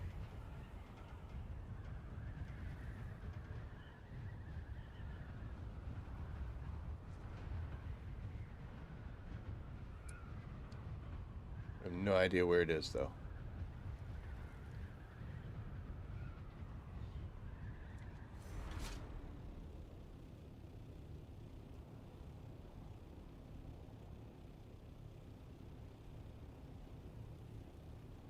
Found it. Okay, so right here, you can see we got 2 crashed ships up top there, and we got a testing station right here. This is going to be in the level 1 area, I guess you would call it. This is in 217, right? So I'm going to go ahead and leave this here. That'll be my respawn point if I need it. We're going to do the shield. At this point, we're going to make sure that any owies we have, we can fix. I'm going to go ahead and drop this over to this. And we're going to use those to do the quick heals.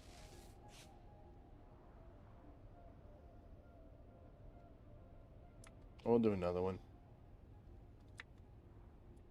Or maybe we won't. Oh, it's going full. Okay. Make sure you got all your water. Everything's all happy. And put your shield on. Get your weapon out.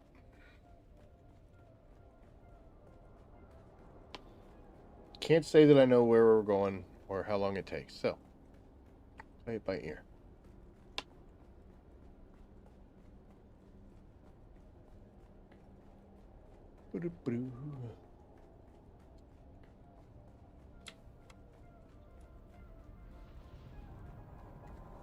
Okay, so this one is built just like the Mannequin Manor one that I was just talking about. It's not bad at all. Inside of this room is going to be 3 guys. One you can see walking around there. I'm going to go ahead and not use a sniper rifle. We'll just use the drill shot and our regular gun here. She ducked down.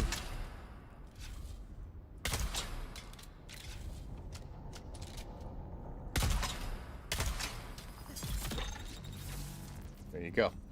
And that is a Regis drill shot, just a regular old drill shot. Let's go ahead and do this. Perfect. And now we're going to run in and stabby stabs. Whoever we find. There's one there and another one there. 2 shots. Again, I've got that extra damage thing. Okay.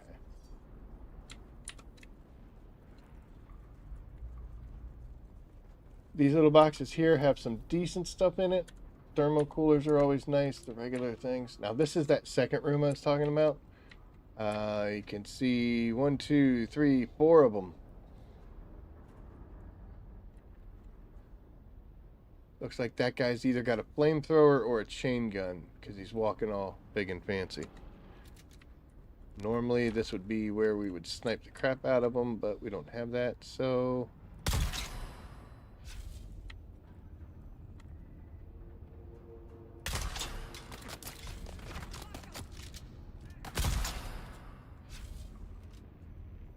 Two down already.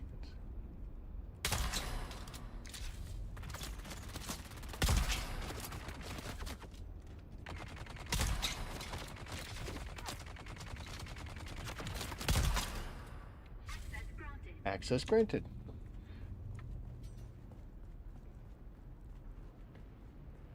So the thing we want to pay attention to is I was one-shotting and two-shotting most of these people. And while I said like these are nice, they're not the most awesome thing in the world. But we're going to go through that.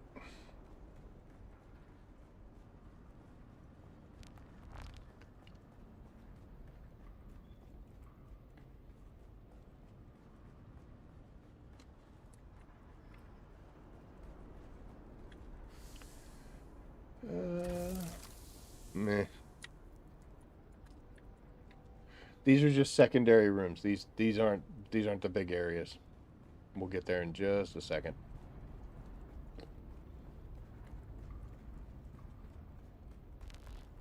When you go to the left, there's more secondary stuff.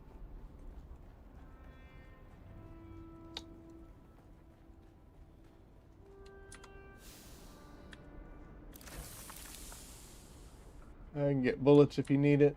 There'll be health stuff right over there. Ah. Now this section, which is across from here, this is the actual like consolation chest reward room. So that's where the cool stuff's going to be. Look at that, some intel points. 40? 30. That's all right. There'll be 2 more of the minor chests. Get a decent amount of thermo coolers out of this little run. Alright, and let's see what's in the big boy. So in here, not bad, not bad. Don't really need that, but... then we got a scrubber.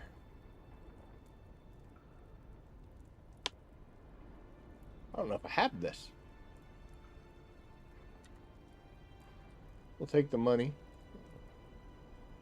Level 5 power pack.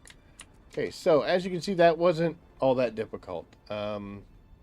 Again, I can't get rid of my 50 bonus, but there are times that this testing station is the one that's in the PvE zone. And if so, it's not going to... The guys will be a little tougher, but it's not going to increase the count. There are multiple of these. There's like 2 per section. Oops, sorry. 2 per section, like the 3 gates coming in. So these are pretty easy to find. The same thing is going to go with the crashed ships up there. Not the crashed ships here, but those up there. The stuff you're going to get from them is not going to be the greatest, but it won't be that terrible. So let's do this now. We need to go to, what is it, D7. So let's hit the map. And we have to take a ride, probably to this.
pup is in good shape.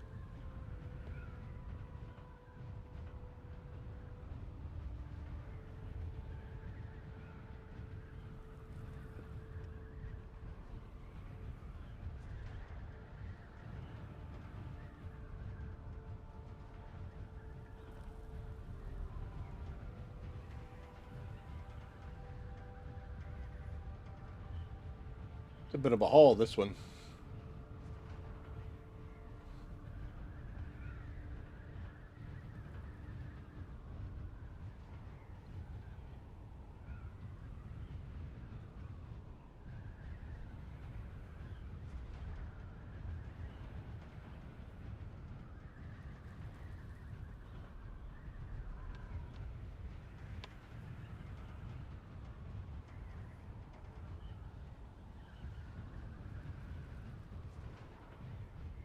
My God, it's forever.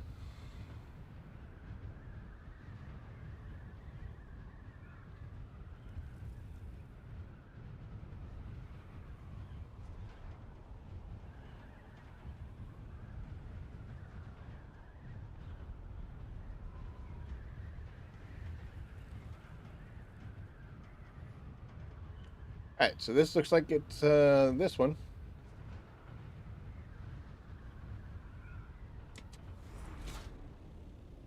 Should be off on this side, if I'm correct. May not be.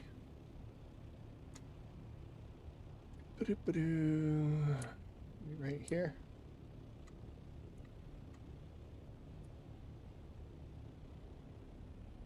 I am not correct.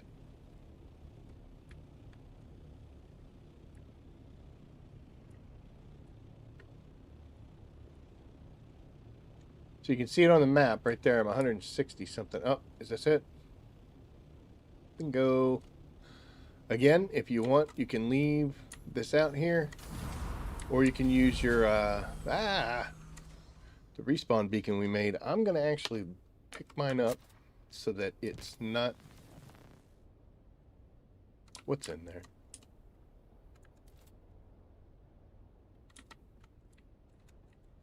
What did I put in this thing?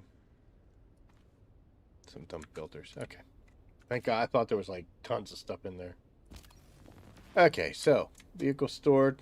That way I don't have to worry about storms damaging it or doing any pain or agony. Then we're going to come on in here. Now keep in mind I am also using the smaller one, so I could be doing almost twice the amount of damage. But I can't take away that 50% bonus.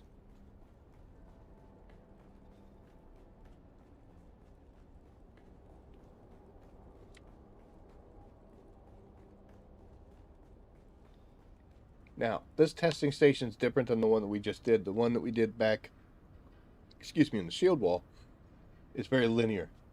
You know, you go from one room, kill everybody, get the hiccups, kill everybody, then go to the next room, kill those guys too.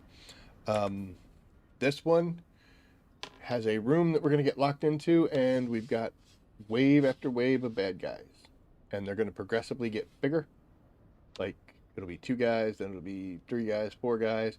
And it's going to be a mix of melee, sharpshooters, and chain gun or flamethrower people. So, we do definitely have our work cut out for us. We are going to drop this bad boy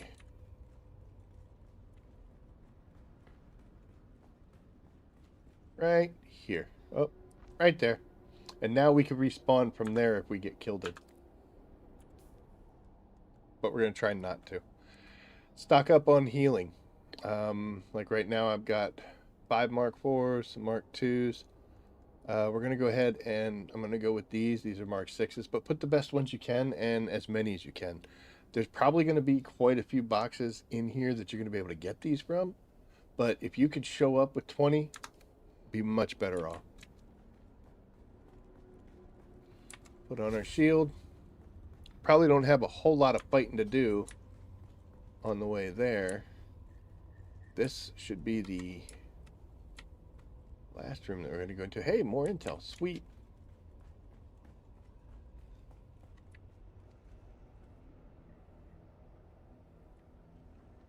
Okay, so we got to cut our way through.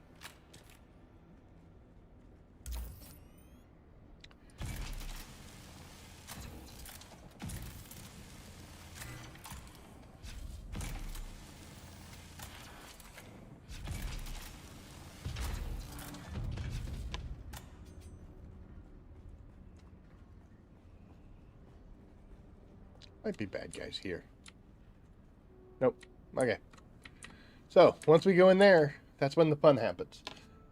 Key things that you want to remember. First, like I said, make sure you've got healing and you've got it applied. I use the little toilet paper rolls because if you get like poisoned or set on fire, but you're not really hurt, you don't want to use a super awesome healing kit when you're not really hurt. You want to save those for when it's hitting the fan. So I usually use the toilet paper rolls just for the quick patching up. Make sure I've got as many on there as I want. Got my weapons loaded. Let's make sure we're going to reload everything. Probably not going to get to use a sniper rifle too much in here anyway. So we're going to do most of our work with the rapier, huzzah, and with the drill shot shotgun. Like I said, we're going to go in there and it's going to be a couple bad guys. Maybe like 2 or 3. And we kill them. And then there's going to be the bam, bam, bam, and a new wave of bad guys come out. And each time there'll be a little bit more bad guys or a little stronger or more and stronger. So at first it's really awesome. Then it gets progressively tougher. What you have to do is prioritize your targets. The chain gun guys, the flamethrower guys, they're very slow. They do a lot of damage to you, but they're very slow. So you can outmaneuver them really easily. Sharpshooters, the guys that either have the disruptors or the regular car pop type guns with pew, pew, or drill shots, they're moderately fast, but you can break their line of sight. The melee guys will try to get close to you. So you want to prioritize your targets, and it's going to depend really on how you're dealing with them. Personally, I prioritize them with the melee guys. I've got to go first. And then I'll work on all of the little dudes that are the sharpshooters. And then I'll go for whoever's got the chain gun or the flamethrower. I will try to stay as healthy as I can, so I don't want my shield going down. And I'm using the environment and maneuvering almost constantly. If you stay stationary, they're going to gang up on you. So let's go on in and see what we can find. So this person's got to die.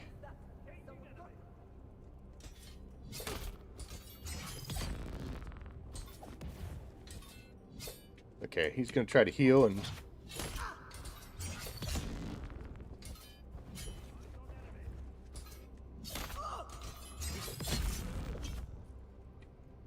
Okay.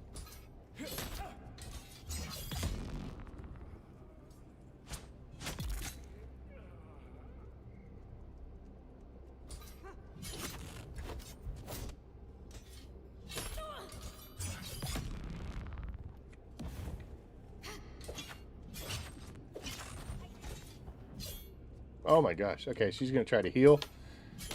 And we're going to stab her. Down she goes.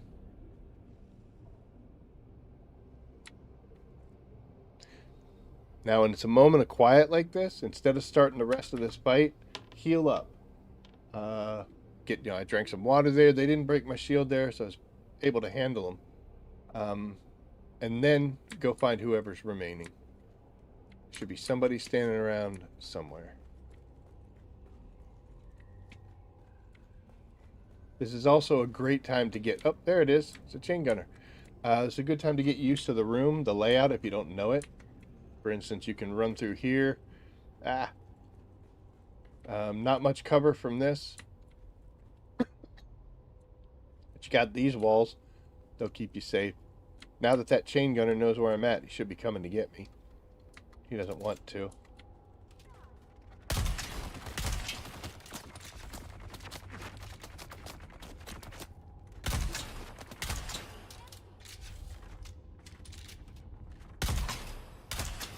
Just using the cover and what's naturally here.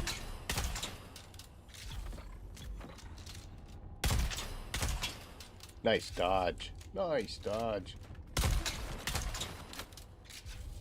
So As you can see, it's taking a while to get through this.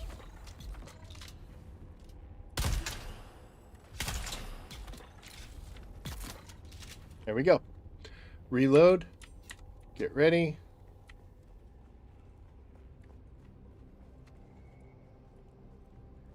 And that was round one. Might be somebody else running around too. Oh, here they come. The bad guys come out of things like this. See? You don't want to be standing in front of those when they spawn. So now we're going to try to... There's one of them.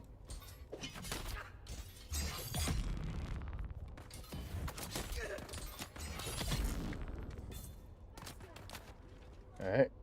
So we saw that guy over there, that chain gunner, who could see us. Don't want to get caught between them. So we'll move over this way. And I'm looking to see if there's more melee guys. It doesn't appear as though there are. So now we want to separate somebody.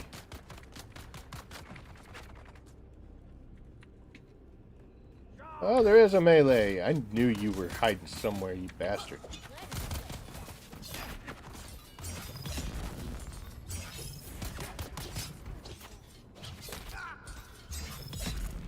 Okay, there we go. So now I know that the chain gun guy was coming around.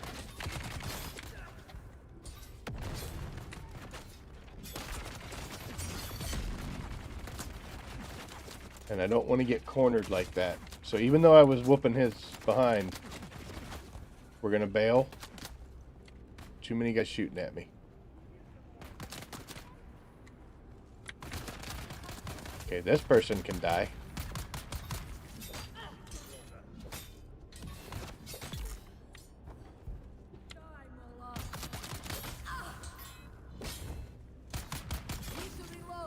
You can also do just regular stabs if you want. And now we're going to move.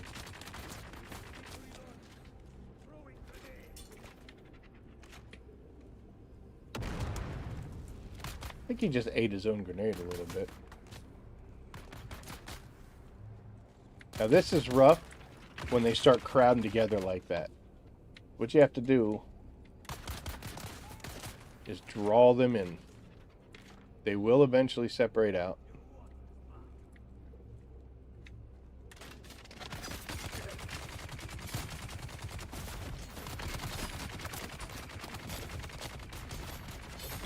Watching that shield. We're doing okay.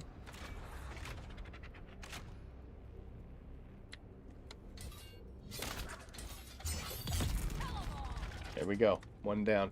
Now, this one I can play with because it's not a threat right now. This is when you would want to fall back.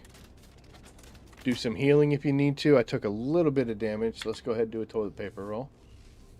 Don't want to use the big one yet. Drink some water. Make sure your shield's ready to roll. Go back into it.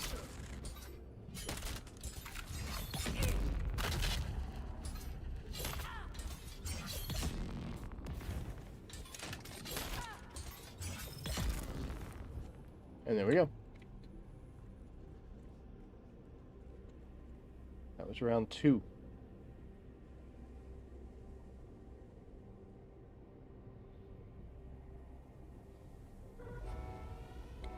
Now, if you want to get fancy sometimes, come out here. Oh, look at that. We get flamethrower guys now.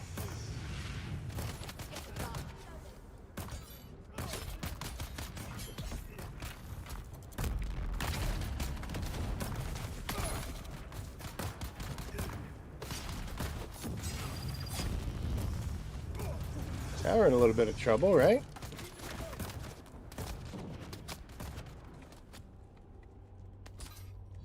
Oh my gosh.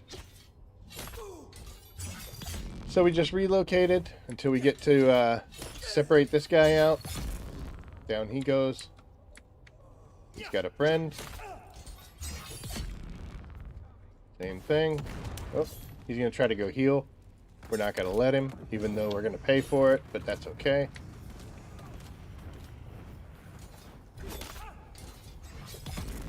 He's dead. Let's go ahead and hit 6 so we can put the fire out, get a little bit of health back. Now this guy's got to go.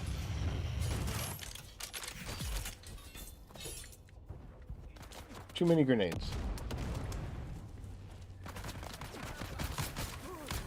That is too many guys all together. Eventually they will break down my shield. So we're going to come over here, see if we can draw them. Good.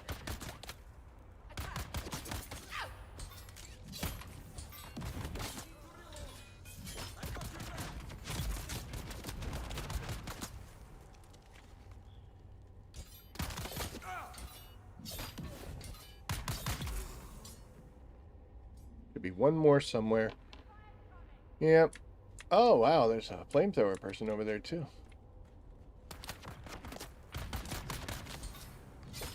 We're going to get rid of this guy. There we go. And now it should just be the flamethrower person left. Again, heal, drink water, reload guns, do whatever you have to do.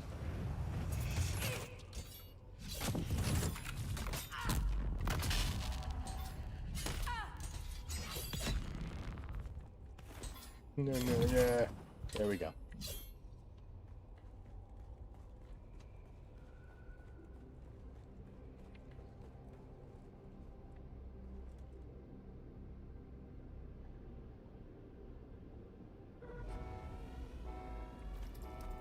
Go ahead and give him a turret again.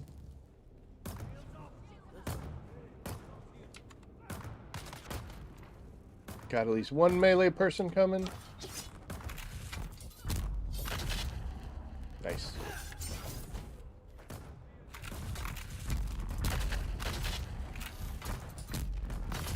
Okay, there's 3 of them now. I don't want to fight 3 of them at the same time. This is just a target of opportunity.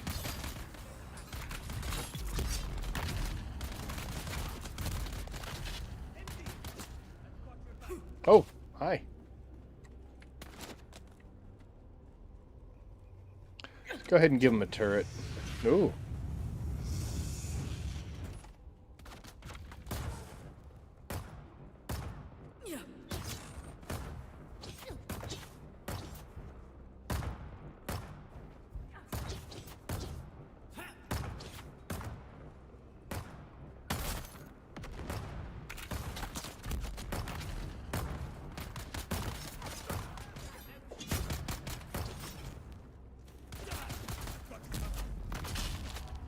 Watch your stamina.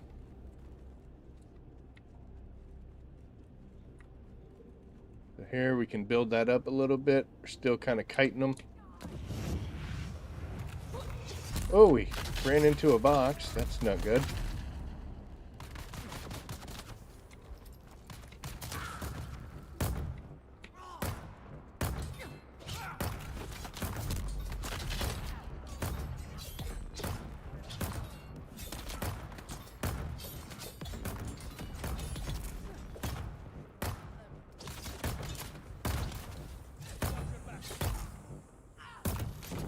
There we go. Stick and move.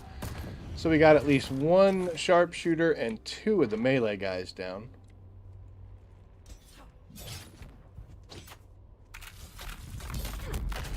Getting tired of that.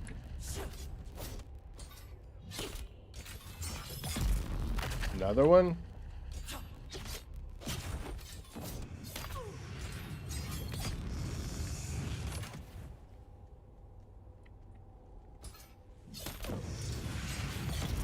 Okay, so I'm gonna let him set me on fire because I wanted to make sure that that melee person was dead.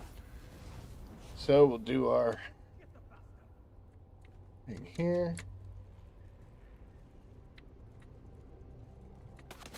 Oh, hi.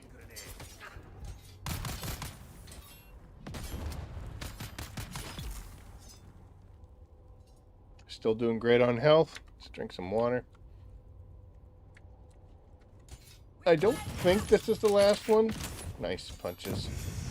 Oh, come on.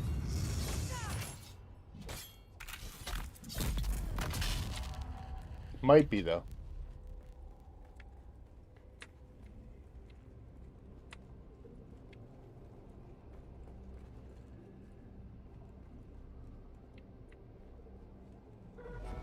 There we go. I think this is 4 or 5. I'm not sure which round.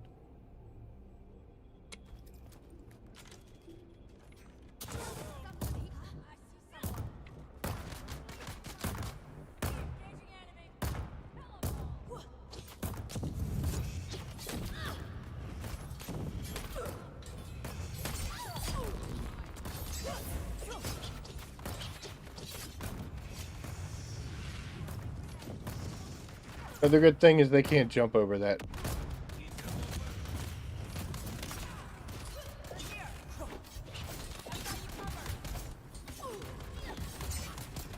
Getting a little beat up, so it's time to stick and move.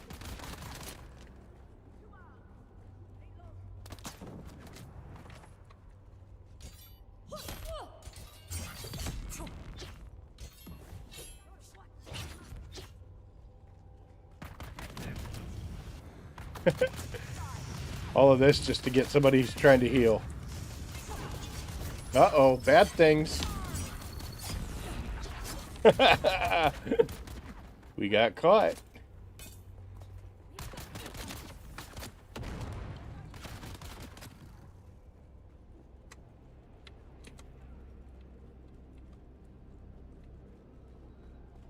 Okay, we got enough stamina back. We can do another turret.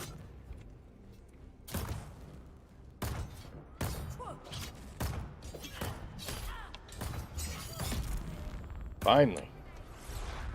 Now she's going to try to come over here and heal. But we aren't going to let her.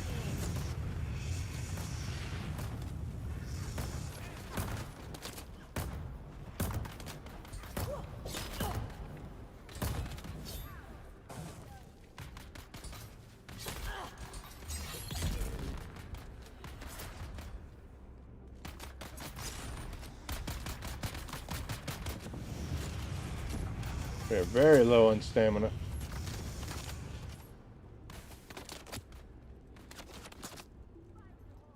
Not for long, though.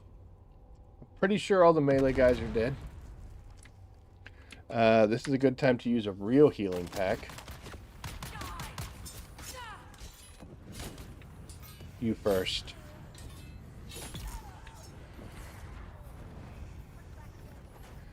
Now it's time for some toilet paper rolls.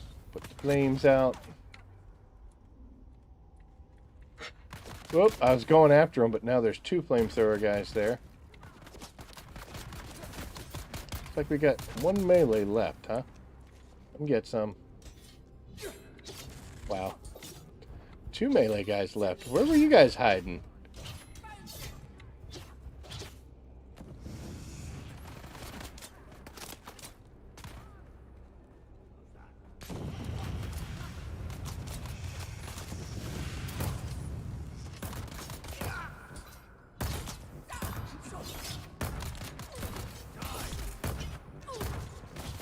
That was literally just target of opportunity.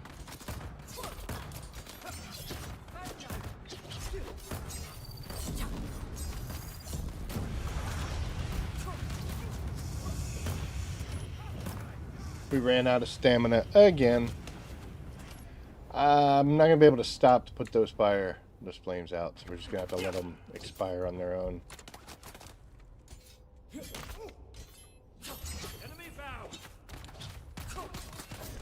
Unfortunately, I bailed on that. I bailed on that stab. That's a shame, because we would have had that. Lady.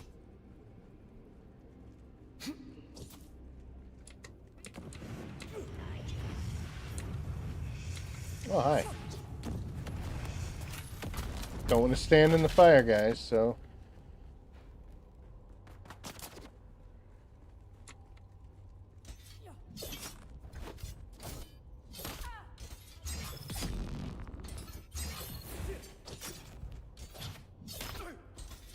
So normally I like to chase them down when they're healing like that, but I'm going to go ahead and use that opportunity to kill the other one.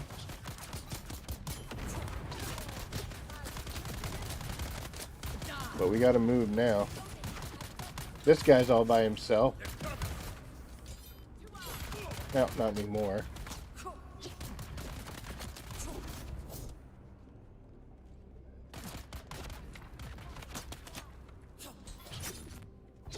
Man, covered half the map with that stab.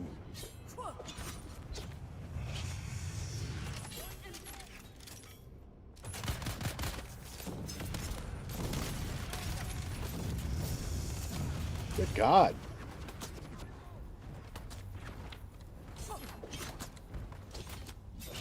Lady, I have had enough of you, and now I'm stuck on the wall.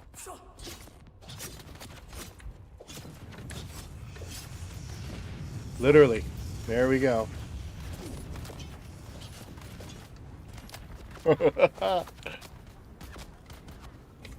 We are substantially hurt, but...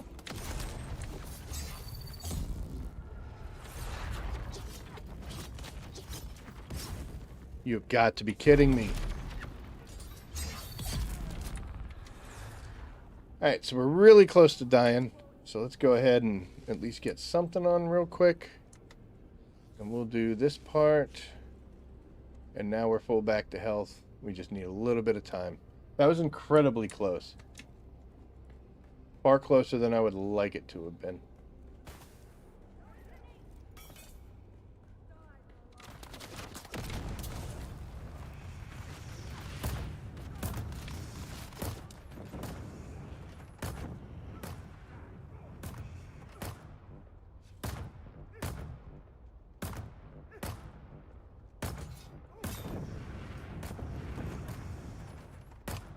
So, three, none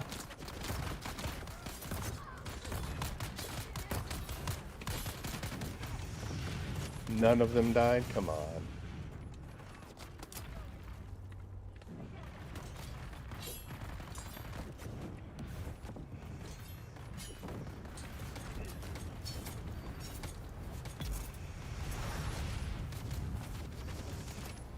Alright, we just gotta cut down on the bad guys.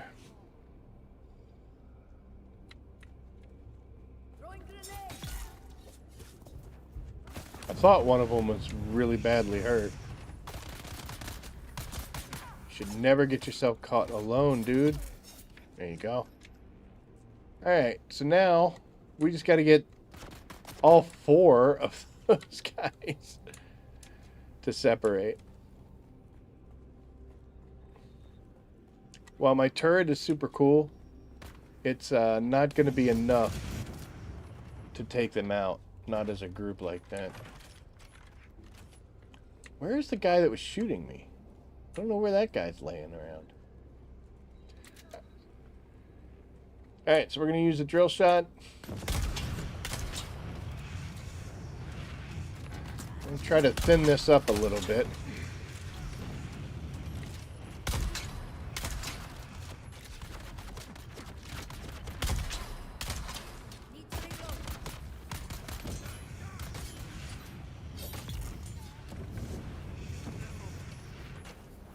Alright, put the fire out. Switch back.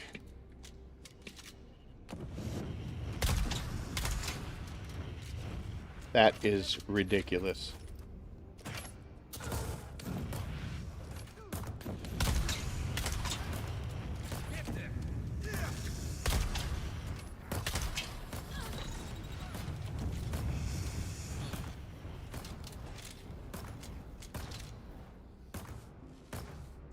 Sorry if I'm not talking that much, guys. There's a lot going on here.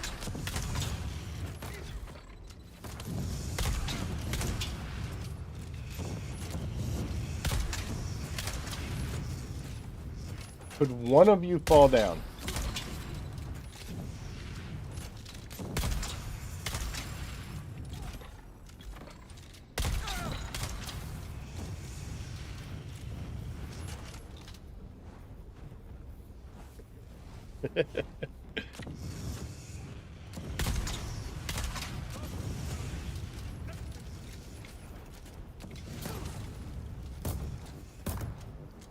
I'm actually not going to put the fire out. I'll be okay.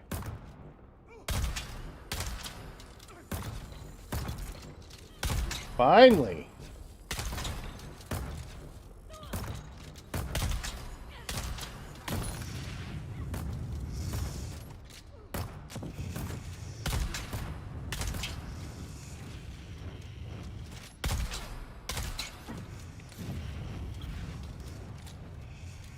So now at least we got them to spread out a little bit. I'd like to get one more down and then we'll bring the sword back out. There we go.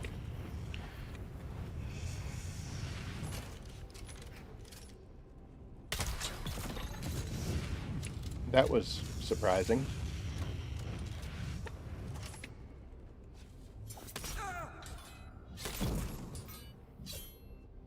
Okay, so now, again, water.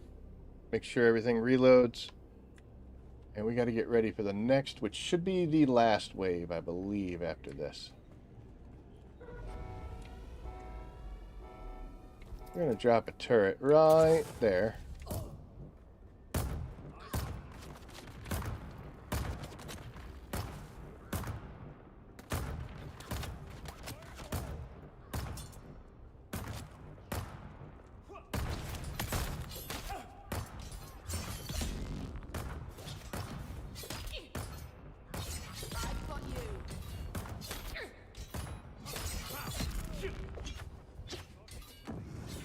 Oh, come on. That was contact.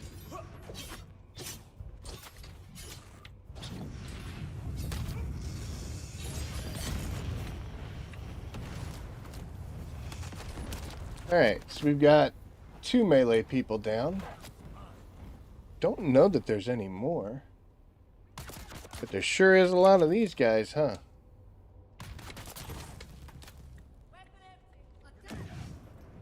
Not my best placement of a turret.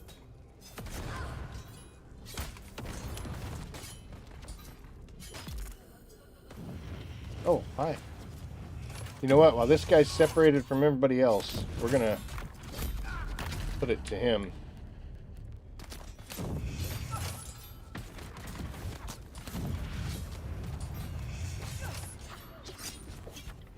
Oh, we ran out of time. But at least he's very badly hurt. So, oh. Come over here. It's a good killing spot.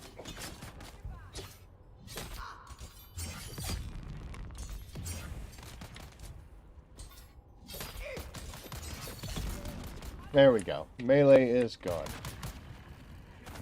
I really want to try to kill this flamethrower guy, but now I don't know which one it was. So, I'll kill you though.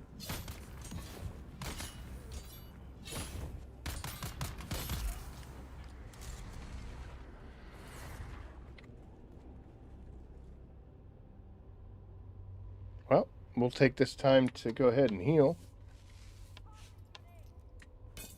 Then we'll run away from that tossed grenade.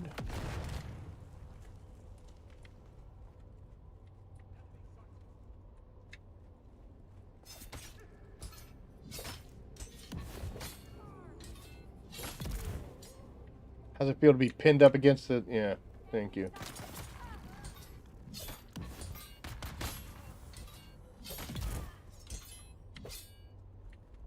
Hey, that worked out really well.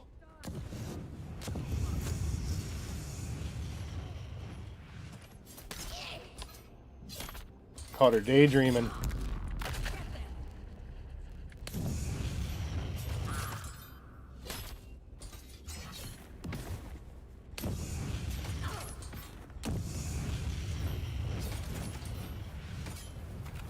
Hey, it's gonna be a little too much.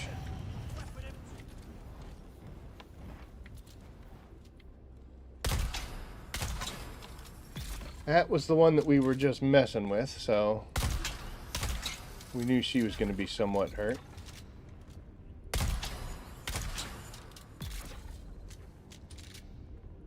Health is good. Doing all right.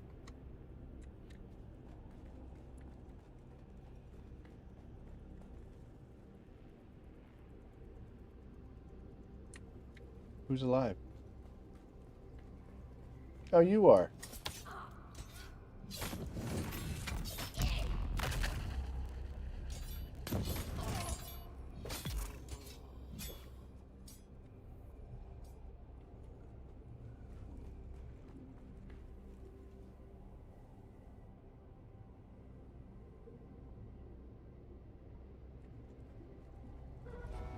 Oh my gosh, there's another round? Ick.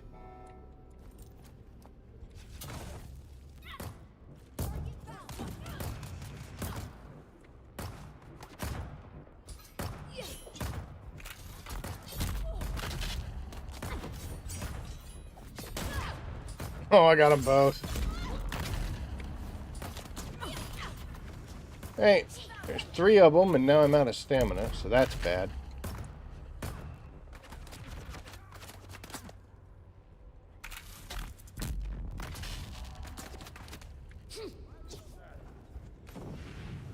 I was going to turn and fight right there, but not a good idea to do with a flamethrower guy right in front of you.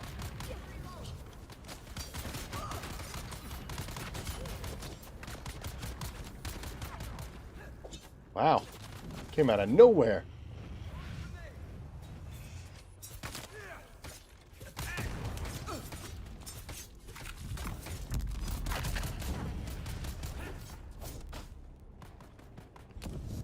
Oh.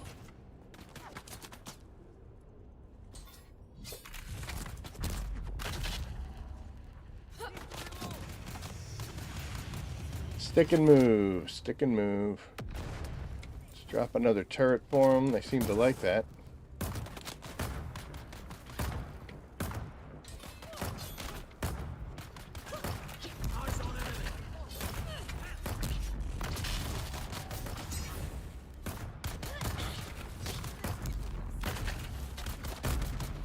Oh my.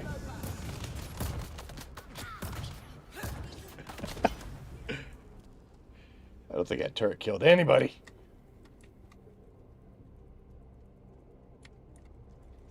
Come on, you guys.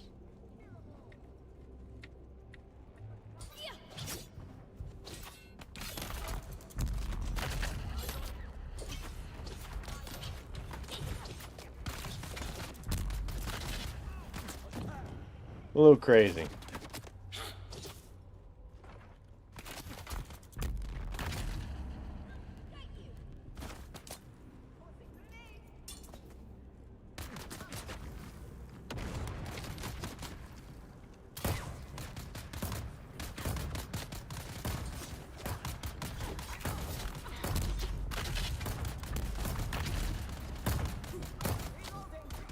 Please, somebody die.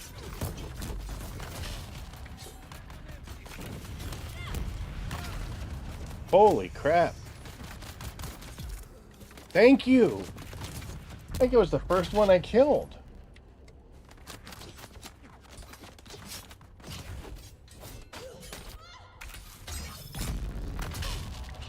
No, you've got to go. Come on. Come on, man. I had her down.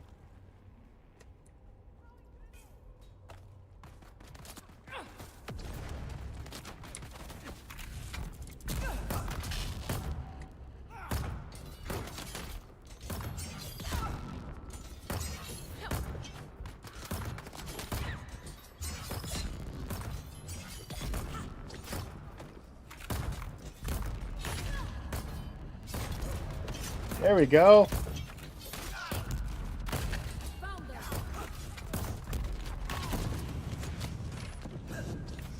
Oh, we got 2. Let's get some distance. The flamethrower guy's out of the picture.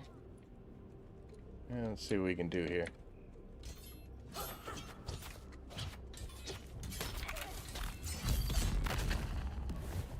Oh, we lost all our stamina, but we did get the shot in.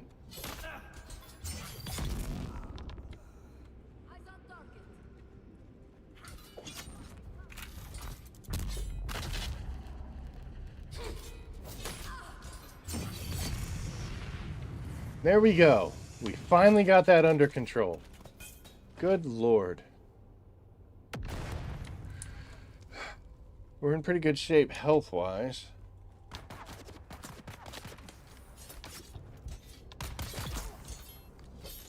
Yep.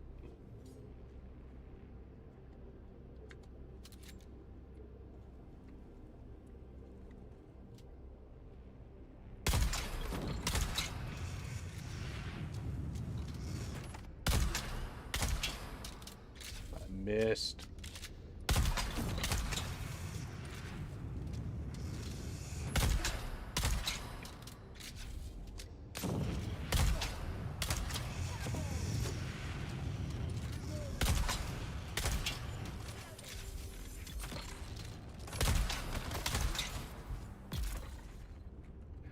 Alright, that was one of the flamethrower dudes. Come on.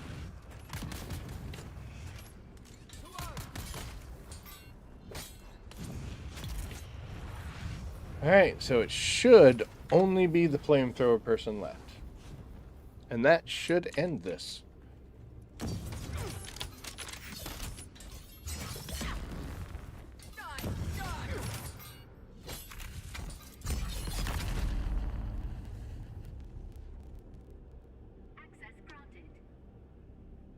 There we go. So, what do we get for doing all that? Well, we got a bunch of dead bodies everywhere, and this room. So in here we get this thing, which we picked up for that front door. And what do we get? Well, we got some spice-infused plastanium dust, which isn't bad, but get it for the caves. It's so much easier. That's nice. That's cool. That's cool. And this is a forged chest piece, which is what I'm wearing right now.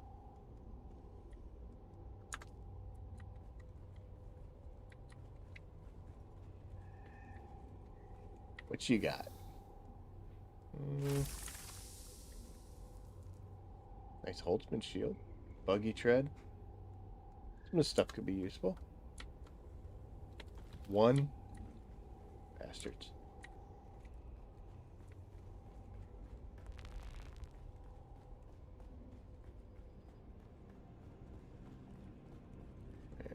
I am uncertain which way I came in / out, but it doesn't matter because they're basically the same. It's just I may have to cut this door off.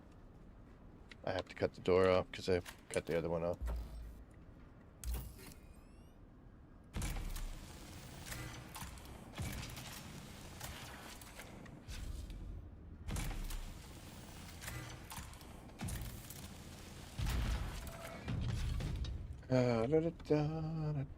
Where's the purple room?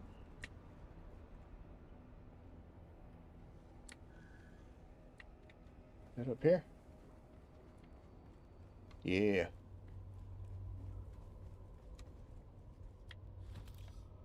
Meh. That's cool. 40.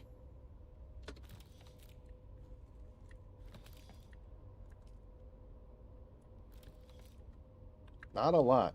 But that forged chest piece is probably, if you come in here with like regular chome type stuff, that forged chest piece, which like I said, that's what I'm wearing right now. This one actually is a level 1, so it's a little more. What I don't think it's going to tell me because it's a pattern. Oh, it will show stats. 291 versus 324, so not much. But yeah. And that is a testing station. Now, everything I just did would be way, way, way harder in the PvP zone. I'm going to go ahead and pick this up because we don't need it.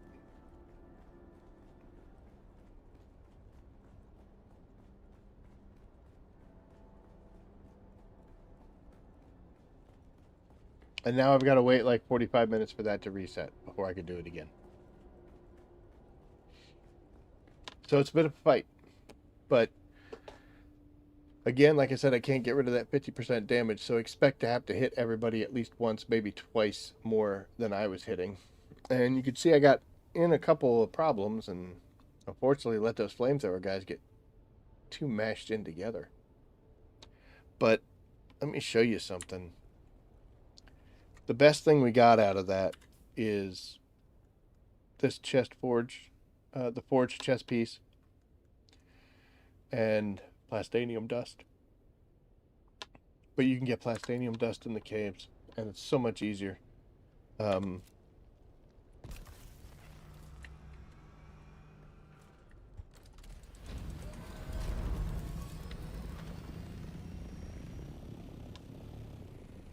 We're at 5.5 hours, so we're going to come back here and do this again. I'm going to see if I can rally a friend to do it with me. and we'll see how different it can be.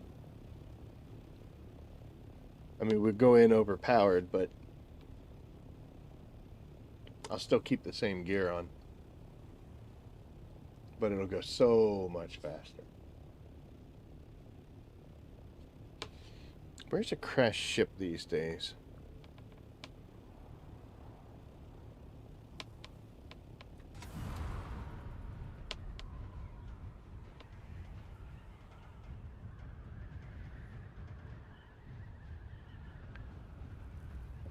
All the shipwrecks for this one now. There's none in the PvE section, so unfortunately,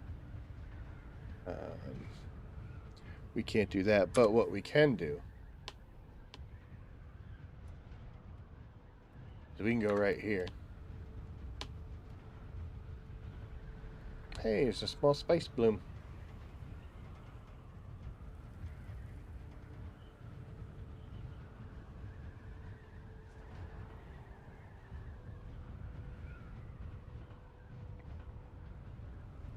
So I have no idea how long that took me. It took a while.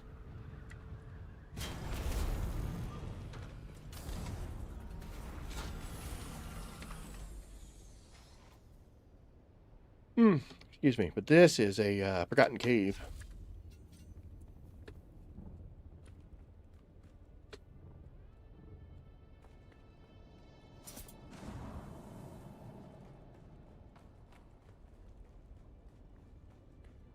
And if we run in here and run up to this and cut this down, you got a chest. Desert Garb ain't all that awesome. Although it's got a 291, so it's pretty much the same as our Forge here. It's exactly the same, except Forge gives you better like energy, fire, blade mitigation. Actually, the blade's higher on this, but there's no fire. And we got 5 plus damage. So, I mean, we literally got kind of the same stuff, you know what I mean?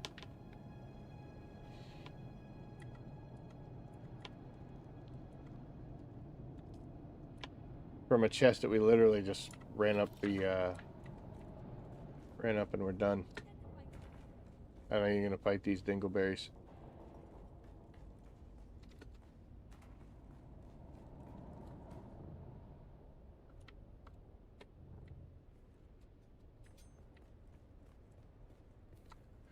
So, point being, you can run the testing stations and the crash ships and all that stuff on the shield wall. You'll get some good stuff, but it's not going to be the greatest. You can run the testing stations in PvE, but it's going to, you know, you're not going to get all that awesome of stuff. It'll be pretty good, but it's going to take you a while, especially if you're by yourself. And you would technically be under geared. What the hell is that sound? Is it the light? It's like a bird or something. But you're going to be a little under geared, so it's going to take a while, and you're going to have to do it methodically. What I was doing there was making a lot of use of dashing, so be able to dash. Have a very good idea of dashing, because don't back into walls, but you do that, and also whatever blade weapon you want to use, know how to parry depending on what you're doing, whether you're doing a rapier, a sword, a knife, etc. But you want to know how to be able to parry the melee ones. Stick and move, keep going around, you'll be fine. My suggestion would be to come out to this cave and run a whole bunch of this a couple times. Get yourself some better armor than what you would have in the Chome set, and then go do testing stations, or pop in and say, hey, does anybody want to do the testing station? Get a couple friends in there. I can do that by myself. It'll take a half hour, 45 minutes for that multiple wave one. Or me and a friend can go in there and we'll clear it out in 15 minutes.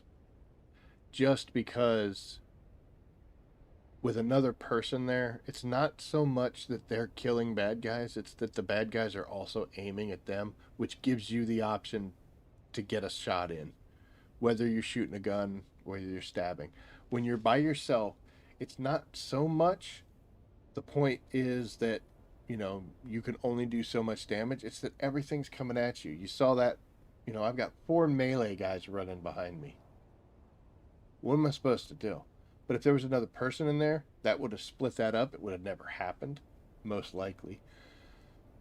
You can deal with 2. 4 is hard to do. 4 flamethrower guys all holding hands walking down the street. It's a little much. But with another player there, they could be thinning them out while I'm drawing them, while they're following me, or they'd be spread out. So that's where where my advice comes in. And it can literally just be as simple as running, apparently. I want to go back in. It can be as simple as just going here and hitting Deep Desert and just putting a message up saying, yo, does anybody want to do the testing station in whatever grab point you're at?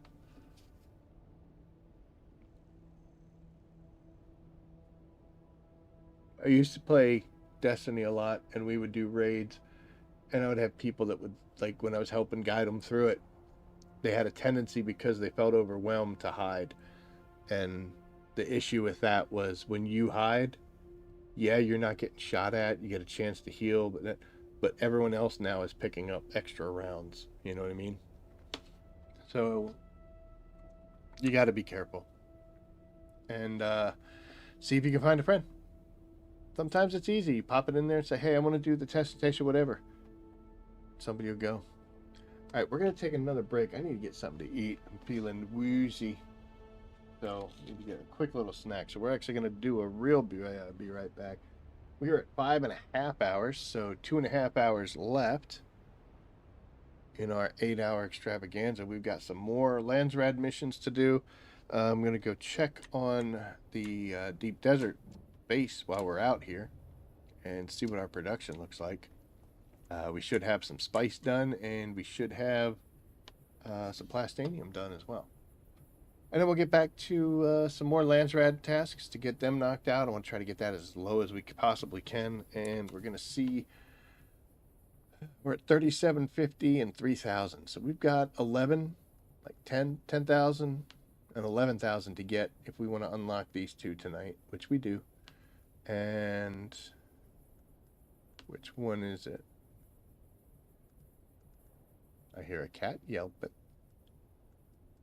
there we go. Again, 3,000, same thing.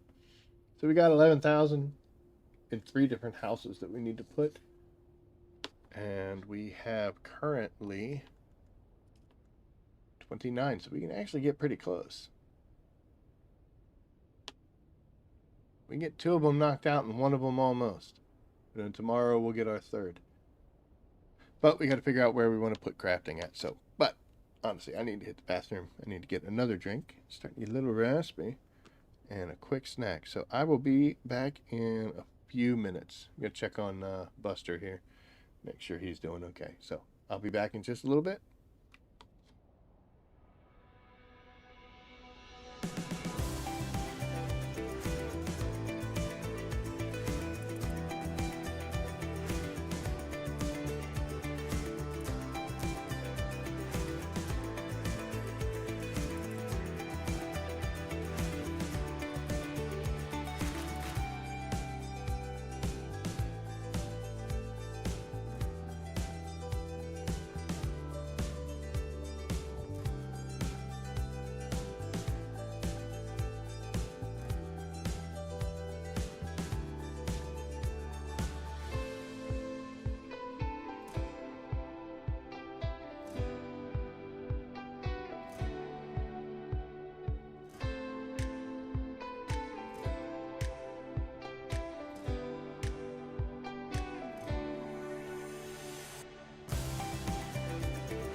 This is Oliver. He looks a lot like Pickle because the brothers. He is not thrilled right now. He does not like being held. Do you? Do you? Do you?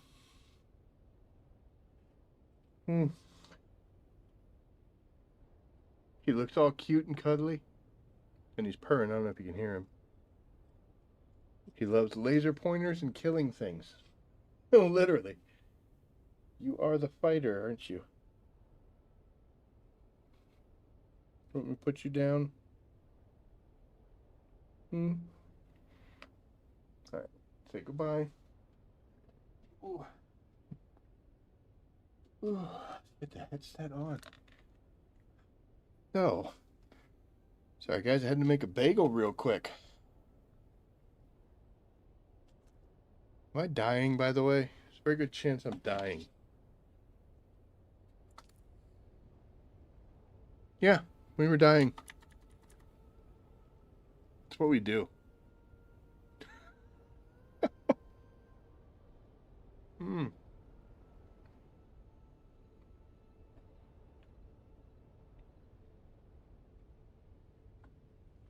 How far down our health went.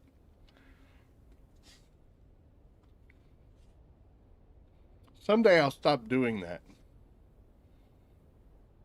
Standing out in the deep desert for no reason.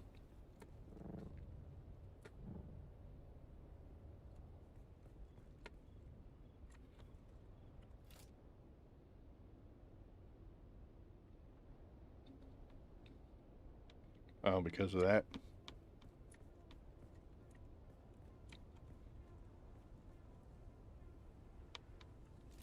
Oh no, I moved to a different place. I didn't stow my ornithopter.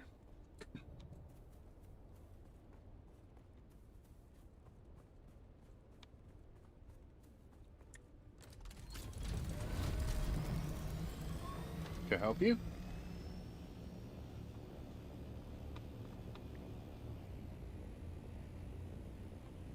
Arky. Arky. This guy is also a killer. He likes to bite.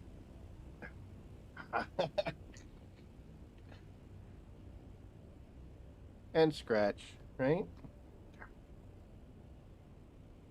But it's all playing.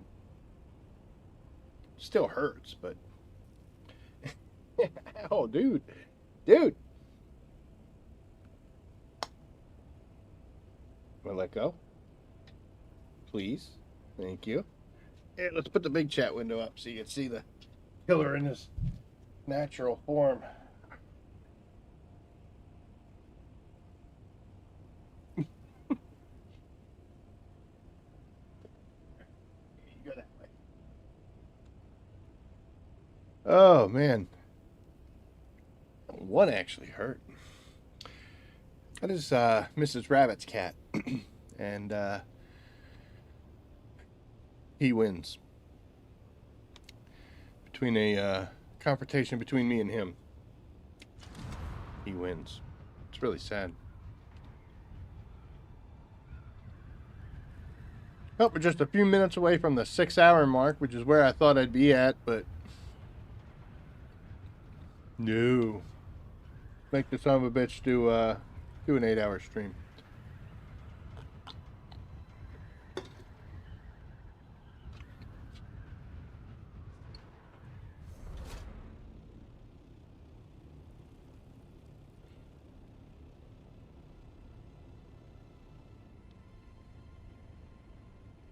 Growing on me. There's still problems, but it's growing on me.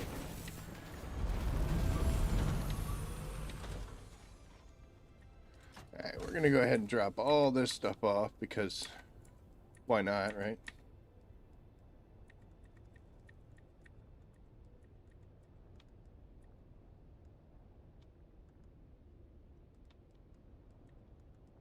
So, there we are. Now that we got those in the box, we need to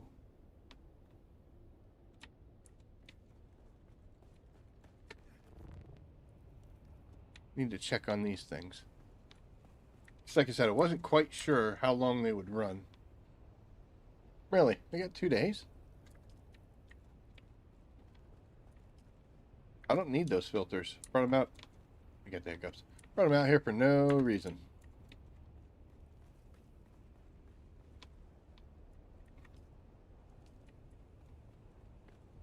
I used the sub beef console to charge them, like I'll do the refill thing. So, 2 days everywhere. So we're golden. We are K-pop demon hunters golden.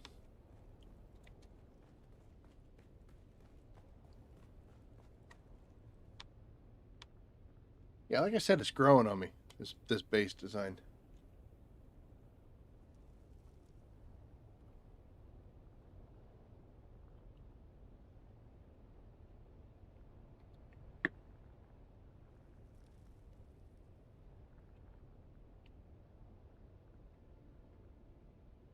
Man, this is way back.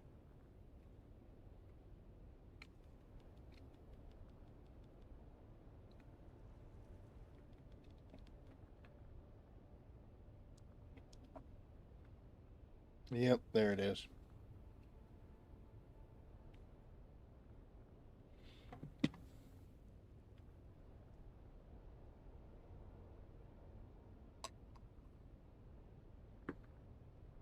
We'll give it some time, and hopefully we'll be able to go back to that testing station, gear up a little bit stronger, and notice the difference. It will be pretty substantial.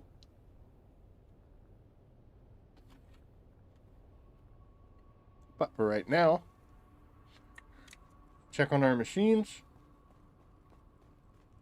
see where we stand. Alright, this is finished, so hooray.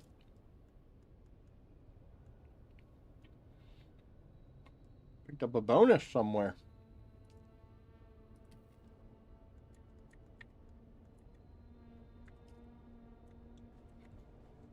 So I've been putting it all in here. Picked up a bonus on that one too, so hooray.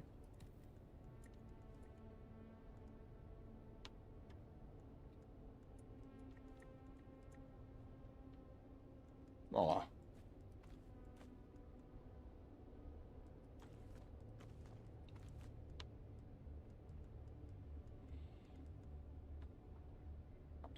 So we made 7 batches, which means we should have 1,400. We got 1,460.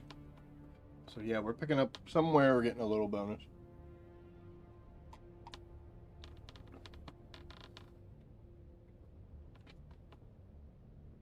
Hey, Jeets. Jeets. Jeets. Jeets, come here. Hi, come here. Come here.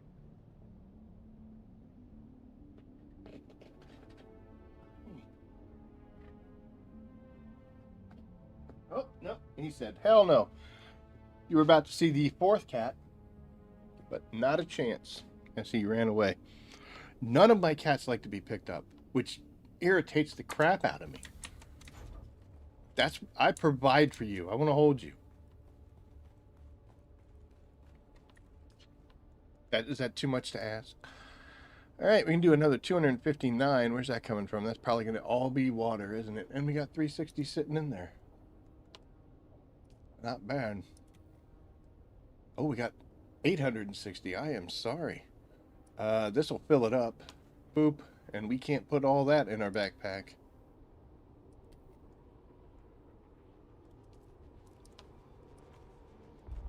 We can't even put half of that in our backpack. There it is. All right. Oh, that's not where I want to put that. This is the container that we were talking about that can hold everything. I've just got spare parts for the sand crawler. I got like a brand new set of dampened treads that I barely used. Should probably use this. You know,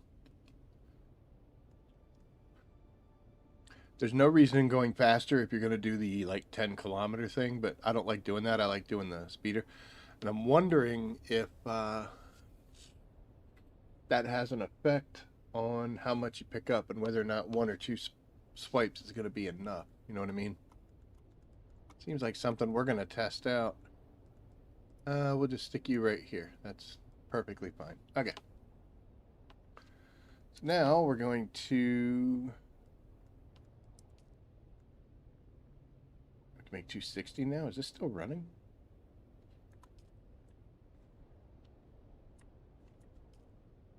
Okay.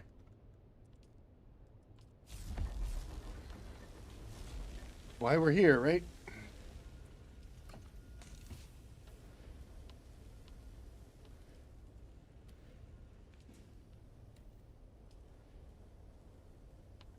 Well, we finally made a dent in this. We got to go. We got to go back home now.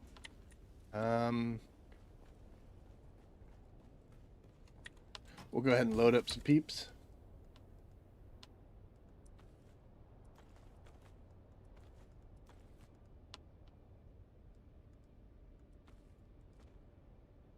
I get two. Yeah, surprise. It's with this extra amounts that we're pulling in. We are not able to keep up with the water. Grab you. Yeah, put you in. So they're going to be 150,000 water here pretty soon. We'll take it. That fills you up, and back to Haga we go.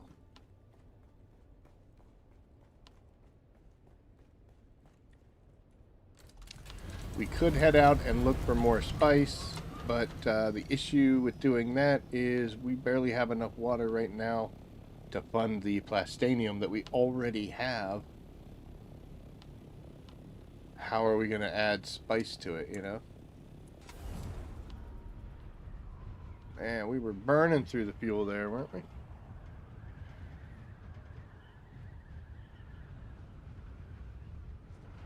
This is an onion bagel, buddy. I cannot give this to you. I'm so sorry.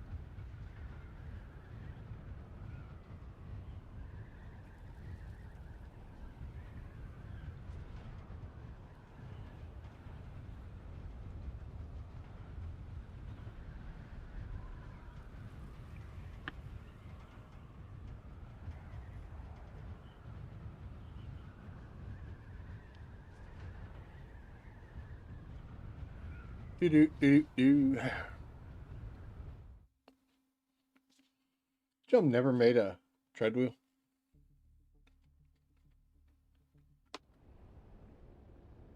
Until Smuggler's Run, I barely ever used my sand bike.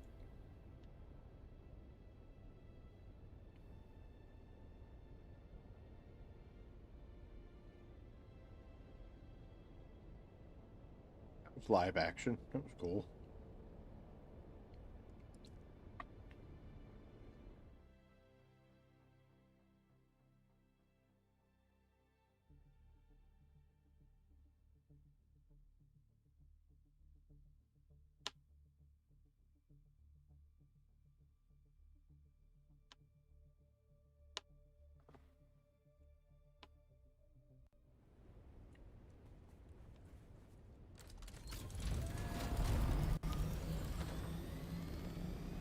Mm-hmm.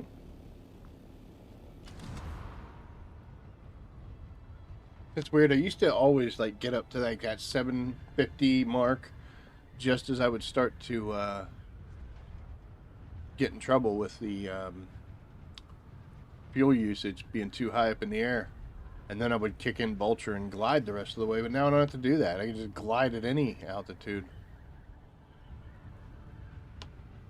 If you want to make hairpin turns, you got to kill your Vulture while you're looking in the direction you want to go. And she kicks immediately, so super helpful if you're getting chased.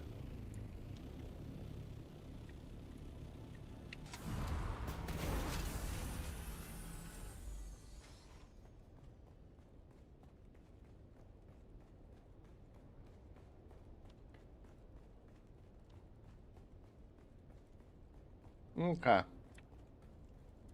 So we have you. And then we have you.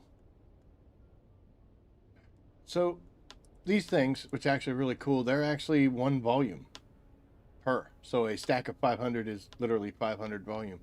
So we're at 2783. So 17 takes us to 8. So 217 will get us to 3,000.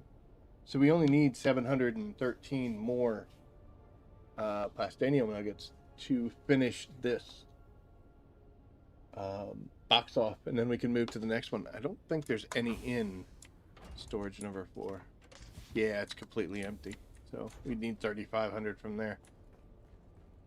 Even with the double stuff, that might be a little rough to ask for.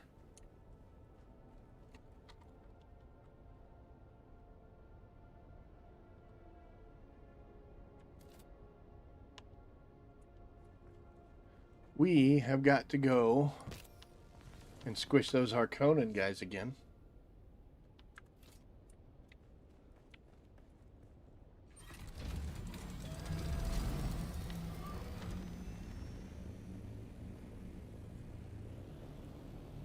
Then we'll stop by the monastery base down there in Shoal, and we'll move a little bit more out of it.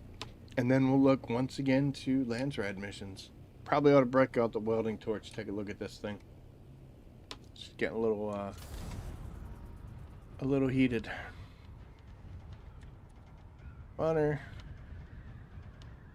Health we need to deal with, but we can't because we're in the bird.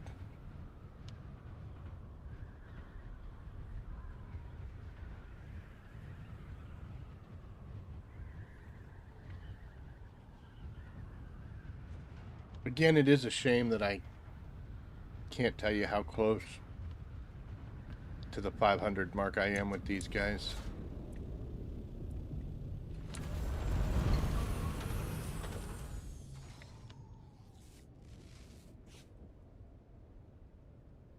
Should be good enough, right?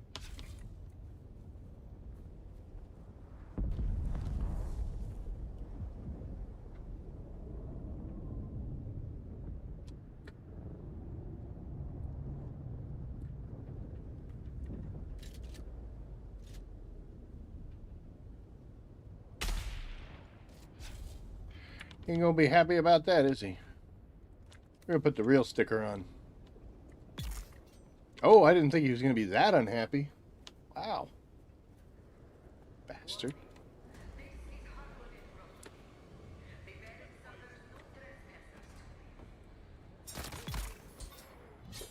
That's a pretty cool cloak, though. The Harkonnen's got some nice clothes.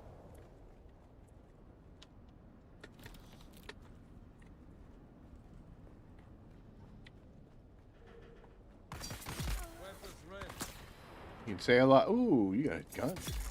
Oh, it gave me that and it shouldn't have. I feel bad.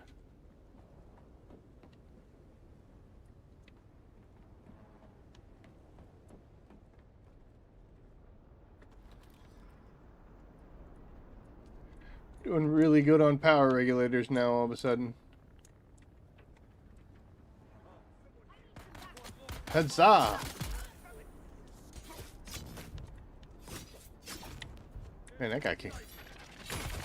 guy was stabbing me as he's coming down the stairs.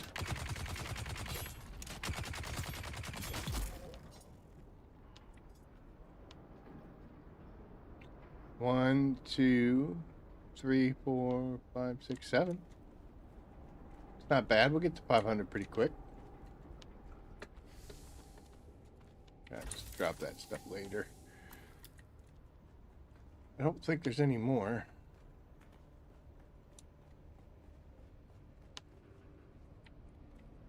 Nope.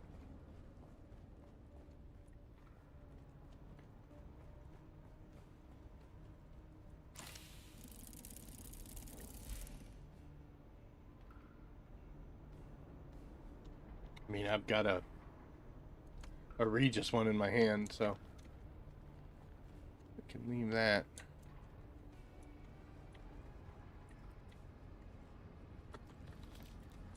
Got some actual Dune music going on here.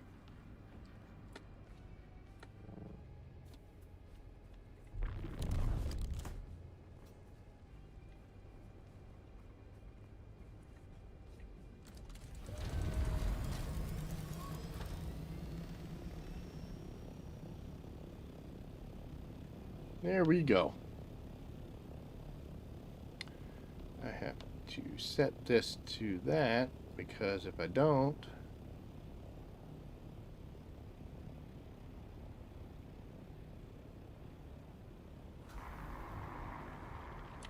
uh-oh.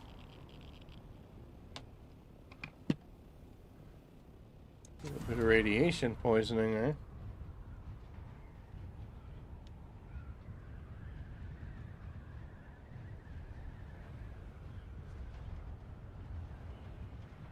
I thought about whether or not I needed to do like some Jasmine runs, just, you know, one last hurrah or whatever, but to be honest, I think I'm good with the quantities, so stop that. Behave yourself. Let's see. There's a bunch of this. Fortunately, I don't have I didn't bring the right vehicle for that kind of nonsense. But this is empty. And that's empty. And that's empty. That's empty. So is that. So you know what we're going to do? We're going to break them. Boop.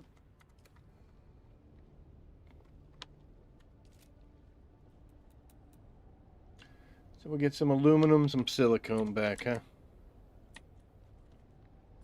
1, 2, 3, 4, and 5. Up. Of course. We'll just drop you in. Yeah, we could just drop it in there, right?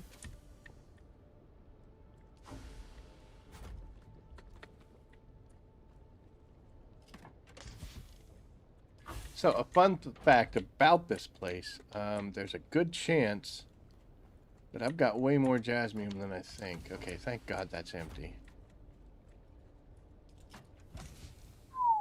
Thought we had a ton. But we, in fact, do not, which is awesome. So I can actually get rid of those boxes, too. I did like the setup down here. It's gonna hurt. And...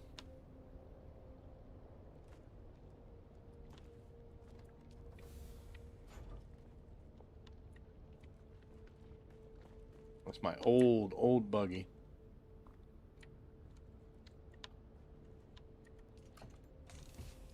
Alright, I guess we'll get rid of these boxes too. So,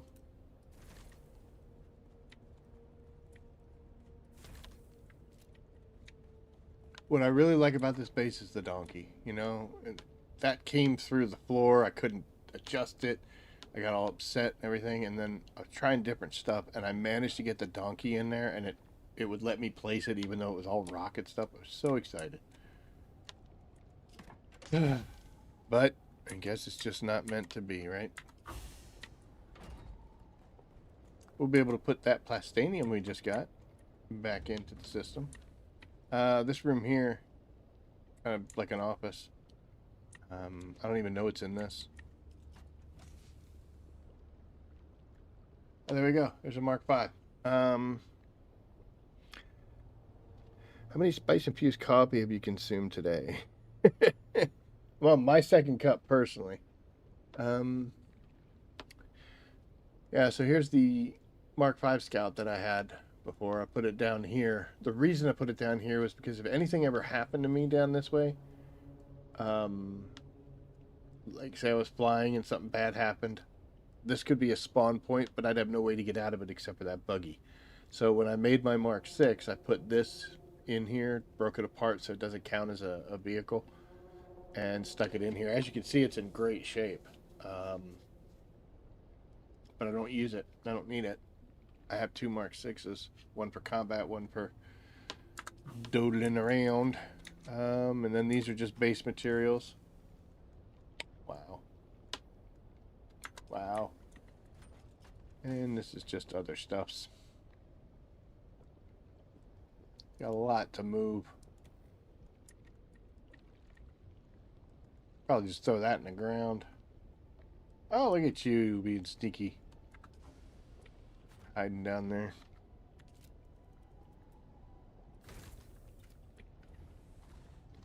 Guess we can get rid of furniture, huh?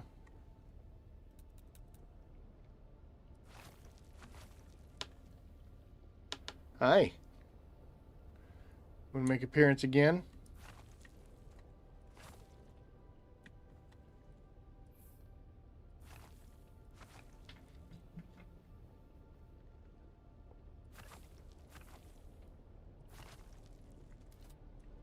Plant fibers and granite. I guess you put the granite stone in here, right? Oh, I got 400 in my backpack and it's still not causing me a problem? Cool.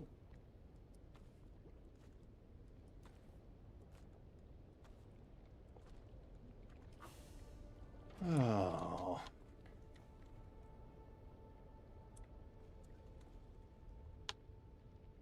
We'll leave the lights on.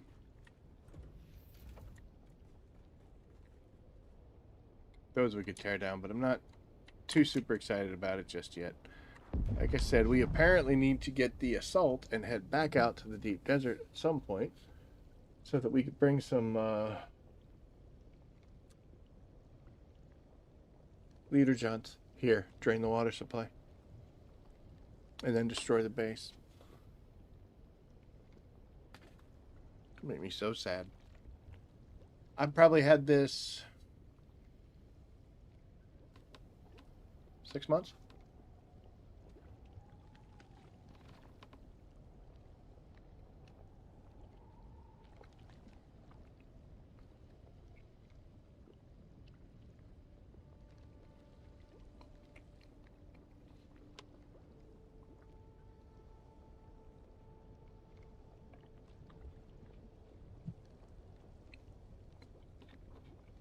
Sorry, I'm eating a bagel.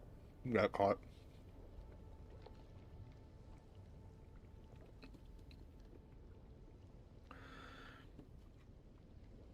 Yamatamashi? Hope I'm saying that right. I don't like the PvP at all in this game. Not in any way, shape, or form. It's not that I don't like PvP. I played plenty of games with PvP. I just don't like the way that it goes. Number one, fighting is very janky, like melee fighting. It's too easy to make a ridiculous build that, like, you can have a build that you just never run out of stamina ever.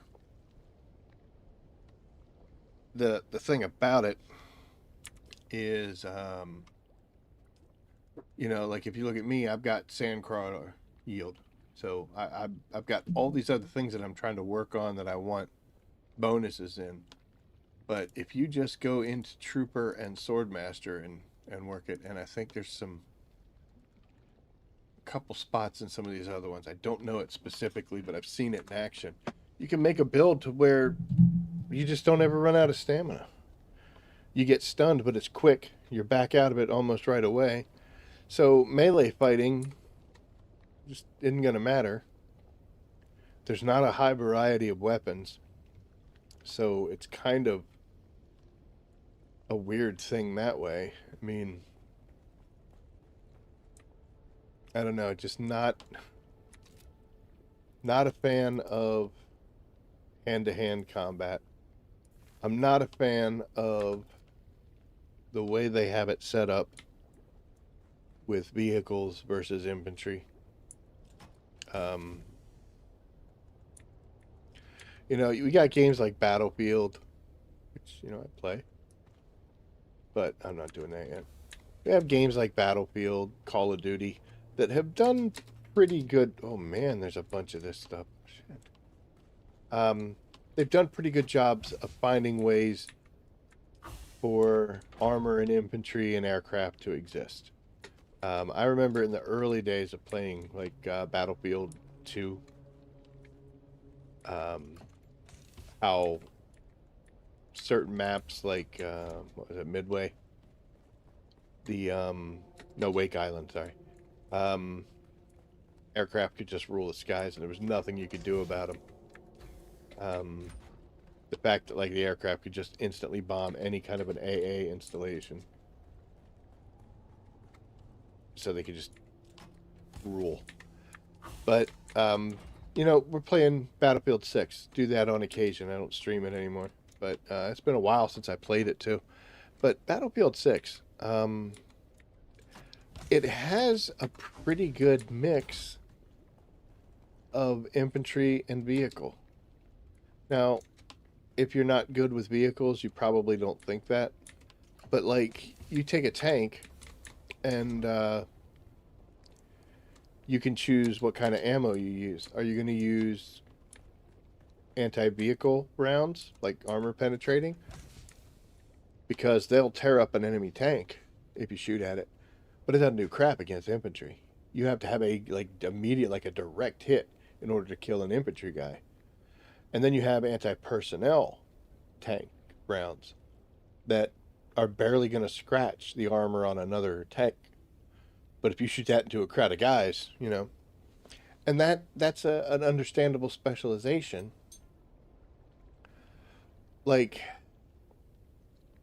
Ancient Way shouldn't do anything really to a person. Ancient Way is a rocket launcher. It shouldn't do any damage to a person unless you direct hit them.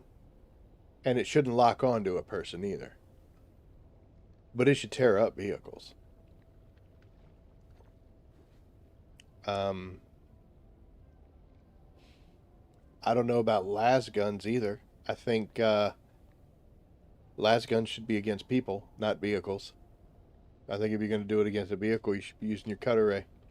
That's what it's for. That's what I do. You know, I don't pull a las gun out when I'm doing these missions and I have to break up those broken buggies. They just don't know how to balance vehicles and people in a way that allows vehicles to choose who they want to attack and who they're good against, and for people to be able to deal with either another bad guy or an enemy armor, a vehicle, a buggy, or an ornithopter. I don't know why ornithopters don't have shields. They do in the lore. They do in the movies. Kind of strange. I don't know why this game allows you to stand on top of an ornithopter and fly into battle like you're riding some kind of a screaming winged eagle.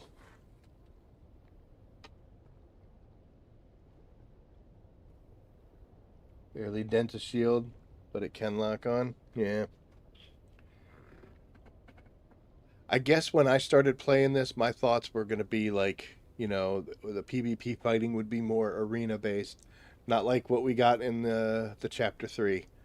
A more recorded, actual tournament type style. Like, you know, if it resets every week, so be it. But, you know, where you could see stats, where you could compare yourself to others, where you could have a ranking in the game. And I also thought that there would be large-scale vehicle battles. I thought that would be cool. Neither one of those came to fruition. I think the only PvP that they've really been able to create without player intervention is the ambushing. And that's what the Deep Desert really thrives on. Not real thrilled about that kind of combat. But I think that's what most people's experience as far as Dune Awakening PvP is just some guy barreling out of the sky, out of nowhere, and straight up murdering them. And then taking a las gun and destroying everything they own. For no reason that anyone can tell. Kind of a pointless exercise. It's going to take a long time to break this base down. I mean, I should have known that, but still. Oy.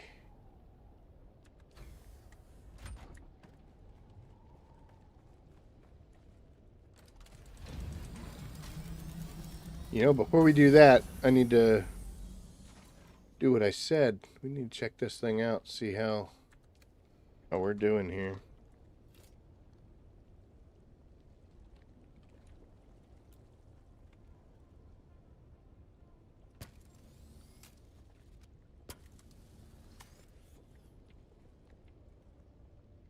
Oh.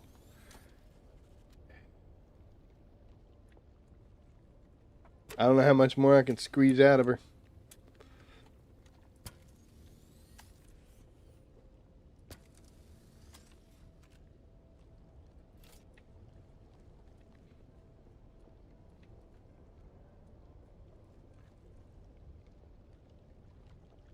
Could drop the rest of the machines in some of these boxes, but I really don't have a place to stow it, so.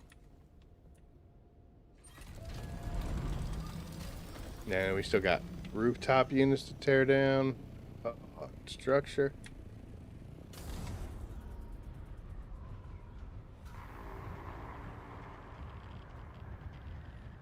I'm sorry.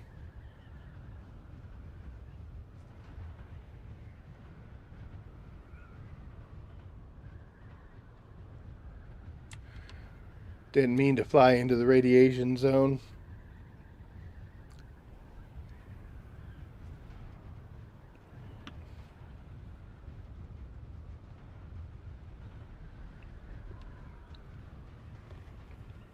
Make myself bigger. Here we are.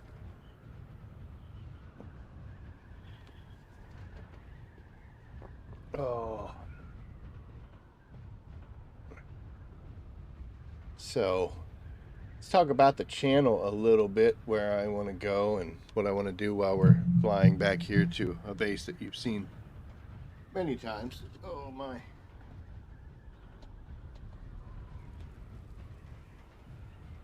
But, yep, you're doing good.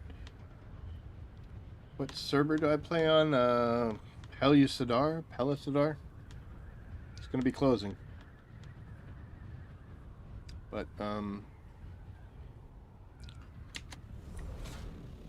so we recently hit the 500 subscriber mark. We're almost at 6, actually. So if you're watching this, like, subscribe, share. All those things help out. But we recently hit that, and that was super awesome. I didn't expect that. It took quite a while. It took me a couple years, and bouncing through different games to finally gain some traction. So here we are. Oddly enough, I really never made any content when I was playing Destiny. I did, but it was like, excuse me, it was personal type things, like within the clan that we were in. I would make like video instruction things like that, but it wasn't something that was like processed or sent out to other people's and things like that. So but yeah, so we've been doing this for a couple years now, and we did finally start taking off, and I was kind of surprised it was in Dune Awakening that we would do it. I went from Destiny to First Descendant. First Descendant was a great game until they started going crazy directions. And it just got burdensome, too cumbersome to play. It's one of those things where it just kept telling me every time I played, every time I would get in there and do stuff, it was just like there was a little voice saying, you're not really having as much fun as you used to. And if that's the case, then you should stop. That's my suggestion. You get to a point where you're not having fun, there's no reason to be doing it.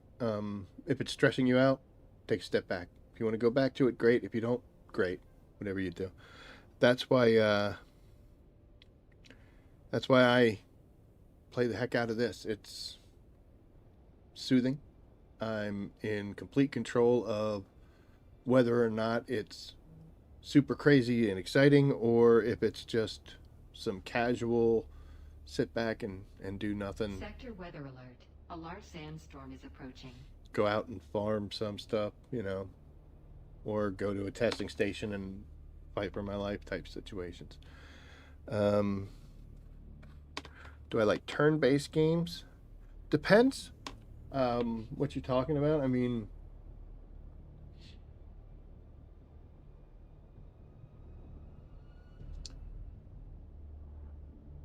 trying to think of what turn-based games I've done.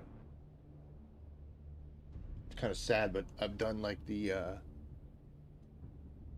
we're going way back to like Axis and Allies type things and stuff like that. Um, I used to play it on the board game until they digitized it, and that was awesome. But Ghost of Tsushima was a great game. I loved playing that. Probably should get back into that. Gotta set up the PlayStation stuff. Songs of Conquest have been enjoyable. A large sandstorm is approaching. Old school Might and Magic. There you go. But in everything I've ever done, whether it was in Destiny, Call of Duty, First Ascendant, Battlefield 6, now this, it's all been just helpful guides, advice, examples. This is how I do what I do. This is what I've found. This is what we've tested, etc. Never claimed to be the 100% exact, perfect expert on everything, but you know, what I do works, so there must be something going on. But yeah, I like it. I've always liked that. As I've said before, people have told me that I have a soothing voice and a calm demeanor, which I guess is true.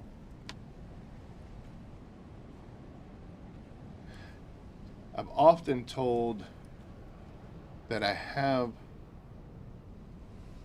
I'm going to bring that over into my backpack if I can. I don't know if I can. Sorry. Going in there. Yeah, there you go. I've been told that I have a great way of explaining things. Honestly, I don't think I do. It's just a realization that not everybody's at the same place. So don't take for granted the way you're explaining stuff, because it may not be common knowledge, and they may not even know what you're talking about. Establish basics first. Approach everything. And like one guy criticized me, and he was like, you know, okay, can you make your videos longer? And I'm like, actually I can, because I'm not trying to speed run you through something. I'm trying to give you all the example. This is exactly what happens. It kind of irritates me when I see players who are really good players. That's not what irritates me, but a really good player who does a video on something, and they're like, all right guys, I'm going to show you how to do this, and then they just like in a minute and a half burn through it. It's like, okay, what's your loadout? How do you use that loadout? And what are the things that you do just naturally that you've taken for granted? Like that, it's common knowledge to you, but it's not to me. It's not to anybody else. The example I always use for that is if watching a video without any kind of real solid explanation worked, then, you know, I could watch the Super Bowl and next year I could play in it, you know? I watch a lot of hockey games and you ain't gonna see me out there. So I just approach things as though maybe you know it, maybe you don't. If you already know it, skip it. It's fine. You don't have to watch the whole thing. But if you don't, try to give you as much information as I can. But the whole point I'm trying to make here is we did hit the 500 mark, and that opens up like the first steps of turning a channel profitable. We have super chats available. I haven't pushed anything. Didn't really want to yet. But we have super chats available if people feel like they want to do that. And I just activated the channel memberships. And I did a bunch of research and basically reflected the things that I've seen other channels doing that I liked, and then stuff that I didn't like, I didn't do. But I'm going to put out a short video about what I offer in channel memberships, and if anybody would like to help support the channel that way, that would be awesome. If you don't, it's not going to change the way I act, so you don't have to. if you don't want to. One thing that I'm not doing is I will never do priority shout-outs, that if you're a member and you get to type into chat and I get to say it, because I like talking to people, and that's one of the best ways to learn stuff. And I'm not going to make it so that the only way you get to talk to me is if you pay me. That's rude. Yeah, that's rude. But you can check it out. You can see what's in the membership tab, and if you're interested, awesome. If not, that's okay too. Let's get back to widescreening this, and we are going to, now that the storm is gone, back to Landsradd stuff. 29. So we got 29 freaking missions to do. We got 10,000 to do it in. Let's see. If we do Capitation Strike, it takes us to the Broodworks. Heart of the Matter takes us to the Tyke. If we can do this to Navabruns, and that's a testing station. Look at that. There's another Broodworks. So we're already heading there. And this will be for House Canola. And we'll do that. And then I think we're going to jump away and we're going to do some Wreck of the Tykes, because that's here. I thought I got rid of this. I did, but it came back.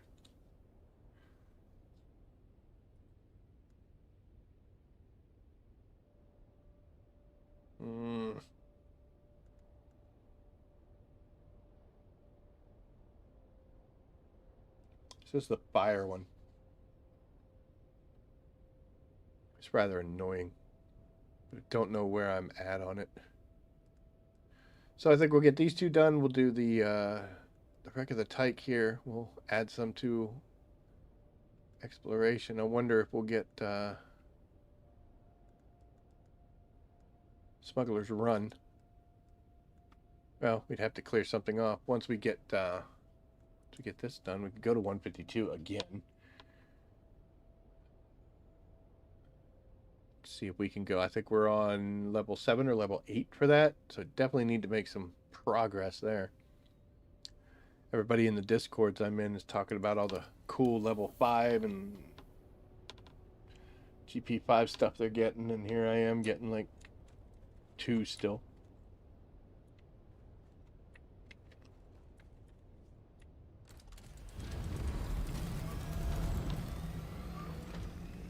But before we do anything, we got a date at the Broodworks. Hey, Jane, use the Dune Watcher.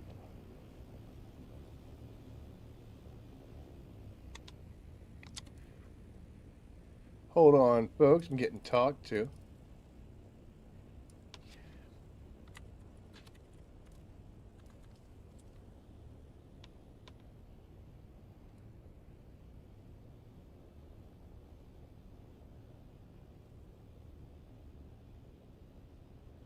Cheeky smartass.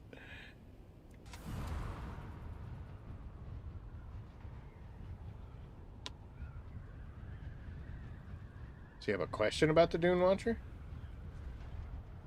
I don't know that much about it beyond point, pull the trigger, watch them fall.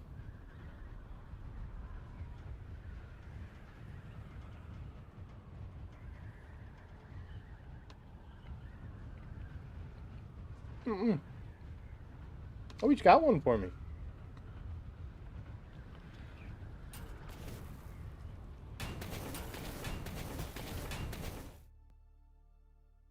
The heck was that?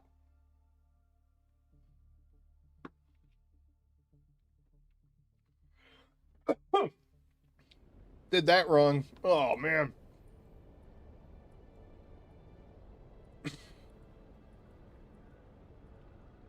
I'm choking on my own spit.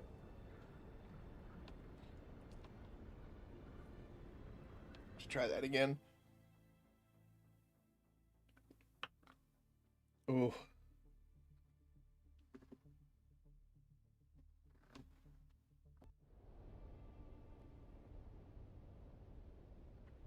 You're doing all right. Okay.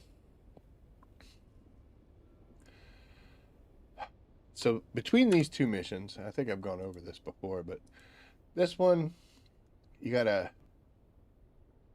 That's weird. For this one, you gotta go kill the sergeant, turn on a radio, kill a lieutenant, go all the way up to the top, kill a commander. For this one, you have to go to the garage and just get some fuel cells. Then you got to go to the center and get some water, and then you have to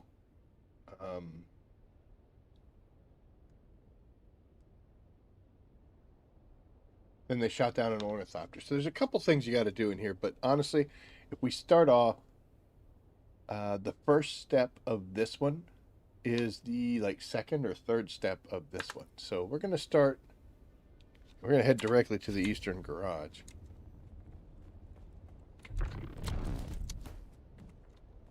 Oh my gosh, I screwed that up. No.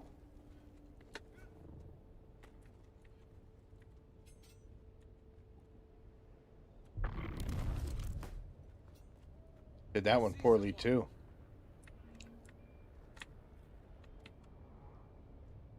But You're trespassing. An enemy approaching. you're mouthy.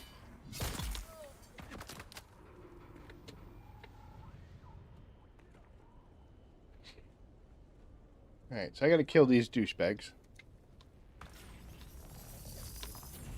Nice. Dude, can you miss, please? Someone's here.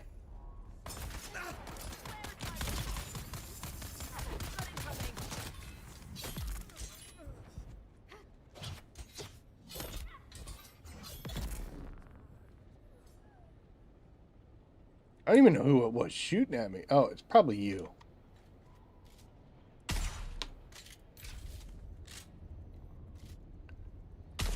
Oh my gosh.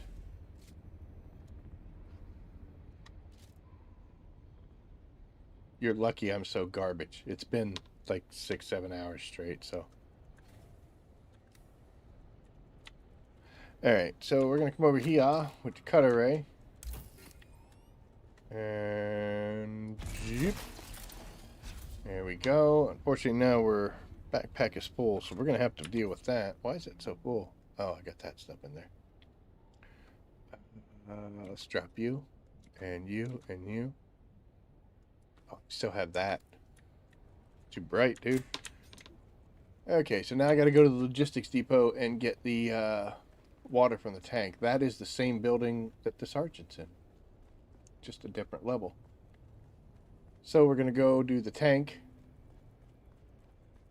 and then we'll kill the sergeant. And we're on our way for the... Oh, almost ran away from it.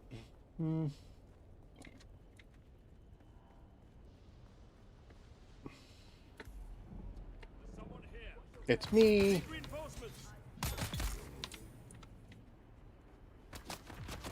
There's water from the tank.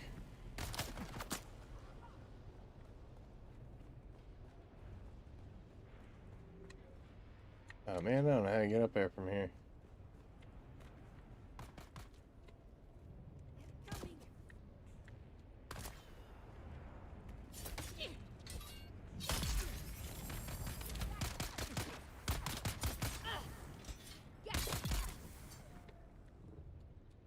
Alright, so the next thing I gotta do for living off the land is to destroy the ornithopter that's out there on the wall. But we're not gonna do that just yet. Somebody tried to stab me. Alright, so that's a sergeant. Called the lieutenant. We're gonna come up here. It's pretty bad when you're doing these missions without actually tracking them. I've done them so many damn times. I know they said they're going to bring more, but they also said that we'd know server information early March.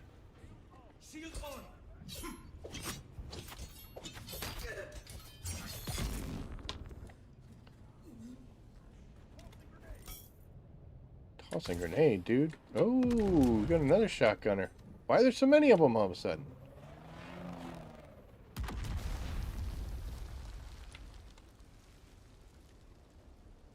Holy crap.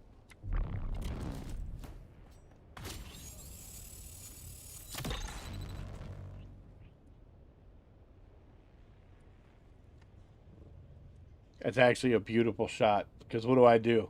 The only way I can do it is to dodge. The only way I can dodge is if I'm on the ground, so I have to kill my jump. So the only thing I can do is take the hit. So it's very nicely done. I'm not even remotely going to complain about that.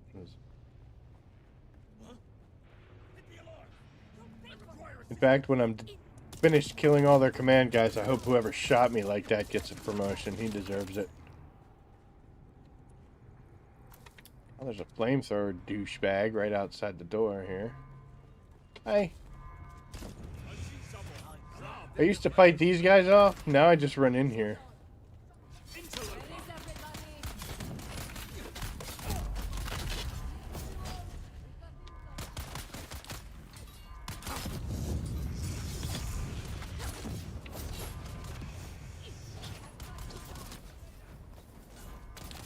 I used to really care about being on fire. Now it doesn't bother me so much.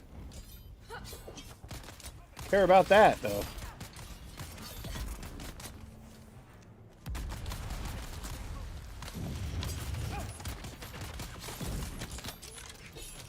Alright, so that mission is done. All I gotta do is leave. Come here, you. How many of you guys are there?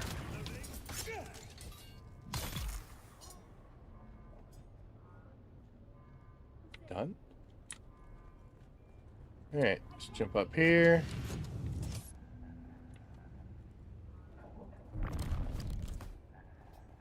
And we are gonzo. The ornithopter we gotta break is like right there. You can see it. Right in the center. Stuck in the wall. I think I activated that sniper guy. So hopefully he didn't try to kill me. We'll just go normal instead of knee charging our way over here.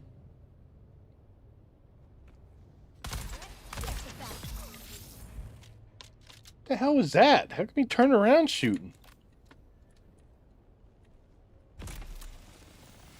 Break, break, break, break, break, break, break, break, break, break, break, break, break, break, break, break. Thank you.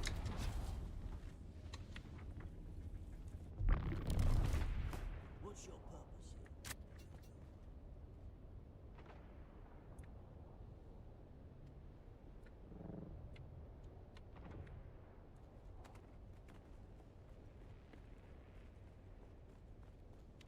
Alright, 2 more down.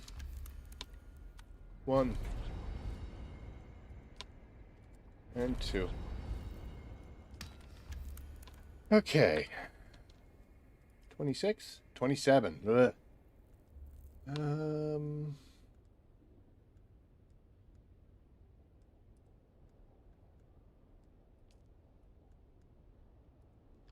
Well, we could do these 3. Why not?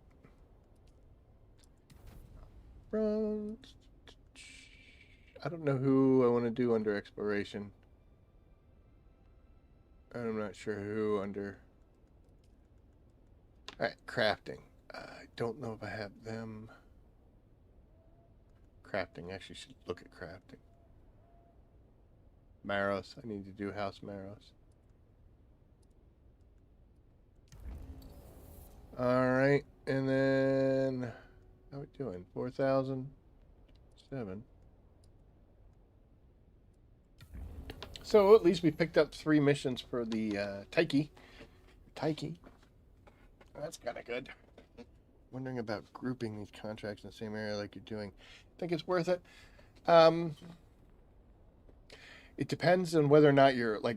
For me, it is because I am not focusing on one specific skill tree. I am favoring combat and exploration, and secondary I'm doing crafting. I'm putting some effort into gathering, but that's probably coming to an end, at least for the foreseeable future, and I don't care about sabotage. It's just with my playstyle and what I plan on doing. So if you have the ability, like you know, I'm about to head to the Taiki and run around there and complete 3 missions all in one shot. If I went there and just did a mission and rolled out, I could get there and get done faster. But we are talking some overland travel, some I gotta change this because I don't want the big super powered one. We're not getting that badly hurt. But yeah, like I was saying,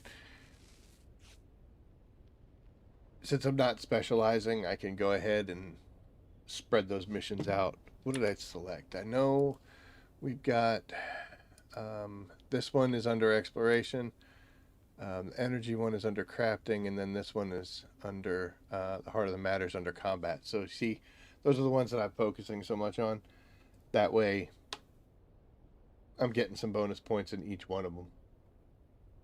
And especially if you know each one of these missions, because you can also do like Fremen finds and then Smuggler's Run, but they don't really overlap. You have to do one of them and then do the other. But with these guys, I can actually be working on all 3 missions at the same time because I've done this enough times. I kind of know where I'm supposed to be going and what I'm supposed to be collecting. So the first couple times you do it when you pair them up like that, not really, because you're going to spend almost as much time trying to figure out what you're supposed to be doing. But once you get some affinity of doing the missions all at the same time together like this, you'll be able to knock them out real quick. I need to switch clothes because we're heading to the Taiki. And unfortunately, that just chocked me full of stuffs. So I need to go back to Haga, but I'm not actually going to go to Haga. We're just going to fly to Haga and land so that we spawn in. And then I can dump some stuff into the Ornithopter's storage because I don't need to be carrying it around by myself. Then we'll head back out. And we'll go to the Taiki.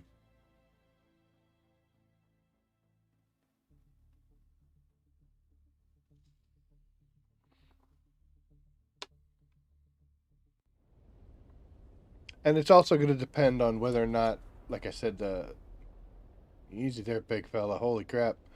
It's going to depend on whether or not what you are trying to do coordinates. Like, you know, this is working for me because the 3 skill trees I'm working on are, you know, 3 missions.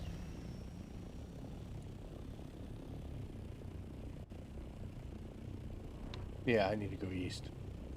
Trying to figure out what's going on. I'm like, dude, idiot, you're going the wrong way. As long as they have the option of selecting missions in the same overland map location, then yes.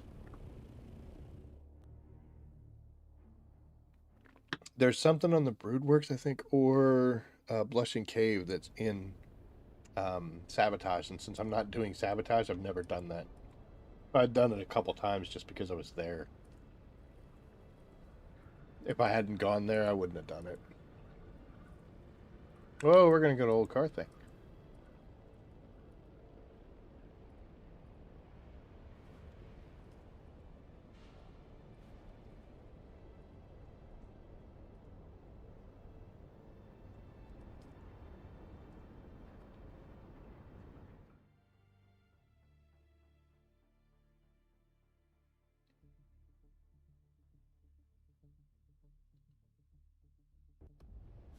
So I can sit right here. I can tell you that I'm going to go forward this way. I'm going to go in this door.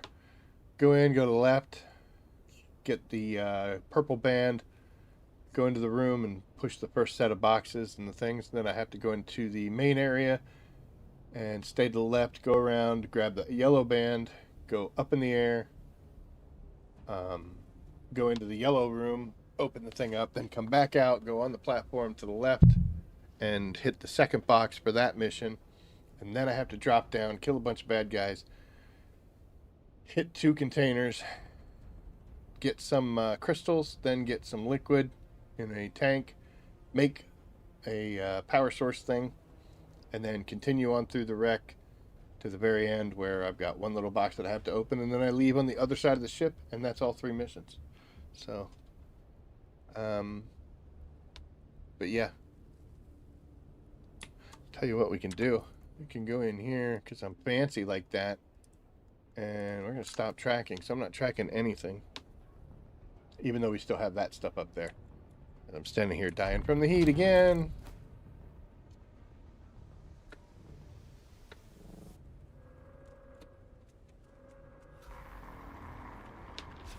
All right.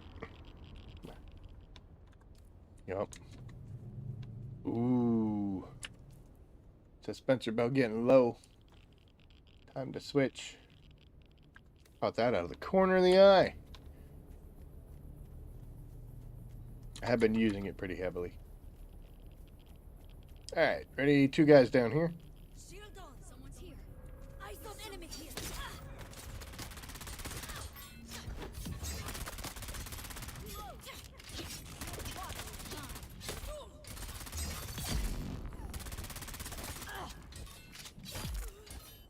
Okay, so they're finally dead. Holy cow. Took a whole lot. I'm going to turn the light on.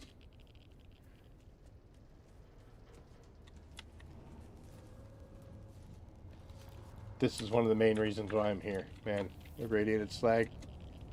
I used to have to go to Shoal and get that stuff ever since the Overland map came out and coming here. So much of it. Alright, so we run around here and there's this dingle. Ugh.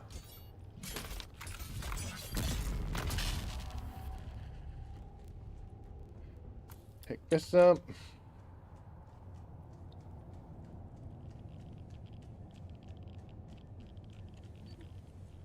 Talk to you. Talk to you. Grab that. Grab that and that. Awesome. Over here. Take those 2. And we come in here. What's that? I require assistance.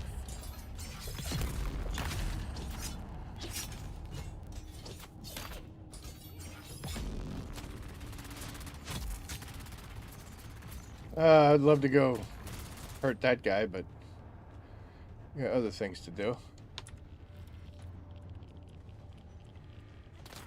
Okay, you're gonna chase me? Fine. Here's that band we need to get.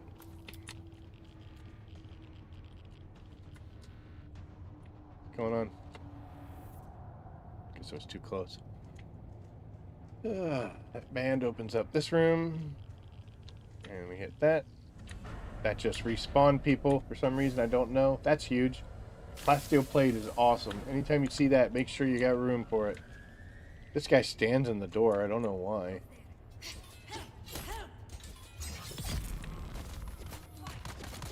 And if you don't kill this guy, just keep shooting at you. But you need to come over here. That button. And just for giggles, you know what? Normally I go into this room to let the radiation cool down, but let's just see. We're making really good time. Where's backup? Coming.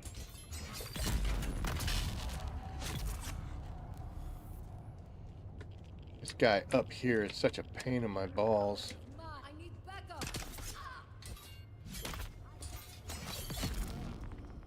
Enemy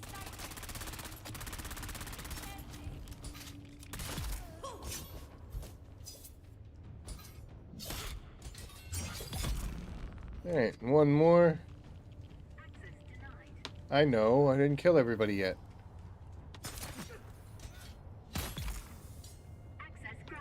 And there you go. Up here, we'll take that, thanks.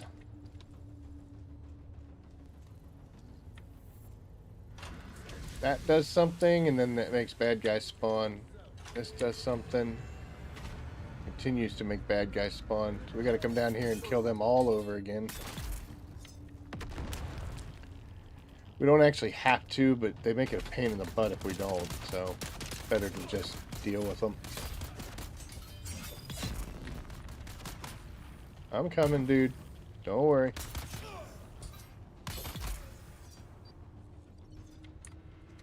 Okay. Pull out our gun.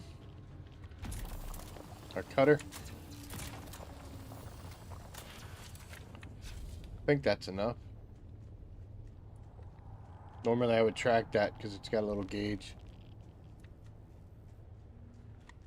We come over here.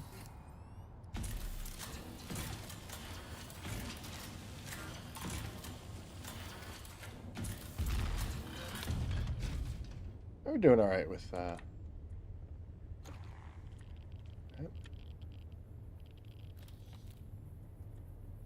Got you.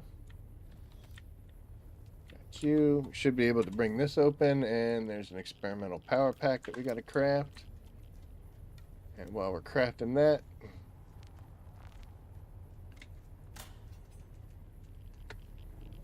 come up this way.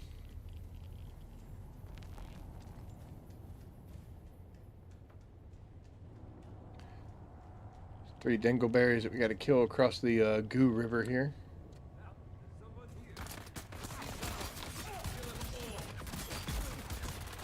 It gets kind of dicey when they both have disruptors. Whoop. Don't worry about it. There you go. Just fall down. Chest back here. Cool, cool.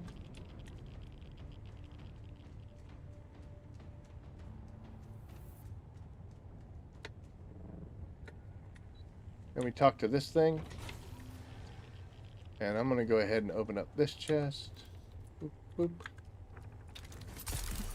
Didn't mean to do that, but I guess it's okay.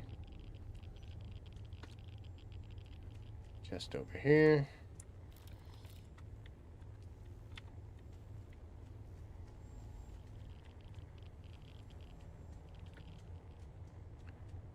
And before we pick up the purple band, when we check, all 3 of the missions here should say exit the Tyke. Exit the wreck. Exit the wreck. Exit the wreck. And we'll go ahead and pick this band up because the exit is right here.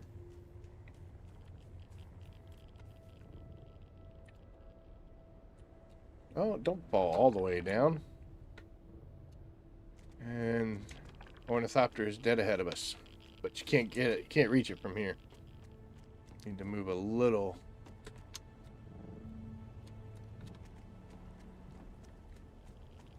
bit closer.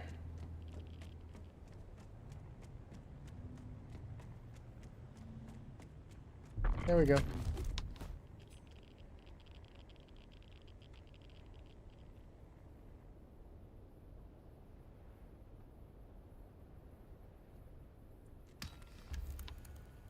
Mission 1, 2, and 3. So basically, I've done that so many times since I like pairing those missions up that I know where it went from one mission to the next and was able to just basically complete them all in a single pathway without having to go back and forth or divert too much. So definitely the way to go. Especially if you're trying to burn through these things. Now we'll go ahead and take the radiation suit off because we don't need it. Not anymore.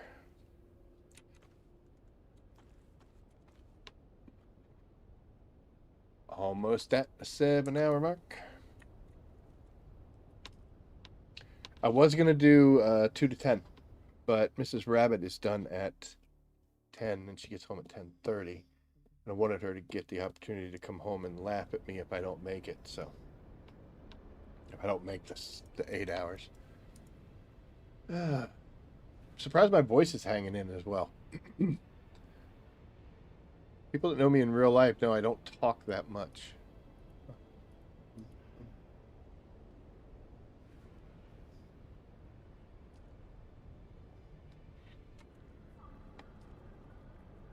That was weird. How did it let go?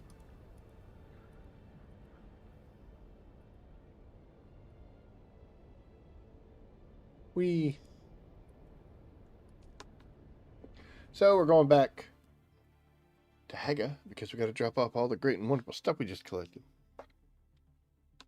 And take a look at where we're at again.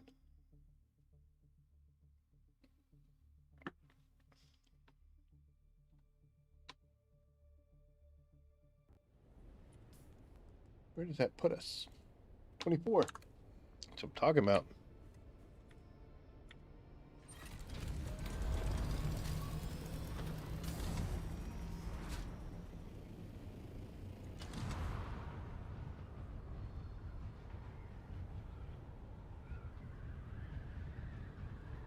That's why I don't destroy the broken parts, man. We just went to the Broodworks, then back to Haga, then down to the wreck of the Tyche, and now we're back in Haga. And we still got some time left in the old setup.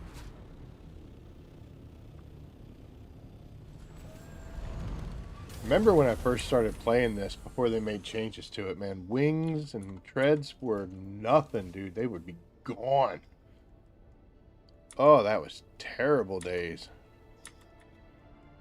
We're gonna, oh no, I don't want to put you there. I'm sorry.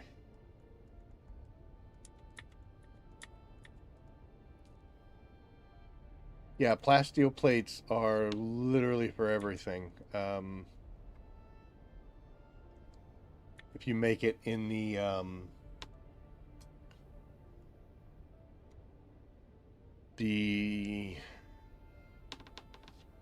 advanced survival fabricator, you can turn all this stuff, like this armor.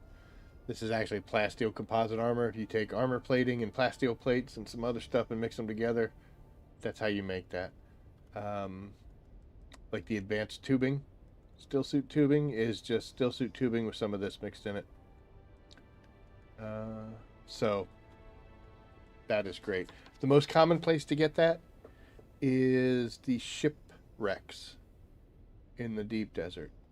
Not crash ships, those are different. You might find some in crash ships, but in the actual shipwrecks, which basically the layout's almost the same as what we just went through in the wreck of the Tyche. But yeah, those shipwrecks are where you get the plasteel plates. I didn't know that, so I ran it when I first started going into the deep desert, and I came out with a bunch of that, and I just used it. And I was like, oh man, I don't have this. Where do I get this? It was like the shipwrecks. I'm like, shoot, I do not run them often. Had I known, I mean, it's my own fault. I should have paid attention. But let's see. Sorry, we have some stuff to spend. We do. We got some stuff right here, I guess. Insufficient spice. What are you talking about? Oh, I'm an idiot. I don't have it on me. It's in the scout. Now I have it on me. KG.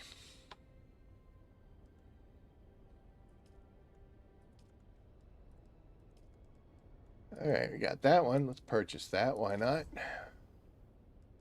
Almost there for that. We got quite a bit. Double XP, baby. Purchase. Is that going to be all of it? No, I got 35 left. Cool. And I guess we're going to spend 25 of it. What's this? Recycling jackpot. Okay. Is that the only one, or did I have? Yeah. And you.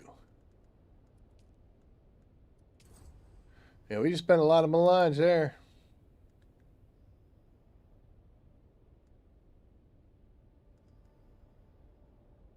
Why did they put these so close together? Think that was an accident?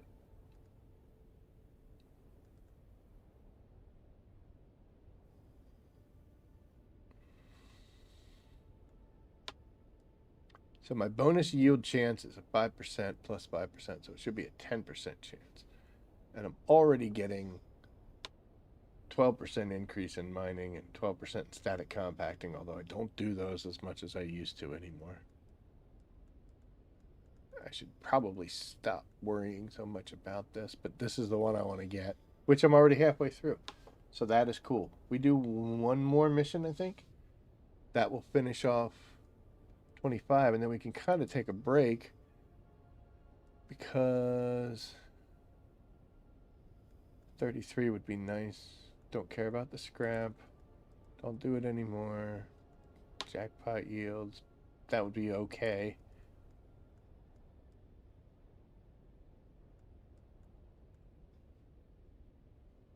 This would be nice.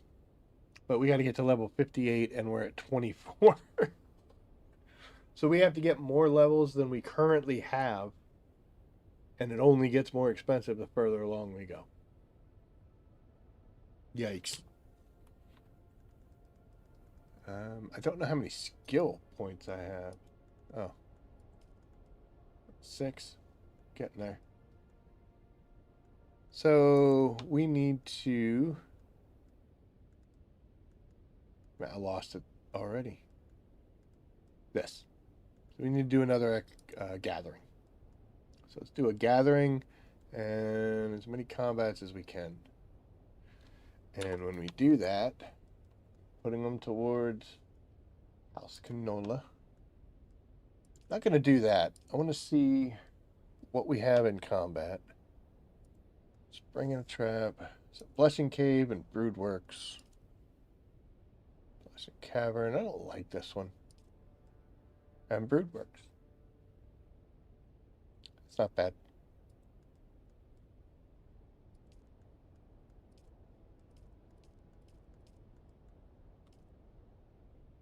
House Maros, that's the one we were working on. I think. Boy, would that suck. I have it on my phone. Oh, thank gosh, we don't have House Maros. Okay. It would have been sad. And then down to combat again. And since we're going to the Broodworks, we're going to do another decapitation strike. Apparently promotions went through and it's time to deal with them again. Ba-doop. And for that we need confirm. And that'll take us down to 22, but we're going to pick up 5 tomorrow, which will take us up to 27 again. We were at 35, so we've knocked 10 of them out. 11. This will be 12 and 13, so it's nothing to you know. KNG. Yeah, I think this is the only one that we're really focused on hardcore right now. This would be nice. Alright, we're good. Good enough for now.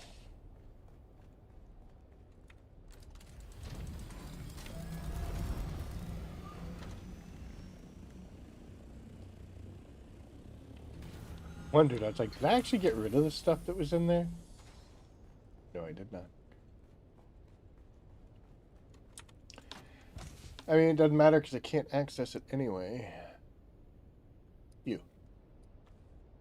Boop. Boop. That's a little low, but I think once we take apart the monastery base, we'll actually add some more. But I might have to make some. We'll see.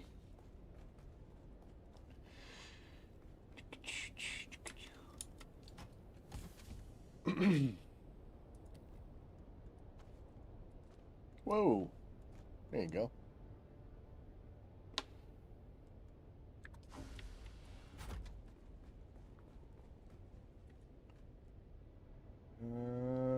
That was... No. Iron ingot, right? Yeah, it's iron. But up, up. Another 500, yay. Look at that. Full row. And then we got 490. Oy. 490 scrap metal. So much scrap metal.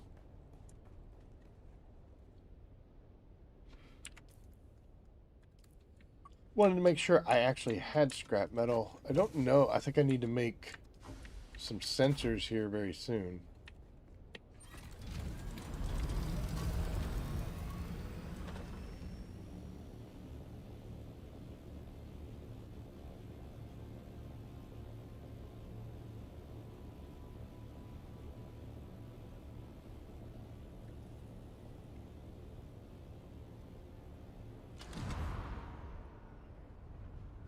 It was weird. I was hitting the button, just I wasn't hitting it properly. Whoa, that was a bright flash. We got 15 minutes left, folks. If you've got requests, you need to make them. Otherwise, we're going to keep on rolling.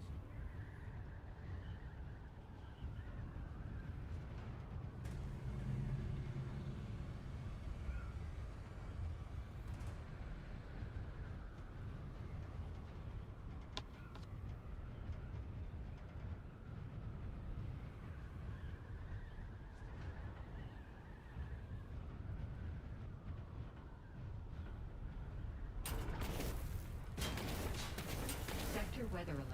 A large sand. Well, we just got away from that one, didn't we?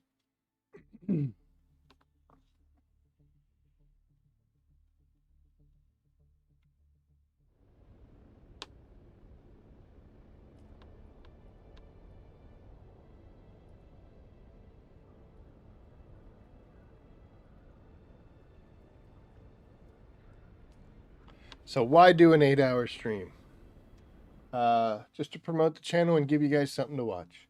Answer questions if you have them, and just in general have fun. If you Google how much average time a person has to relax and play video games, it's around 7 to 8 hours a week is how much they're supposed to, that's what they say.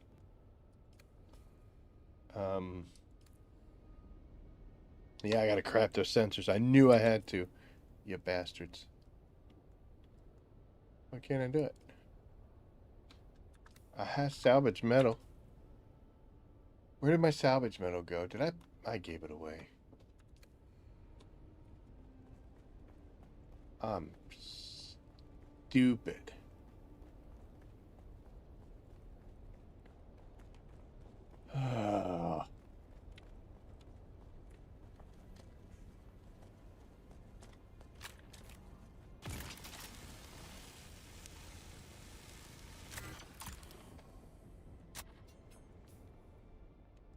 Probably should put my shield on because there's a guy here.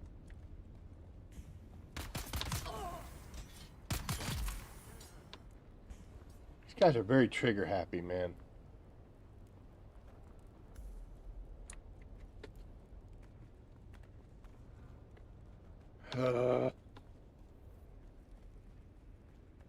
Guy's looking right at me through binoculars. There's someone here. I got you covered. He deserved that.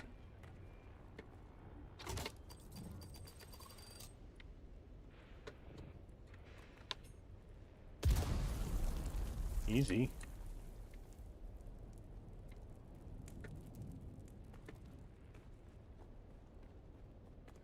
Like Monty Python and the Holy Grail, man. Sir Lancelot. I don't know if that means anything to you guys. Running towards the castle.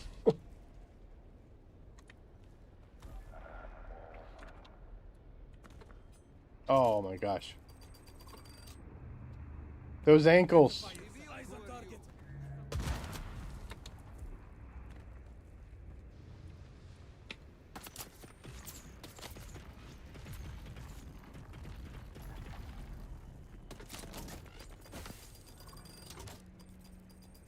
Someone here. I usually let this guy live, but we're not going to do that today.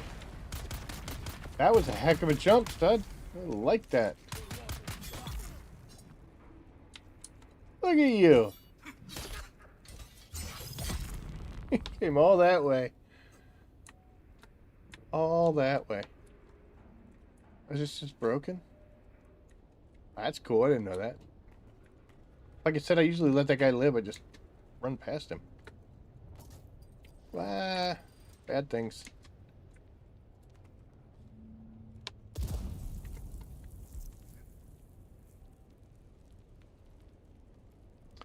Up for dueling. I don't fight.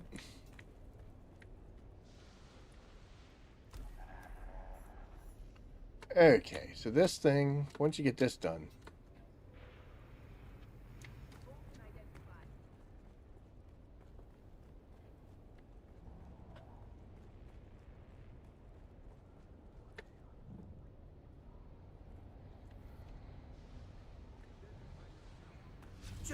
You know what? I never kill this guy, but today he gets put down.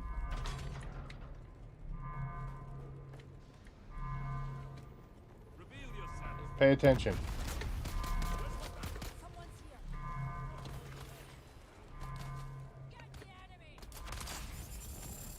Come on. Ooh, he tried.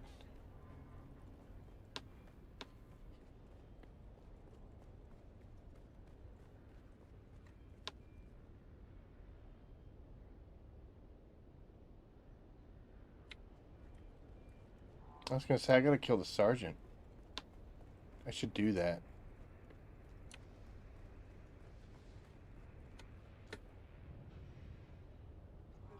I see someone. Halt. This is Sandfly. Wow, they doubled that up. You see that? Okay.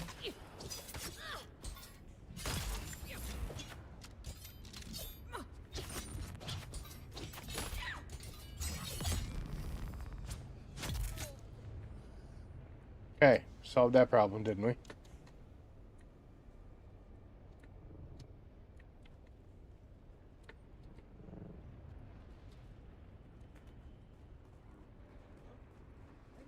Shields off. Already killed you.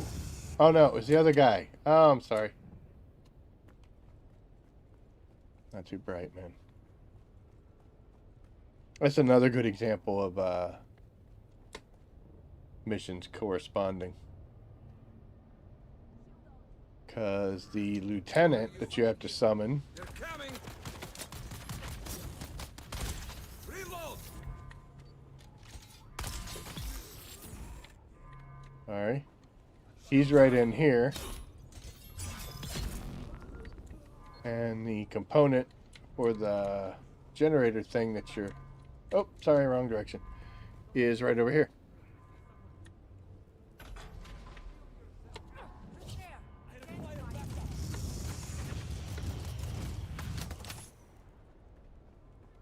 And then we got to go up this way to get the commander. So, but first we have to craft a power generator.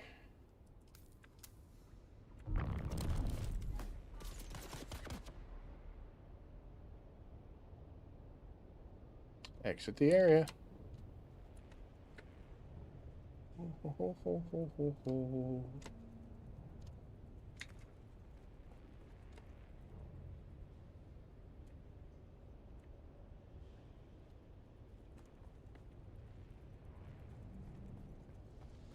You're trespassing. You're dead.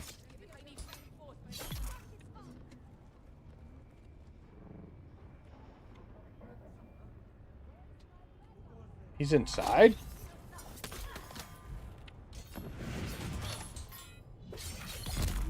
Looks like that guy. That was interesting death. I don't think I've ever seen him inside here. So he's been like hanging out here. That guy wants me dead. Holy cow.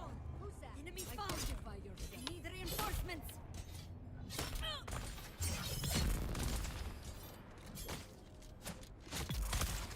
Allah, the enemy is here. Aha! That worked out well.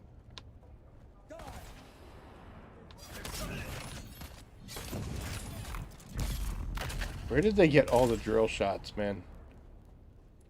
This run has been full of drill shots.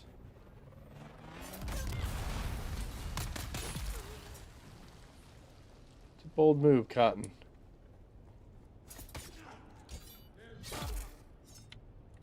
Just throw a grenade at a guy who's running straight at you. Well, it wasn't a grenade. It was a little airplane extract. I don't even know what the heck the thing's called.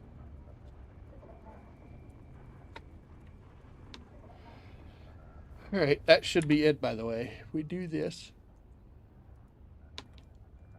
that we just have to leave, and that we just have to leave.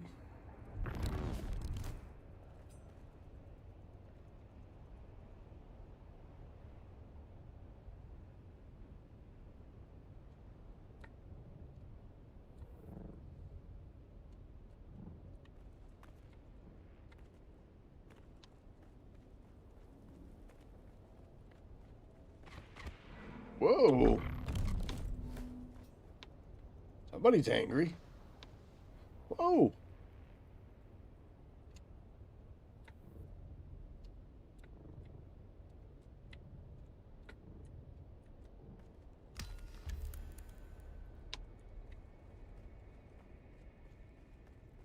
Okay. I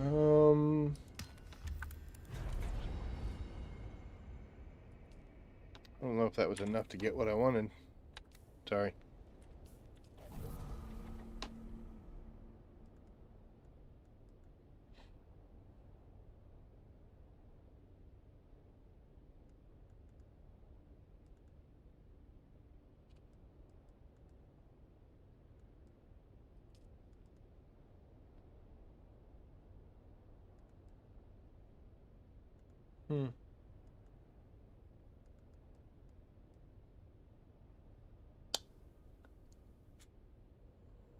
Well, let's see.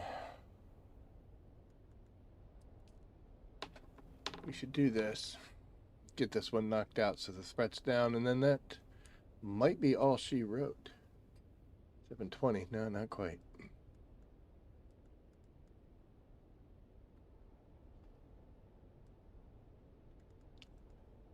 Alright.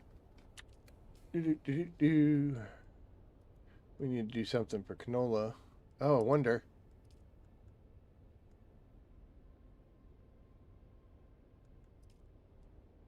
That's Imperial Testing. That's Blushing Cavern, and that's just some stupid cacti. This one, I don't know why, but it's a lower point value. Doesn't affect the HP or the XP or anything like that, but it does offset your, like going for the 14,000. So you got to do this mission 4 times in order for it to come out even. So I usually try to skip that. It's not the only one that does that.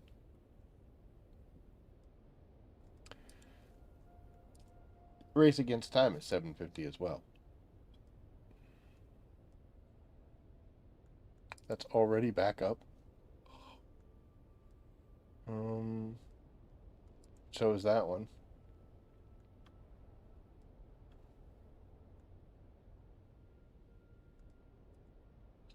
You think if we cancel this, we'll get the let's try it. Nope. I was gonna say it'd be great if we get the same one there. I hate doing that mission, man. I'm about to just do the cactus. Just for the XP. Gather radiated samples from a leaking weapon, Imperial Station 85, 89.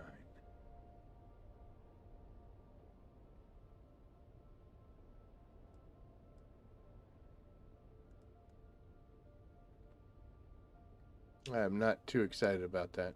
Not too excited about any of these. But here, we can do that, and...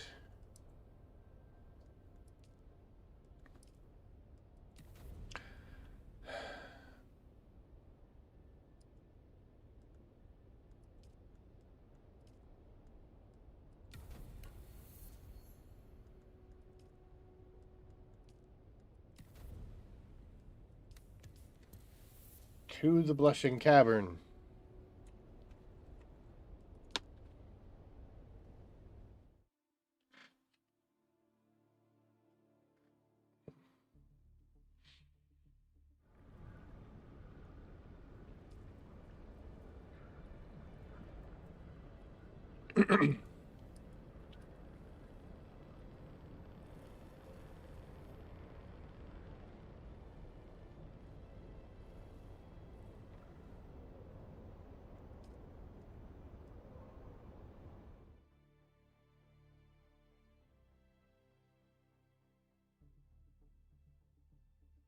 Doop-a-doop-a-doop-a-doop-a-doo. All right.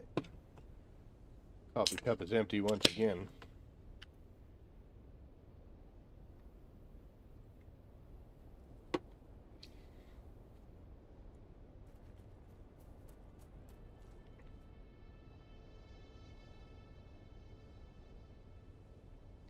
So which one are these?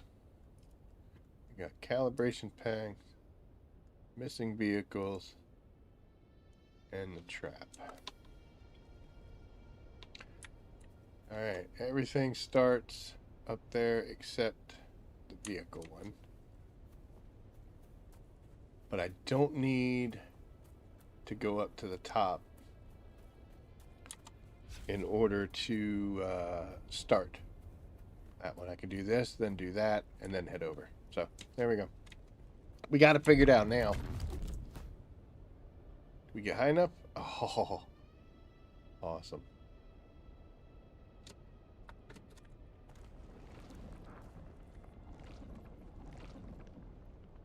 It's been a long night.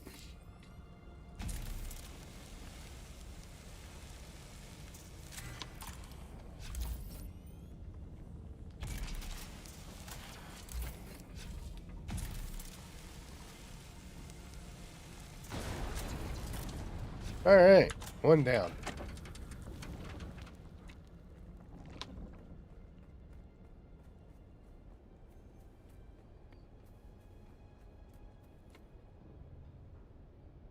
I don't know this one as well as I know the Wreck of the Tyche. But I think I've got this pretty well narrowed down. Worst case scenario, it adds a little bit of excitement to it, you know?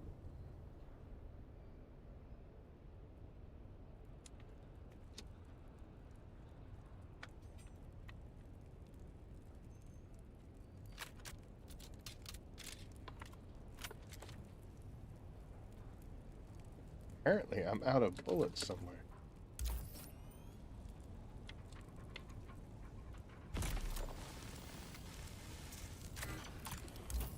Where did that go?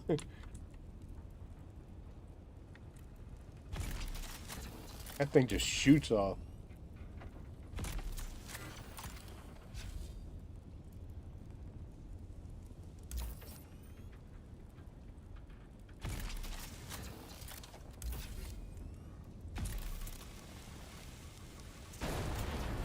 There we go. Alright, now it should start mattering.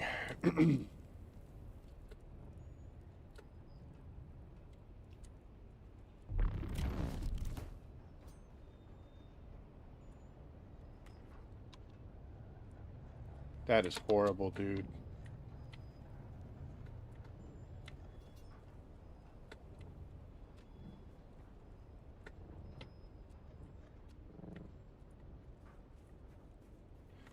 Okay.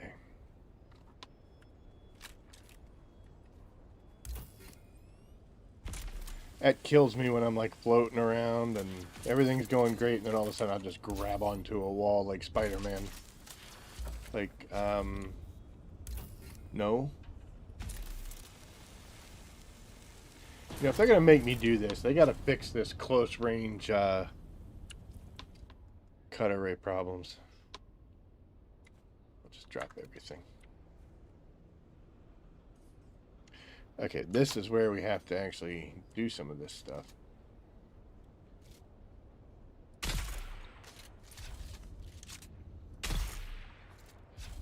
All of a sudden I can aim.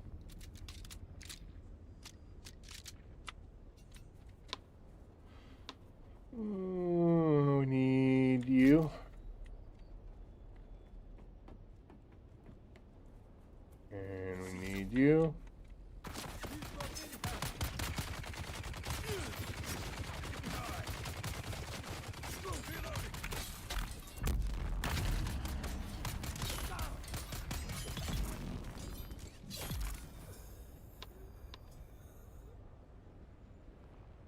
Everybody's gone? Cool. Alright.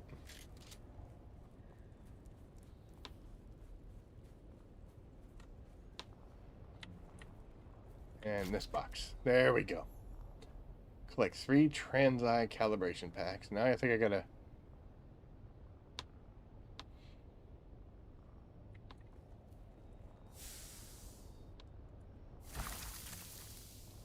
I have to craft the eyes. I just dropped all of the,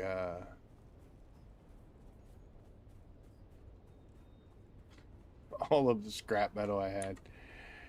Let's see. I don't need a whole lot, so...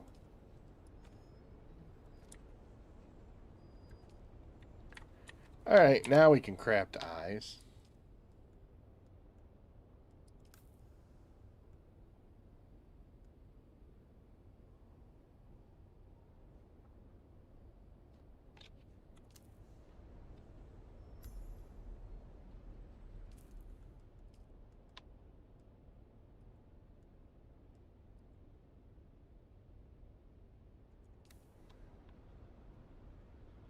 I unfortunately have to go back because I got to go up there to start that mission. I forgot about it. Oh, horrible. Horrible person. I must be purged.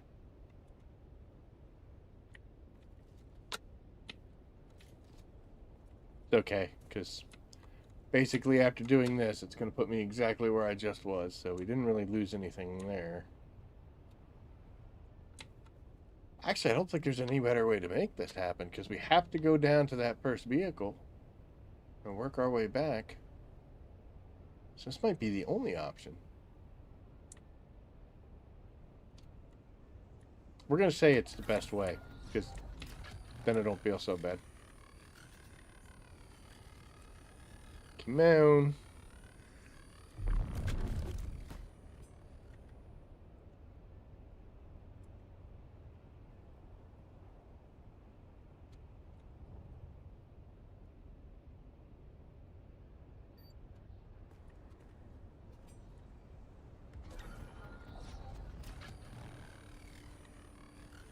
Alright, let that happen, let it go, let it go, let it go, boom!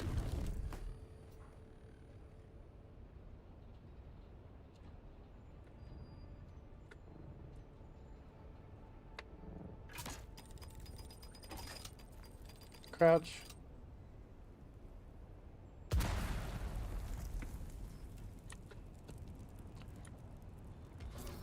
Good, alright.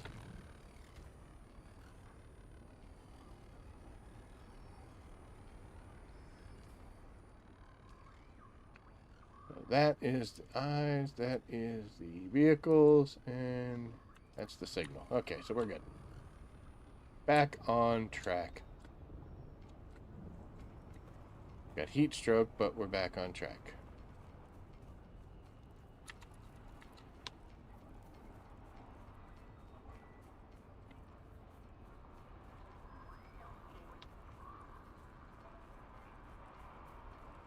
Signal thing's a little creepy. I don't know how much I don't like that.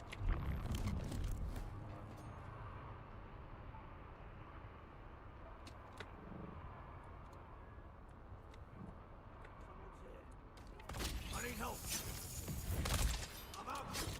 I've got your back. This guy's good.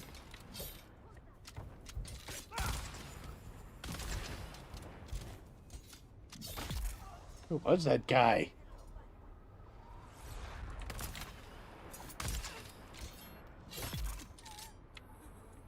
Everybody's getting drill shots, man.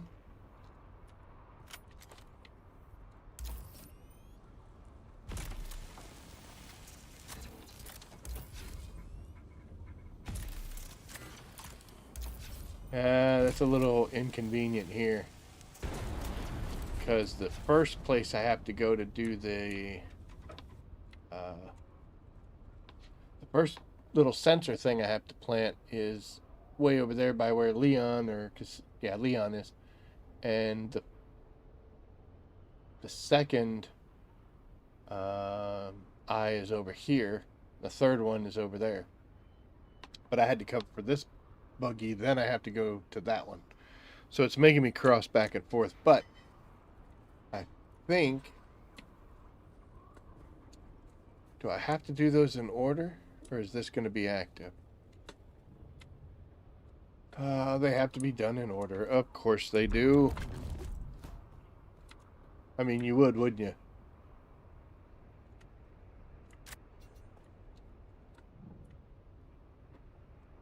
That was a really good release. We went right across the ground. That was actually uphill, too. Identify yourself. Jackrabbit Max. Hi. Whoa.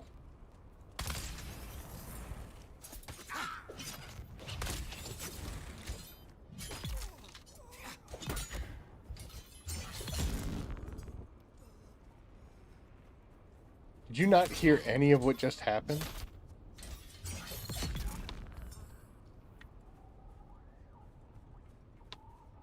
What a horrible person that was. Oh. Okay, so there's the first eye. The second one's where we just were. But this vehicle is here, so yeah, we have to backtrack with this mission. It's okay though.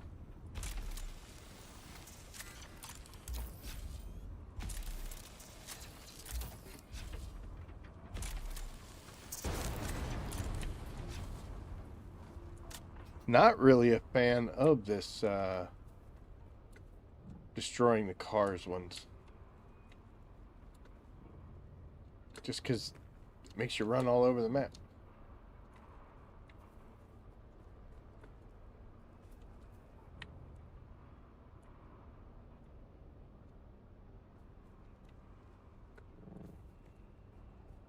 Oh my goodness. Normally I would jump, but I didn't. It's my own fault.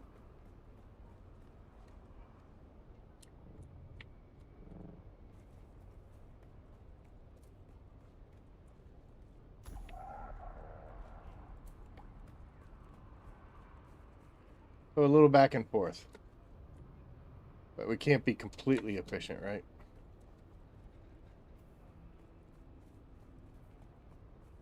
It's worse things.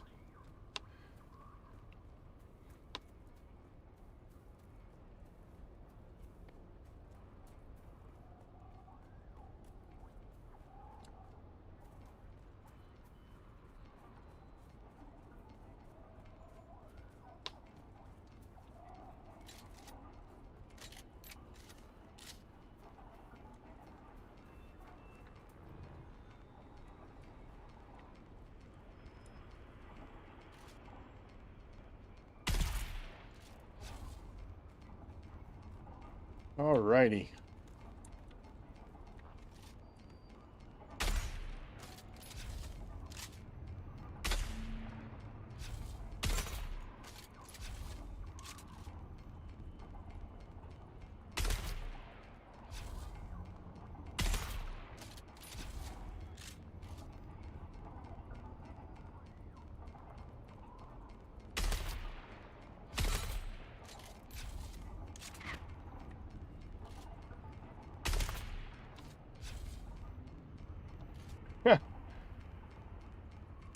When idiots duel.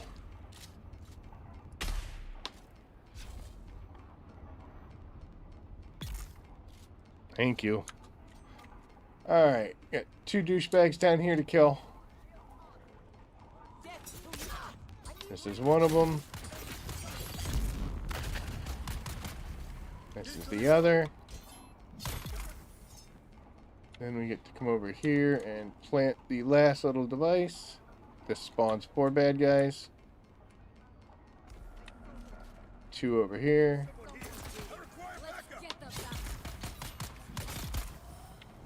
And then 2 over here.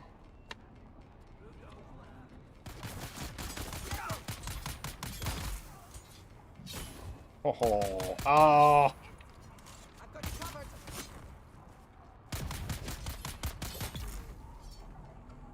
Would have been so cool. Okay, so that mission's done. And then we just have to come up here. Huh? Pickle, I need some backup. Reveal yourself.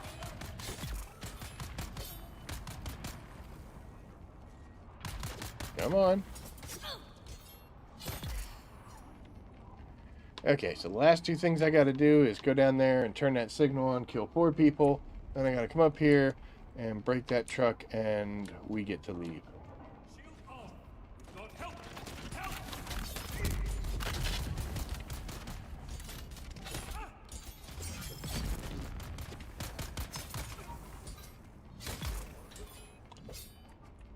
Okay, X. We're gonna go ahead and... Reveal yourself. Let's need backup.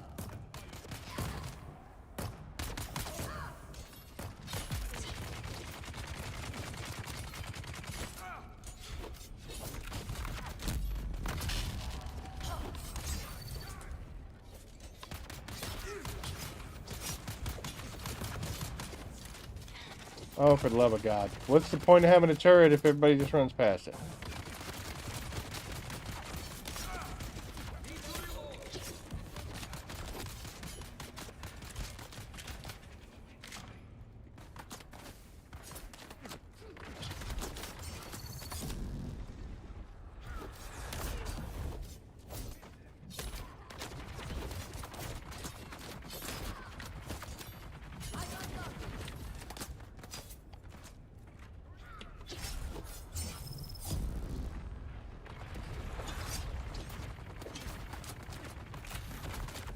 What is happening?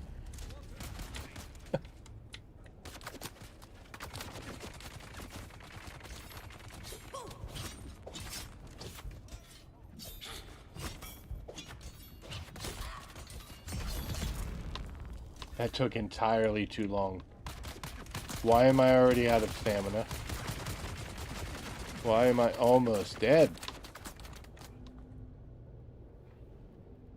Come back. Come back.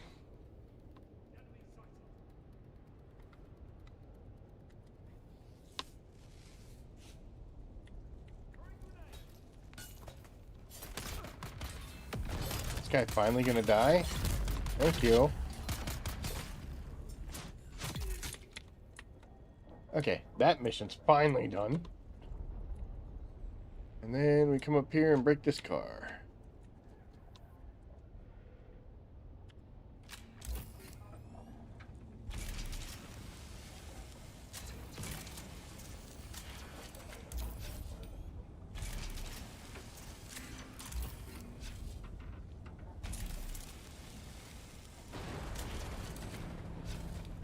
Alright, that should do it.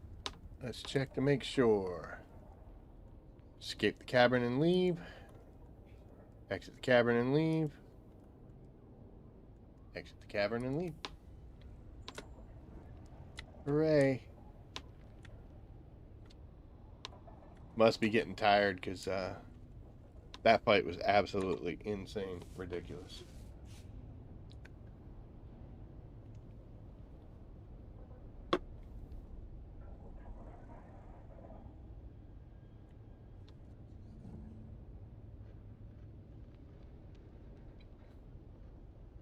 That took so long, these guys might have respawned by now.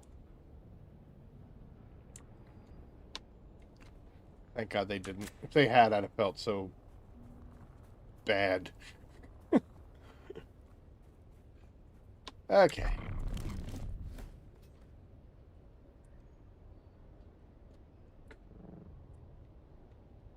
Actually quite a bit farther along in these missions than I thought. There was a little bit of me that thought, you know what, get all 35 of them?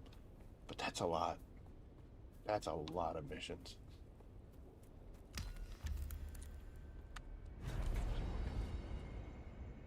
One, 2, and 3. All right. Oops. we're at 4 now. That's it. 5. There we go. So we're at 5 and 5. And where's the last one? 7. So we've done well there. And we are at 19. So that's pretty good. We did almost, what, 19? 16 we did? Yeah. I'll take it. We need to go K and G, and let's see. Boom. Exactly how much spice I have on me. It was like it was faded. 7:45. That is going to be us.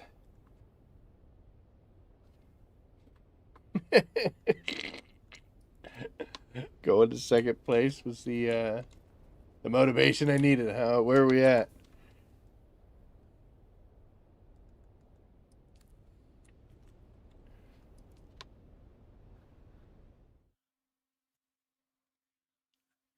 That's the way it looked. That's the way it should look.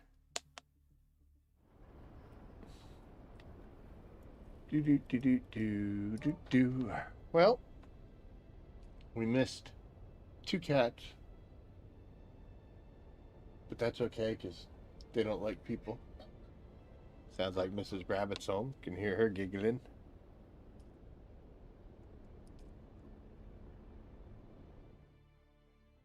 I'm feeling it. I'm not going to lie. 8 hours is a long time.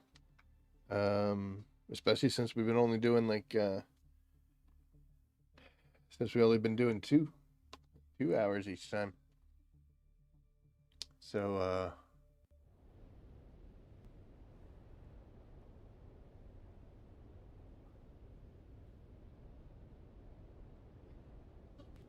never had that view happen before. That was kind of freaky.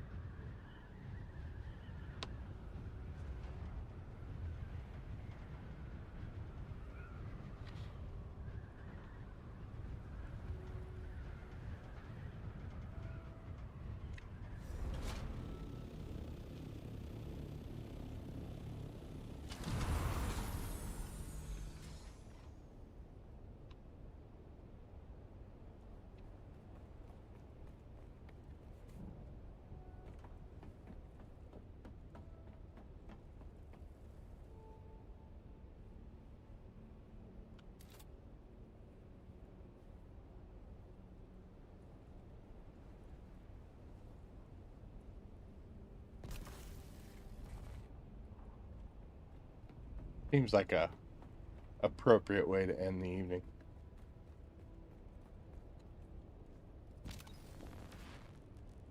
I love that vehicle's out of range. And now the inventory's not empty. What do you have in you?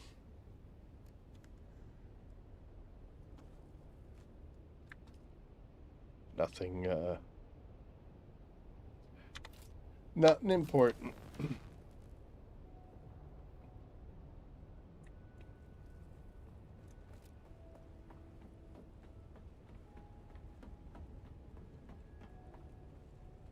So there we are.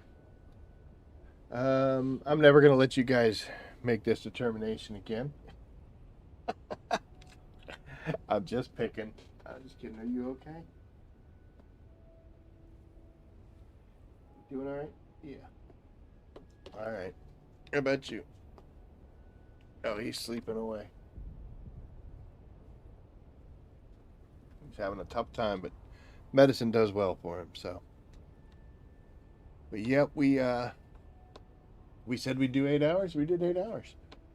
Because we are at 7:49 right now, so I got 10 more minutes. It's been fun. It's been fun. There's a content creator. He does just regular videos, like debunking videos and stuff like that. He's comical. He's from Wales. And he did a 24-hour stream one time. Him and his son, because they both work on a channel thing. And by the end of it, man, they were ragged. And they kind of alternated off at some points too. But Yeah. There'll be space out there. Oh, I can see it. But yeah, this was fun. This was an adventure. I hope that I can keep putting out the content that you guys like. Come to our seats to get the Dune Watcher, or meet Wired, and the DVD.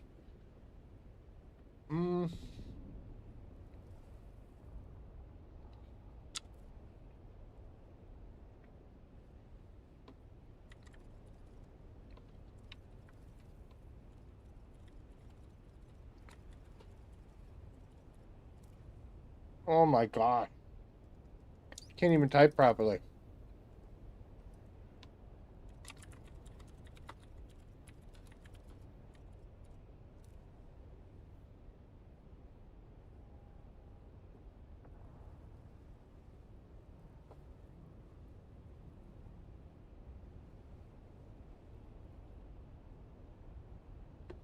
Apparently somebody's got a gun for me, which is really nice.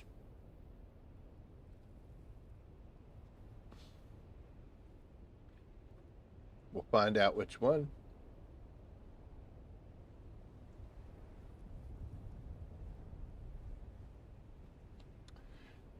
This goes right over my base. I wonder if I can make it.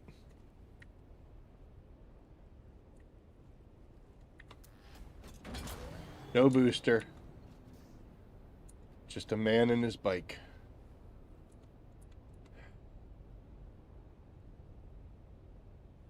I wonder if whoever made this is obviously a ramp. I didn't think it was, and then somebody pointed out it looked like a jumping ramp, and I'm like, dude, that's exactly what it is. Wonder if you fail, do you land in, like, my base?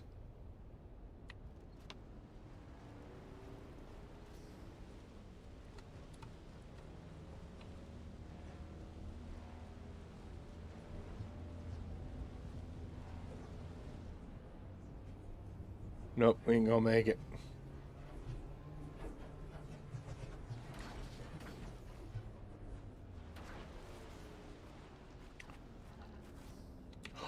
Uh-oh. That's not good. That's not good at all.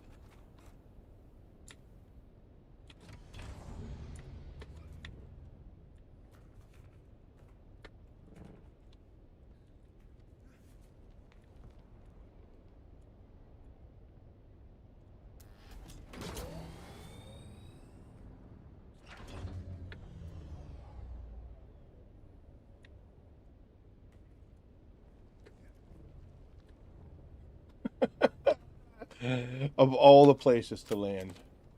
Of all the places to land.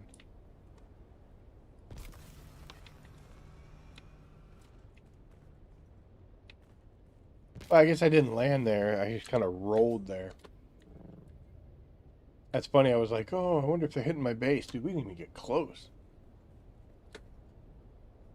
Wonder if I had a booster if I could. Yeah, we came right off of that and we dropped like a rock. Terrible.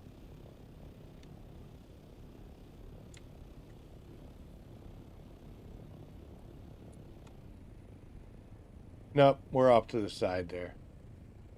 So even if they could make it, we're a little bit off-centered. Well, for everybody that made it this far, hope you have a super awesome rest of your night and a good day tomorrow. I think I'm going to be sleeping in, and then I got yard work to do as long as it's nice out. I wanted to do some this morning, but we had high winds, which I'm really surprised that the power stayed on.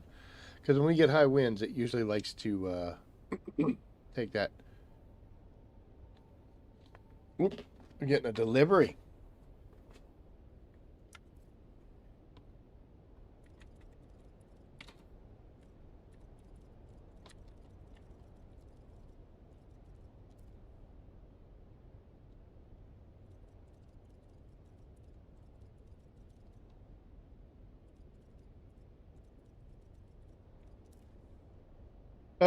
So I use the Dune Watcher sniper rifle. I don't know if other people do.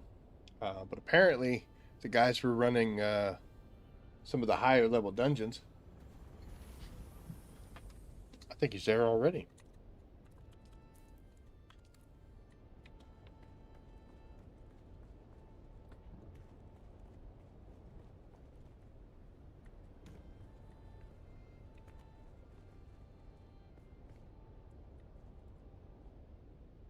wearing?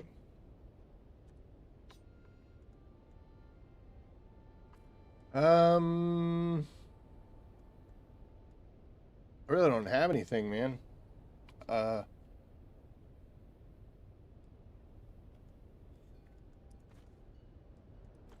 Here you can have that, and you can have that. Or you can have those. And you can have that. That'll be nice. And you can have that. That's about all I got on me. Unless you need something else. This is one of the benefits of being in a guild. 1 million.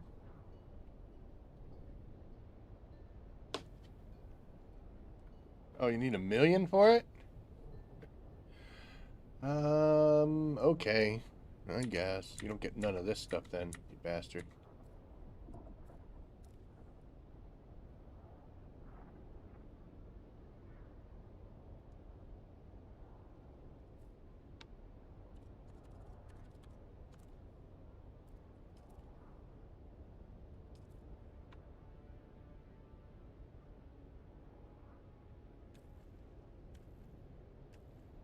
Two, one, and there we go.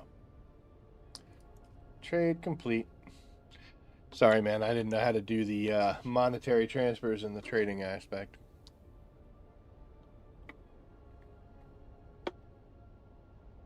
Let me be nice and say thank you. Thank you. Whoa. Thank you.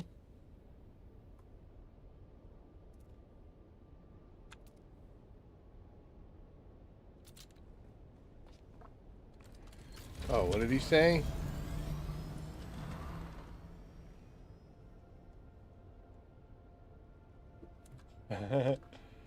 No worries, dude. You can have the money. I got a bunches. So, what do we get? I don't even know what we got. Look at that. We got a grade 5 Dune Watcher. So, we'll get that. Okay.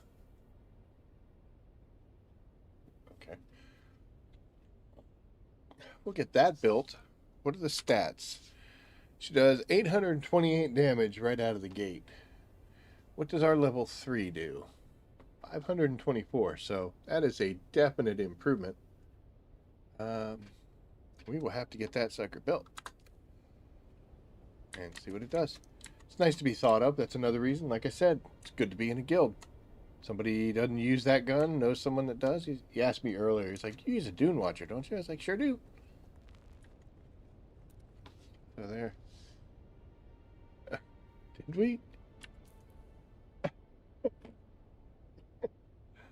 Money changing hands. I mean, technically.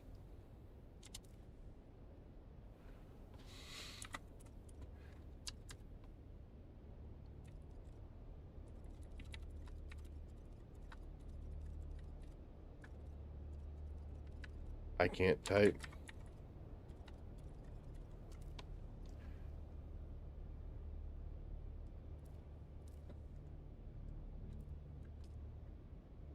But anywho, folks, we are done. We have 1 minute left for the 8-hour mark. This was an experience. Don't know when I'll do this again, if at all. But I do appreciate you guys stopping by. Like, subscribe, share. Those things all help the channel out. And, yep, we'll hopefully get a video out either tomorrow or maybe Mondays or Tuesday. I'm not sure. It's going to really depend. I didn't expect to do 8 hours. This just kind of popped up. But, and I got to check on my dog, see how he's doing. And Mrs. Rabbit is officially home. So, without messing around any further, guys, thank you so much for watching. It's been an experience. Got a lot of stuff done. Still have stuff to do. So, gross. Anyway, as always, I will see you out there. Take care.